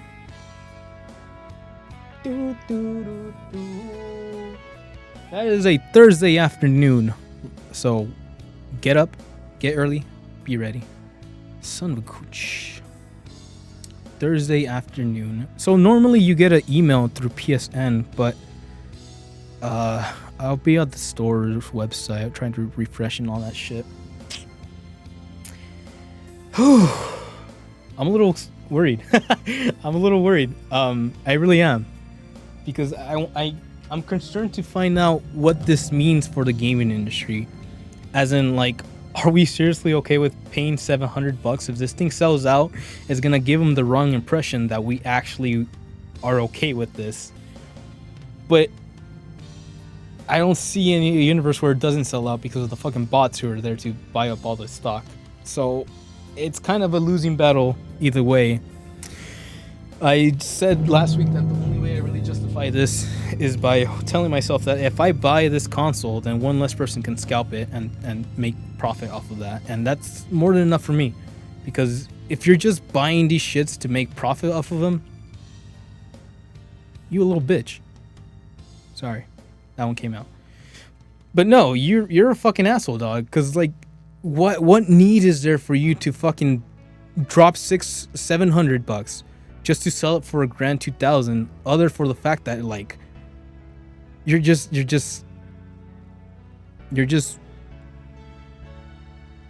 a virus feeding off of others' productivity. Yeah. So fuck you. What a world. I think the initial sale will happen. It will sell out. Bots will do their thing. If it dies down, like in terms of people buying the Pro, if it dies down, that might be okay. I after purchasing this thing one time, I don't really see any other universe or reason or any other point where I will have to be like, oh shit, that's the Wolverine PS5 Pro. I'm ready to drop $700 on that shit. No. When I pick this up, that will be it. I will be done. I will not buy any other fucking console. That's what I'm saying with you know, fucking trying to hope for that. I will be content and I will stop bitching about everything else, and I would just fucking be happy playing my console Pro on my 4K TV and all that bullshit. As it should be. Because I've already invested enough on this bullshit, and if I don't make it, and if a fucking bot gets it, that's what's wrong with this universe.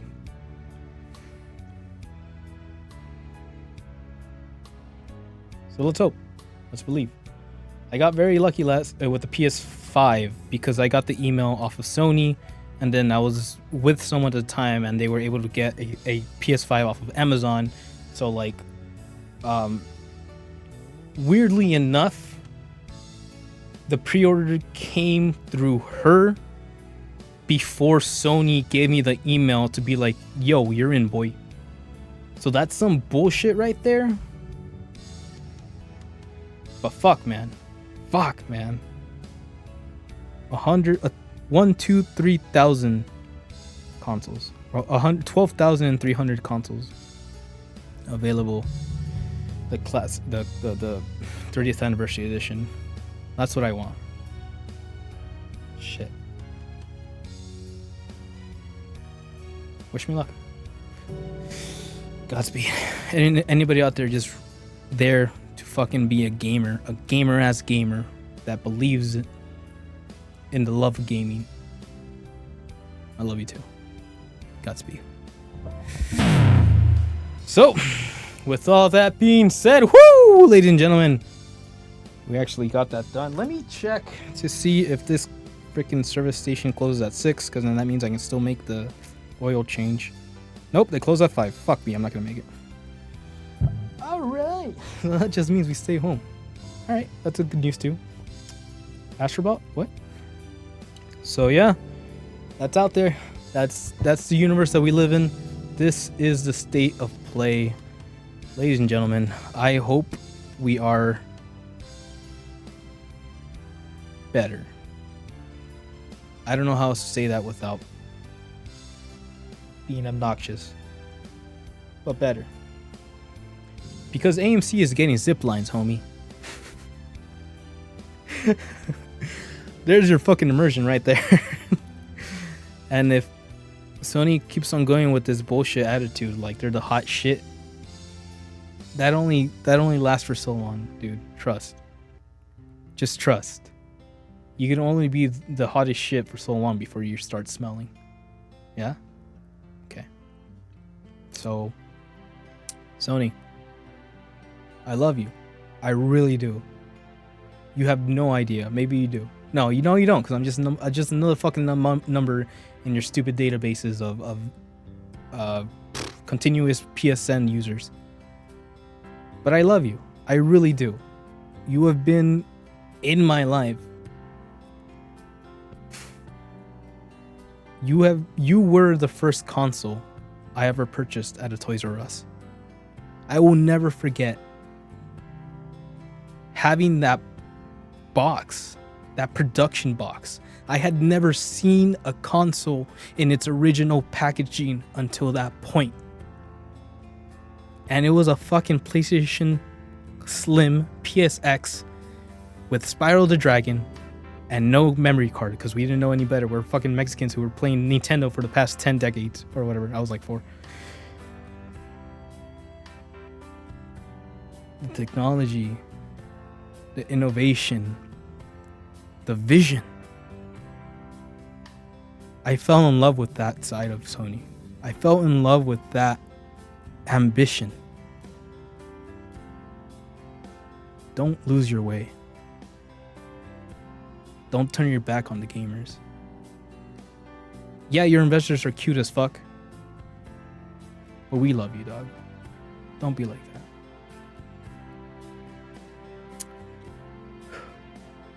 Gonna have to wait until the future. See how this changes the landscape. Who plays it cool and who tries to take advantage of the situation. I will buy this for me because it's what I want and it's what I will keep for my collection when I'm an old ass motherfucker at a retirement home.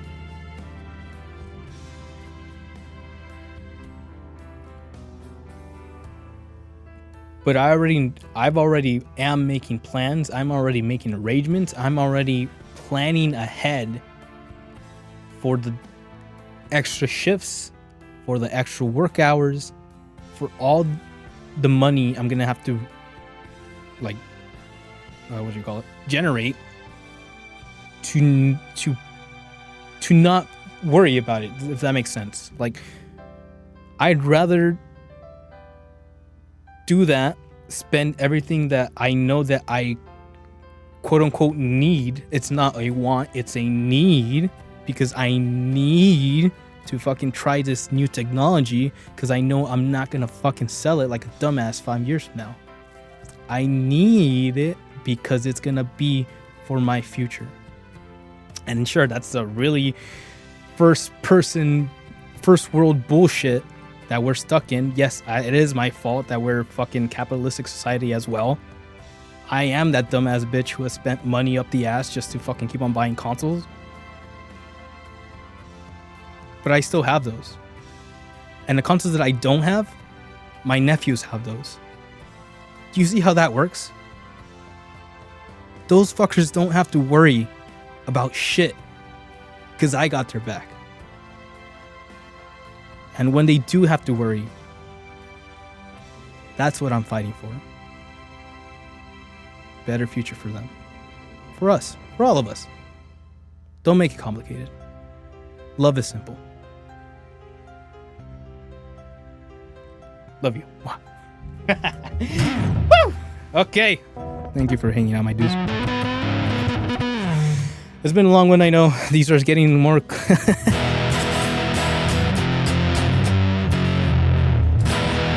are getting longer, I know. I'm also taking notes. But, demo. We're gonna get it through together, I think. I don't know. I'm gonna try to figure out like a way to like...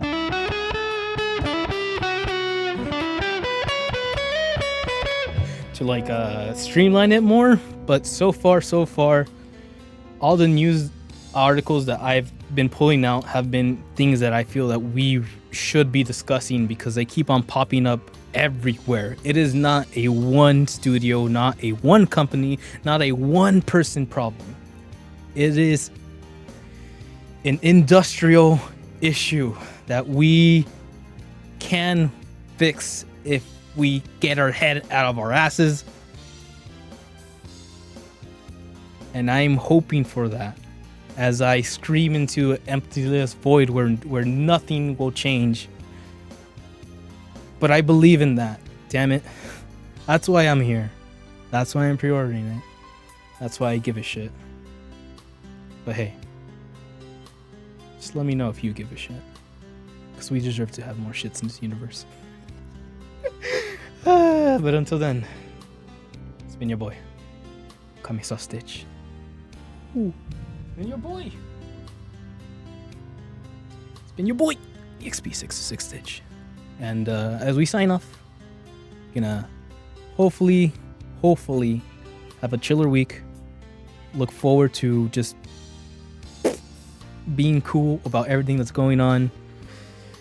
Looking forward to that Thursday pre-order sale launch, and just hoping that our fun takes care and we're just there for the next round. So hey man, I've said from the beginning, I don't think I'm going anywhere, mostly because I love technology too much. I'm too invested in what happens next to not invest more.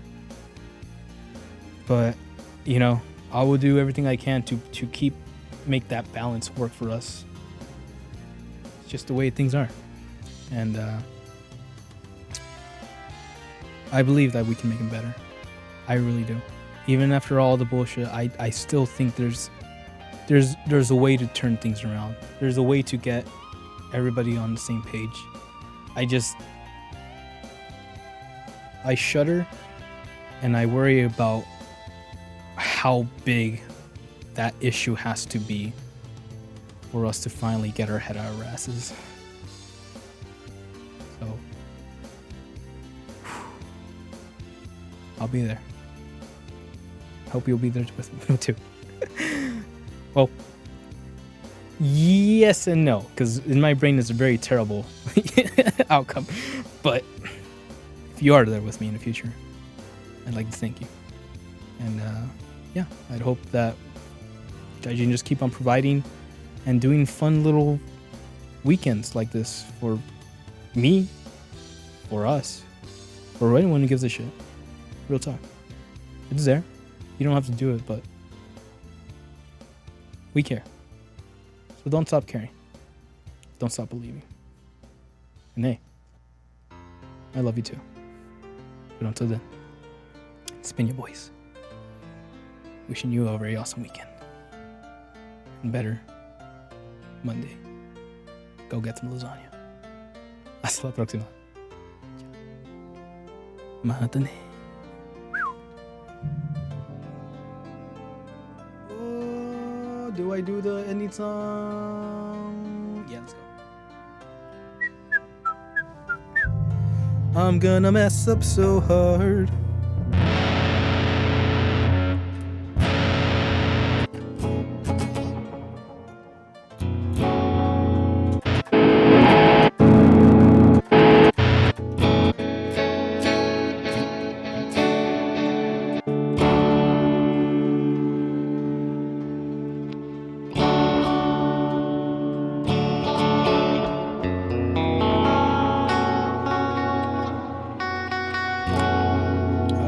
Alrighty, let's do it. Yosh. I think I got this.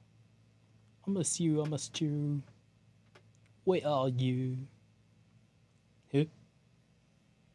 Oh shit, I forgot. I forgot that's right there.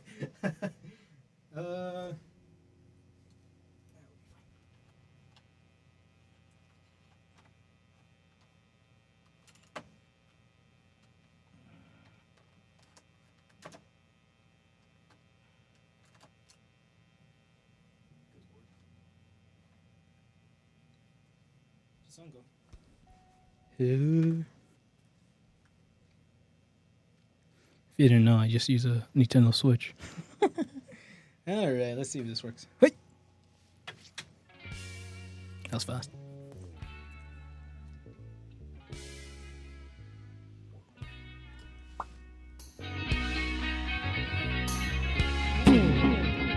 I don't know. I was happy in the haze of a drunken hour, but heaven knows I'm miserable now. I was looking for a job and then I found a job, and heaven knows I'm miserable now. In my life, why do I give valuable time to people who don't care if I live or I die?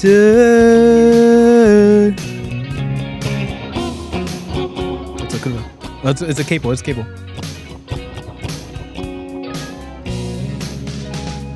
Love is entwined and passed me by, and heaven knows I'm miserable now.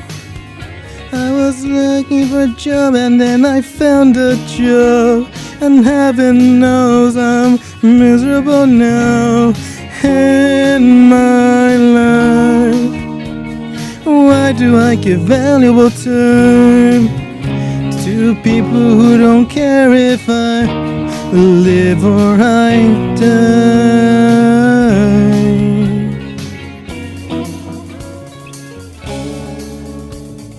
Yeah, that's the wrong nose. Okay, shift to 2. There you go.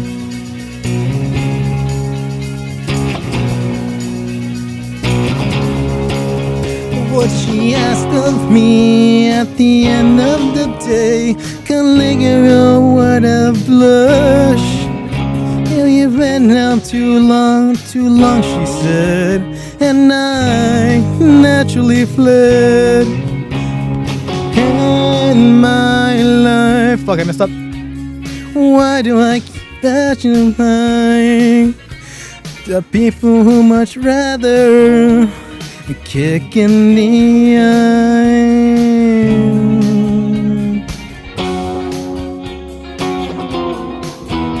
Damn. Goes all fast. Happy in the haze of a drunken hour, but heaven knows I'm miserable now. Oh, you've been home in the house too long, she said, and I naturally fled. In my life, oh, why do I give valuable time to people who don't care if I live or I die?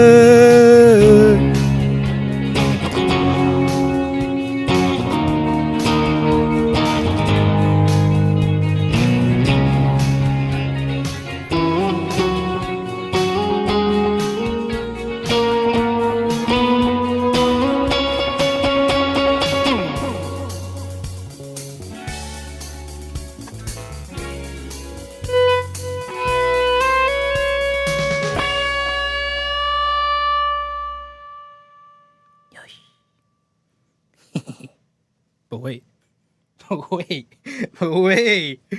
Ah, shit, I didn't think this one through.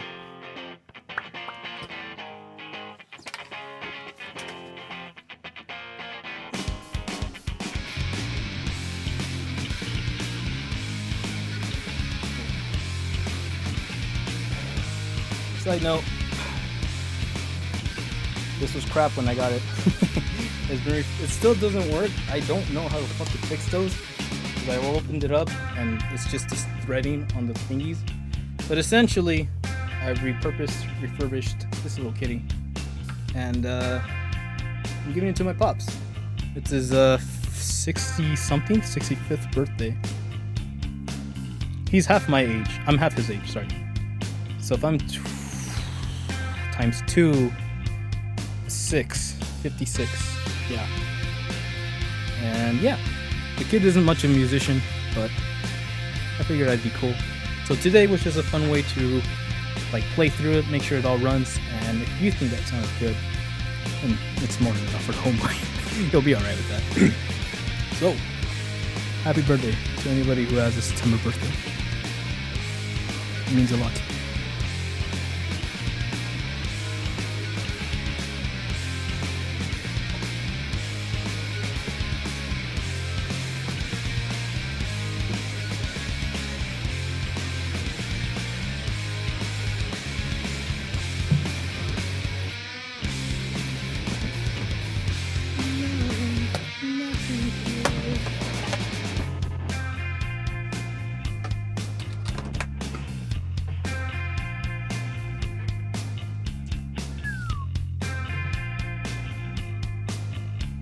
Alrighty.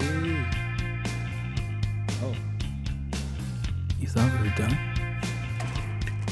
ちょっとかな?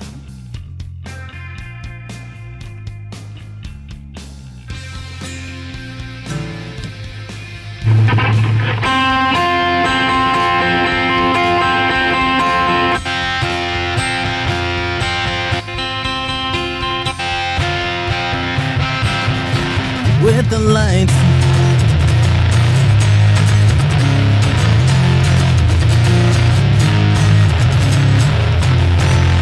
and contagion, we are now entertainer, a light I'm a mosquito, my libido, yeah.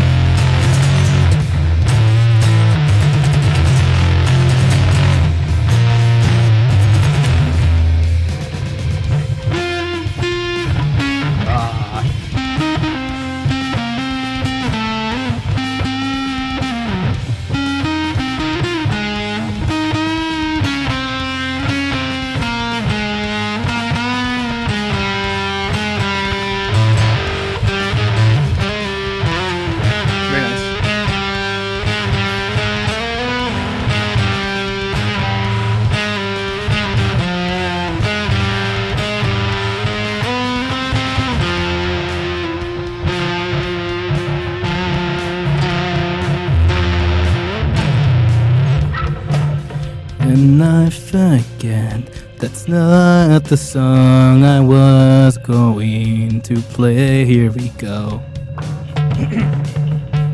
Hard to find, oh well, already, never mind. Oh, we're way out there. Phew! I think I got this. Yosh! Wrapping up. Special one for Saturday, huh? Special extra song. You know, it's supposed to be an encore, but I didn't have the guitar ready. All right, here we go.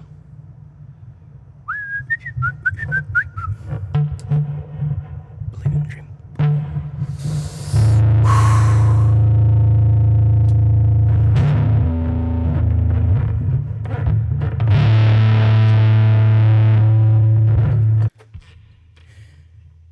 Seems like day I cry regretting the time you lost. It's empty and cold without you here. Too many people to take over.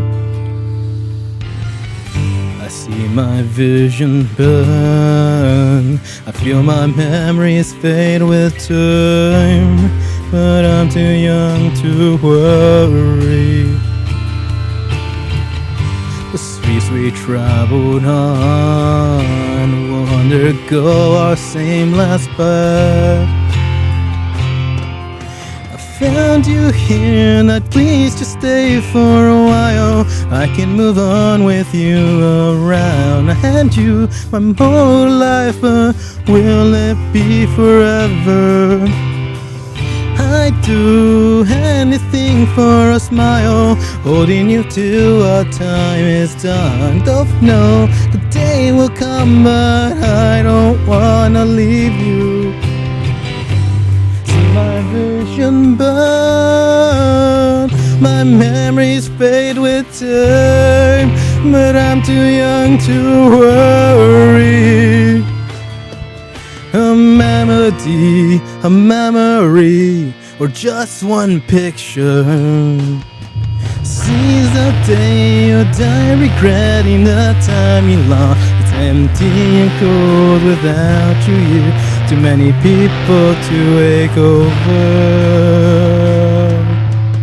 Newborn life replacing all of us, changing this fable we live in. No longer needed it, so where do we go?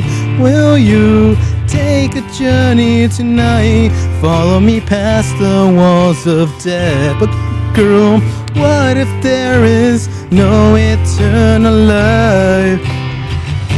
I see my vision burn, I feel my memories fade with time, but I'm too young to worry. Melody, a memory, or just one picture. Seize a day or die regretting the time you lost. It's empty and cold without you here. Too many people to wake over. Trials in life, stressing, not resisting. Don't wanna die alone without you here. Please tell me what we have is real.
Existing here, don't wanna die alone without you, dear. Please tell me what we have is real.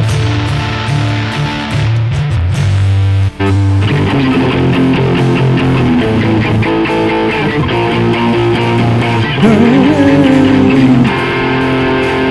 have is real.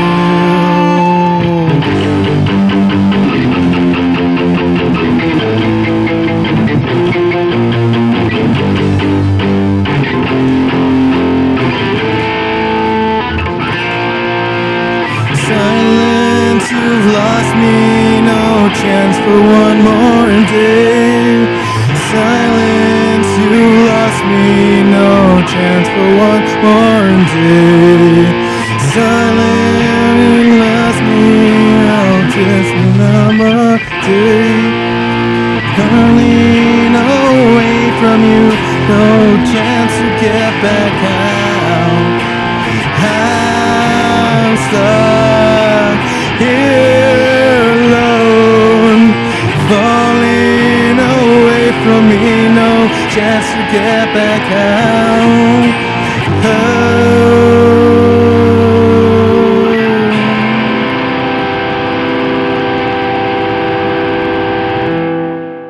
I could not hear the solo at the end. That was supposed to be the end screen. Yeah. September's a fun month. And I'm looking forward to October. Like a lot. Thanks for watching. Thanks for being cool. Thanks for being better. Hasta la próxima. Ciao. Mata.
Holy shit, that was 4 hours. Bye.